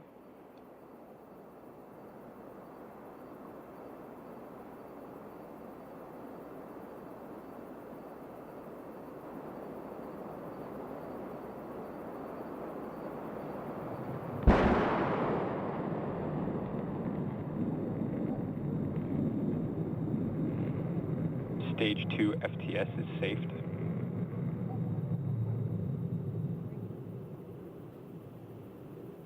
And it is great to see that first stage back on Earth. Coming up, next on the second stage is second engine cutoff. You can hear some excitement here at Hawthorne at SpaceX headquarters as that first stage successfully landed back on Earth. So second engine cutoff will take place here in just a couple of minutes. Once the lone Merlin engine cuts off and stops firing, the second stage will continue to coast for about 3 minutes until Dragon is commanded to separate. At this point, Dragon will separate from the second stage and will fly free with Crew-8 still on board and in orbit.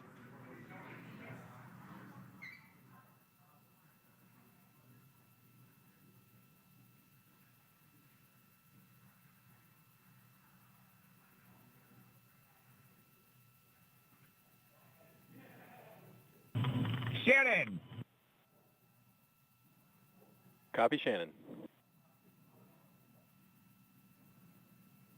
And that call out for Shannon, indicative of Shannon, Ireland, the very last abort zone in the second stage. The Merlin engine is about to shut down. You just saw it there on your screen. Dragon SpaceX, nominal orbit insertion. Hearing good call-outs following second stage cutoff. The crew is in a nominal or as expected orbit. That is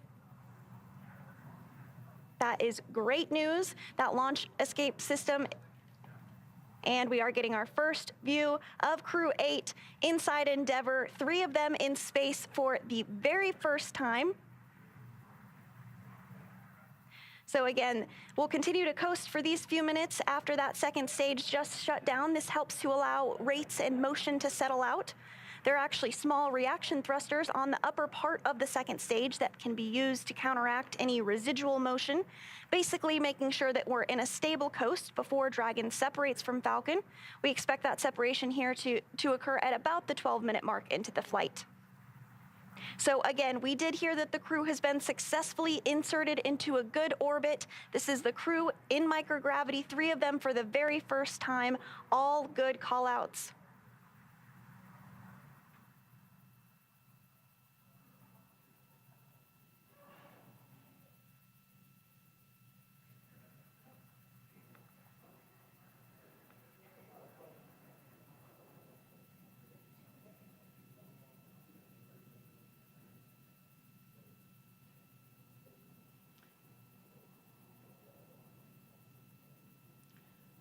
So right now, the second stage is performing a series of checkouts as we prepare to separate Dragon from stage 2. And so we will see that separation coming up in just a couple of minutes, after which a number of activation checkouts occur automatically. First, we'll be checking out 12 of the Draco maneuvering thrusters all around the service section of the Dragon spacecraft. And then we'll also begin to get ready for nose cone opening. Nose cone stays closed for the flight uphill to help protect all of those guidance, navigation, and control sensors. It also covers 4 of the Draco thrusters that will be used for the majority of the different phase burns, requiring Dragon to catch up to the International Space Station. So we are standing by for Dragon separation to occur here in just about 30 seconds from now. Of course, the view you have right now on your screen. Oh, actually, now that our view has transitioned, you're getting a great view of Dragon's heat shield. This camera is on top of stage 2 and looking up into Dragon's trunk.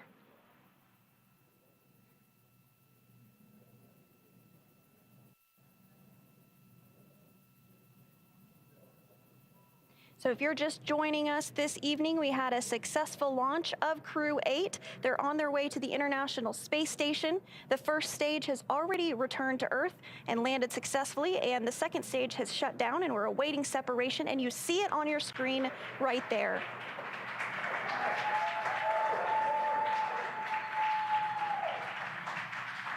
Dragon and Endeavour now flying free. Dragon, SpaceX, this is your launch chief engineer. Go ahead. Welcome to orbit. It truly is our greatest honor for you to trust us to launch you into space. It's been a pleasure working with you, and we trust that all the science and work you're about to do will continue to move humanity further towards the stars. We hope you enjoyed the ride, and thank you for flying on Falcon 9. Please send our regards to Crew 7, and make sure to remind them you just wanted to be fashionably late. I'll hand it off to the launch director for a few words. Dragon LD, hope the ride was as awesome as a Cybertruck. Have a safe journey to the space station, and we look forward to seeing you when you get home. Thank you for flying SpaceX.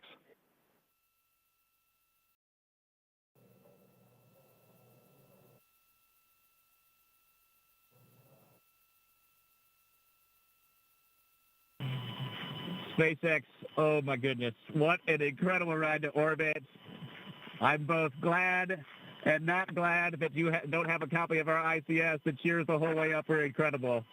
A big thank you to SpaceX for incredible instructors. Tyler, I'm talking to you and your team right now. Incredible instructors, engineers, and operators. They're the reason we are now safely in orbit. A thank you to NASA, Roscosmos, CSA, ESA, JAXA, who worked together to make the International Space Station work for us all. And of course, big thank you to my family, friends, and mentors who are the reason we're here today. Over to you, Mike. Yeah, hey, Earth, just to let you know, it's kind of like a roller coaster ride with a bunch of really excited teenagers. Just want to mention the NASA community is just a really warm but steely-eyed family that does amazing things, and it kind of hugs you, but it pushes you into the unknown while watching your back. It's really been an incredible place for me to grow over these past 30-plus years, and now I'm really honored to fly this new generation spaceship with this new generation crew.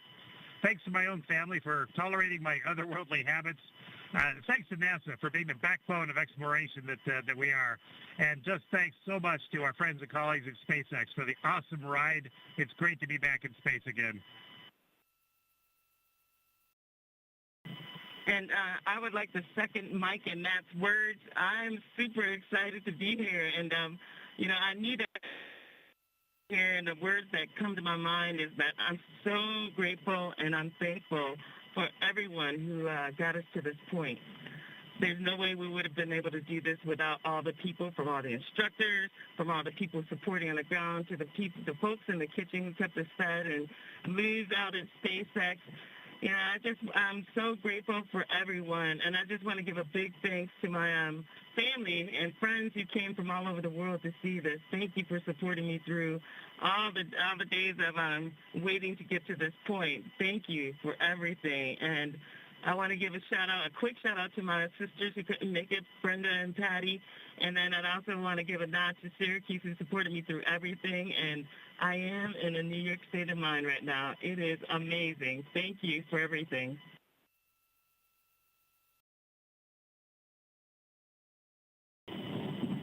Warm greetings to everyone from the orbit. I would like to express huge gratitude to Roscosmos, NASA, ESA, JAXA teams, and all who took part in preparation and implementation.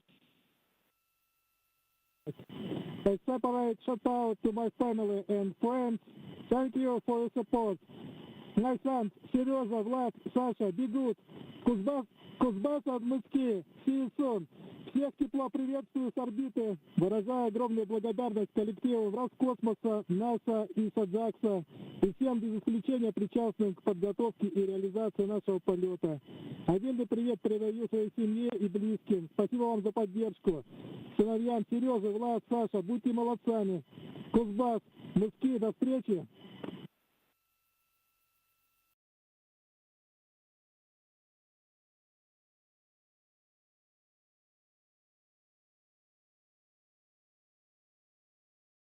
Dragon, we copied all, and we see the vehicle chasing down the International Space Station on orbit.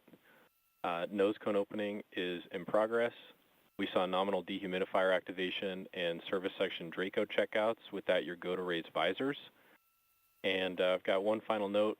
We have a tradition on board this spacecraft for its travelers to bring a small token, a zero-G indicator, if you will, to clearly demonstrate the free-floating nature of objects traveling in orbit around the Earth. And I wonder if you've brought anything fitting that description.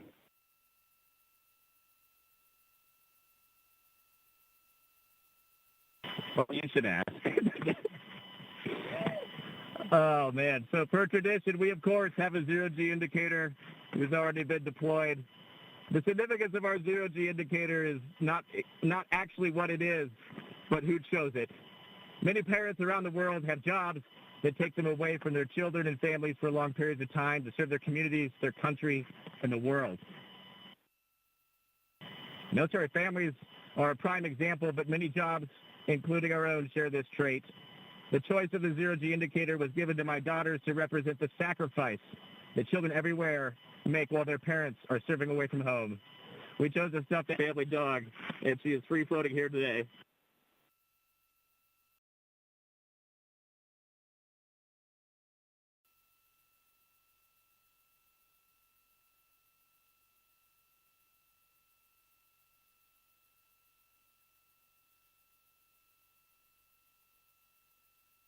Matt, we copied all good words.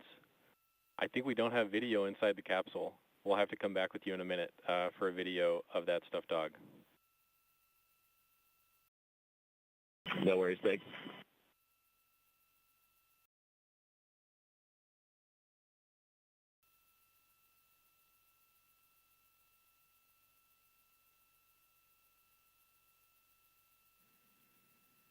So right now on your screen, you do have that initial video of nose cone deployment.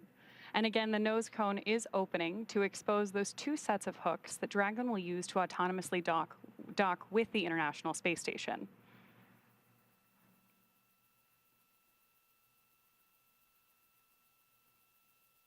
Of course, loved hearing that crew's description of their zero-G indicator, and we're standing by for those views.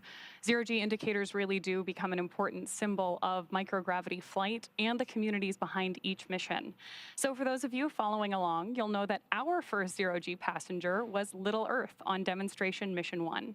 Here's Little Earth on board Dragon on that DM-1 flight, and later on board the ISS. Today, just 5 years later, we've reached 50 people flown to space. From 0G to 50 in just 5 years is pretty incredible. And of course, here in Hawthorne, I actually have the real Little Earth that went to space safely back on Earth with us here in Hawthorne.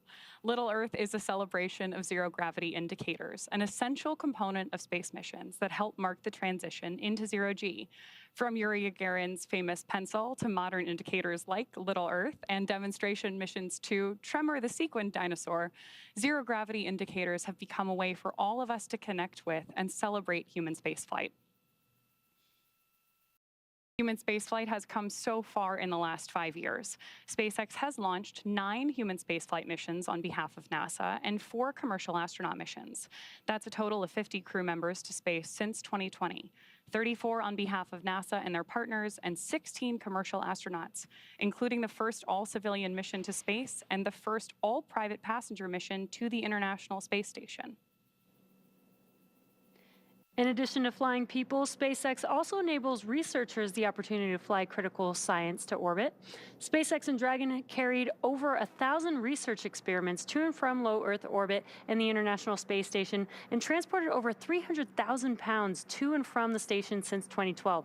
Researchers from around the world use the space station to address complex human health problems on Earth, studying disease formation, testing drugs and diagnostic tools, and examining the inner workings of the human body.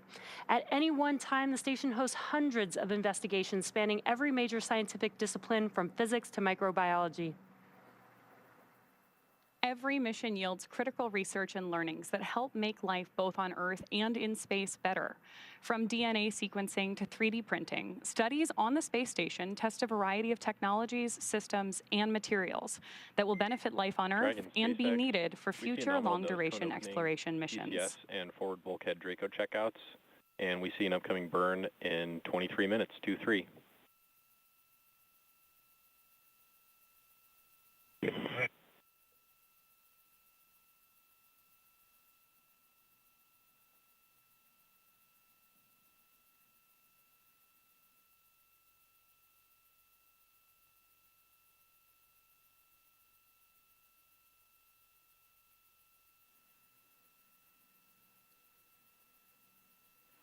getting great views of Crew-8 on board their capsule there and standing by hoping we might get a shot. There is their zero-G indicator.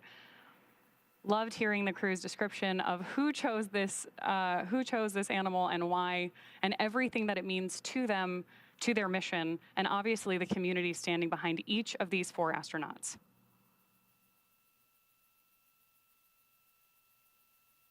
And in addition to that, we heard some great words from the crew expressing their thanks and excitement to be on orbit. Really great to see them successfully on their way to the International Space Station. We had a successful nose cone deploy as well as those Draco checkouts, everything continuing to go really smooth. So for now, we're going to end our coverage from here in Hawthorne until we pick back up with our docking coverage in about 26 hours. So for now, we're going to hand it back over to Megan and Raja at Kennedy Space Center to wrap up today's launch coverage. If you're just joining us, welcome to Kennedy Space Center in Florida, where we just watched Crew-8 lift off from Launch Pad 39A. 3 NASA astronauts and 1 cosmonaut now en route to the International Space Station. I'm Megan Cruz. This is NASA astronaut Raja Chari, and we got to see an incredible launch. What a clear night. That was amazing. Dragon SpaceX. Cabin environment looks good for suit doffing, and we'll take the camera external here in just a sec. Your go for 4.012 suit doffing. And that's the question we were just talking about before we got back online was when are they going to actually start doffing their suits? Copy to go, 4.012 suit doffing. And so you heard the calls there. So first they wait for the nose cone to get open. They wait for the Dracos to be safed, which was the launch escape system. And then once they've verified the cabin atmosphere is good, that's when they can take off their suits. And as you heard them say, they're going to take the cameras external, is basically they're taking off their spacesuit. And it's pretty sweaty. You've been laying on the back for a while. But you could hear it in all their voices, the excitement. And like you said, what an amazing night down here at the Cape. It was super clear. You could see. Dragon cameras are exterior. You could actually see the staging, and it was Copy external. Amazing view, and I got to see the first stage come back, so it was a super clear night, and we got to see the second stage turn into just a very faint star all the way at SECO. Yeah, and it's great to see some friends launch of yours. You're really close with Matt and Mike, I understand, and really it's nice to see a launch because we really waited till T-minus 10 minutes to know whether or not we were going to go. Yep, yeah, and it's it's always exciting when it comes to space flight, even more exciting when it comes to human space flight, and just great to see the team come up with a technical solution, look at all the data. As you heard them keeping the crew informed, like we talked many times tonight, the core is the person and the Capcom that they are talking to, but there is literally hundreds of people talking on loops and making engineering decisions and trying to go back and look at analysis data. And so a great testament to the team tonight to pull all that data together, as they always do. Yeah, and to make sure that they're safe at launch and also re-entry. So great to see the launch again, and once they get to the space station, they're going to have a hand in some incredible science and investigations, and here's Jasmine Hopkins with more on that. Thank you so much, Megan. That's right. We saw another beautiful, spectacular launch from here on the Space Coast, and joining us now is Dr. Ji from Emory University to talk about Project Eagle. So, Dr. Ji, what is Project Eagle? Our goal is to investigate the impact of space microgravity on human heart microtissues. These tissues are generated from stem cells, and they are a potential source of cells for cardiac regeneration. One challenge is that these heart stem cells are largely immature, meaning that they're not as fully developed as the heart cells in our body. So we are trying to find ways to push these cells to develop further, because transplanting immature cells could actually increase the risk of complications. The good news is that we found this heart muscle cells become more mature under ground-based simulated microgravity. And we would like to confirm that observation under real space microgravity. Right, so we're kind of taking what we've learned here on Earth and seeing if we can apply it in space. So with that in mind, we've been studying heart health in space for quite a long time now. So is Project Eagle going to tie into any of the other research we've already done? Great question. Yes. Actually, our experiment is built up on several interesting studies on the space station, including our own. For example, on the space station, heart stem cells or precursor cells grow faster than under standard gravity. So in our new experiment, we would like to learn if this beating heart muscle cells can develop further and become more mature under space microgravity. Right, so we're kind of taking that that research to the next step there, and of course that's really important because we're looking at going even deeper into space. But actually, is things like Project Eagle, could that actually help us on Earth? What we're learning in space for our heart, could that benefit our heart health on Earth as well? That's good. Another good question. Yeah. So we hope to learn, identify the molecules or conditions that can be helpful to promote the maturation of heart cells, because that could help us develop new strategies to push the cells become more mature on Earth.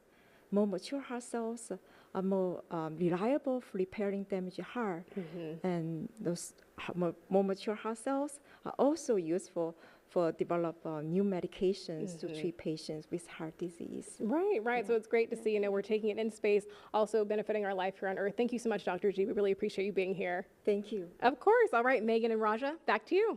All right, we're about to wrap up our coverage here, but I want to take one last social media question because this one is super cute.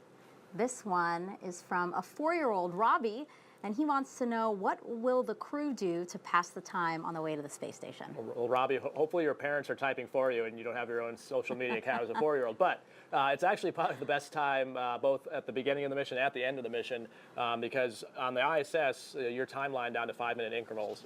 So you're going. So this time in the Dragon on the way up and the way down is kind of the time to honestly look out the window, enjoy the fact that you're in space. For all of us, we've trained and spent most of our life getting ready for this moment, so actually getting to savor that and enjoy it. And you heard Mike Barratt talk about being able to look. He said it was like being in a roller coaster with a bunch of teenagers. So, it sounds like there's a lot of joy in that capsule right now. On the serious side, they'll probably be working with the cameras, taking some Earth observation photos, things like that. But it's mostly just starting to get the cargo ready so that when they do dock, they can be ready to go. They'll have to now start worrying about the rendezvous timeline, so they'll be monitoring the burn. So each time there's a phasing burn to get them closer to the space station, they'll be monitoring that and preparing for it. And then when it gets time to do the actual rendezvous, they'll get back in their suits and then start monitoring the systems and being ready to jump in for anything that's off nominal. So they do keep relatively busy. I was going to say, sounds like they're doing a lot over the next... There's plenty to be done, but it is a nice chance just to decompress a bit and enjoy the fact that you're in space. And there's some adaptation so that the ISS is a much bigger volume. So it's actually kind of helpful to use the Dragon where you're confined. You're pretty clumsy at first, and so you can't go very far without running into something and stopping. So you can use the Dragon as sort of like with training wheels, get used to microgravity before you get on the space station and go. So they can actually get out of their suits in these next 28 hours. Right. So when you heard them say they could do the suit doffing procedure, they're absolutely unstrapping, taking the suits off, putting on some more comfortable clothes, and probably depending on their timeline, they may immediately go to bed. They may have some time to eat and then get up later. So it all depends on the docking timeline. Okay. Well, thank you so much for that insight. And Robbie, thank you so much for that question. That's going to do it for us here on NASA TV. But you can follow along with Crew-8's entire ride to the station by listening in to real-time mission audio. And you can check that out by scanning the QR code on your screen. Or if, again, you're watching us on your phone, just screen grab the code, and then you can click on it later. Now, Matthew, Michael, Jeanette, and Alexander are on course to arrive at the International Space Station around 3 a.m. Eastern Time on March 5th, so Tuesday.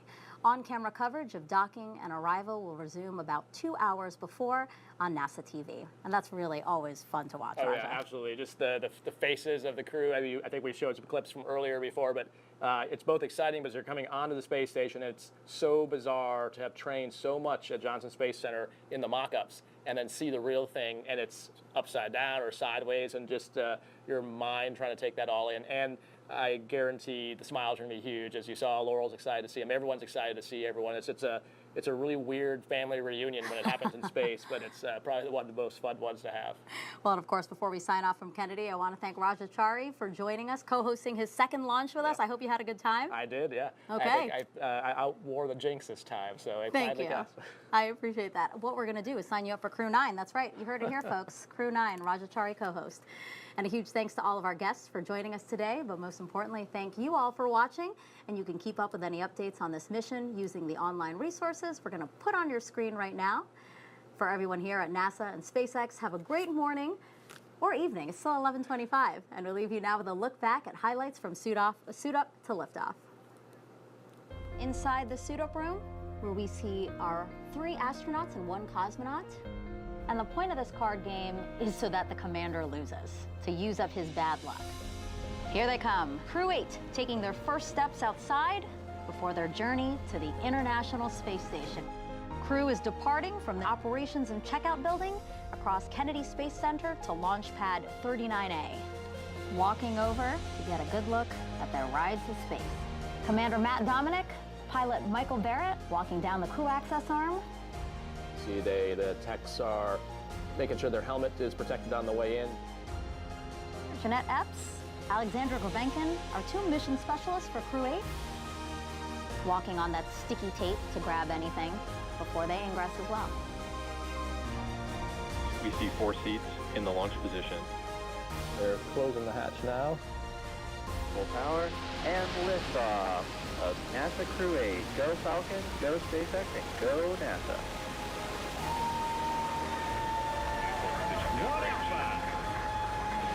Endeavour ascends, a beacon of human mission. 1.7 million pounds of thrust now propelling Falcon 9 and Crew-8. Vehicle is pitching downrange.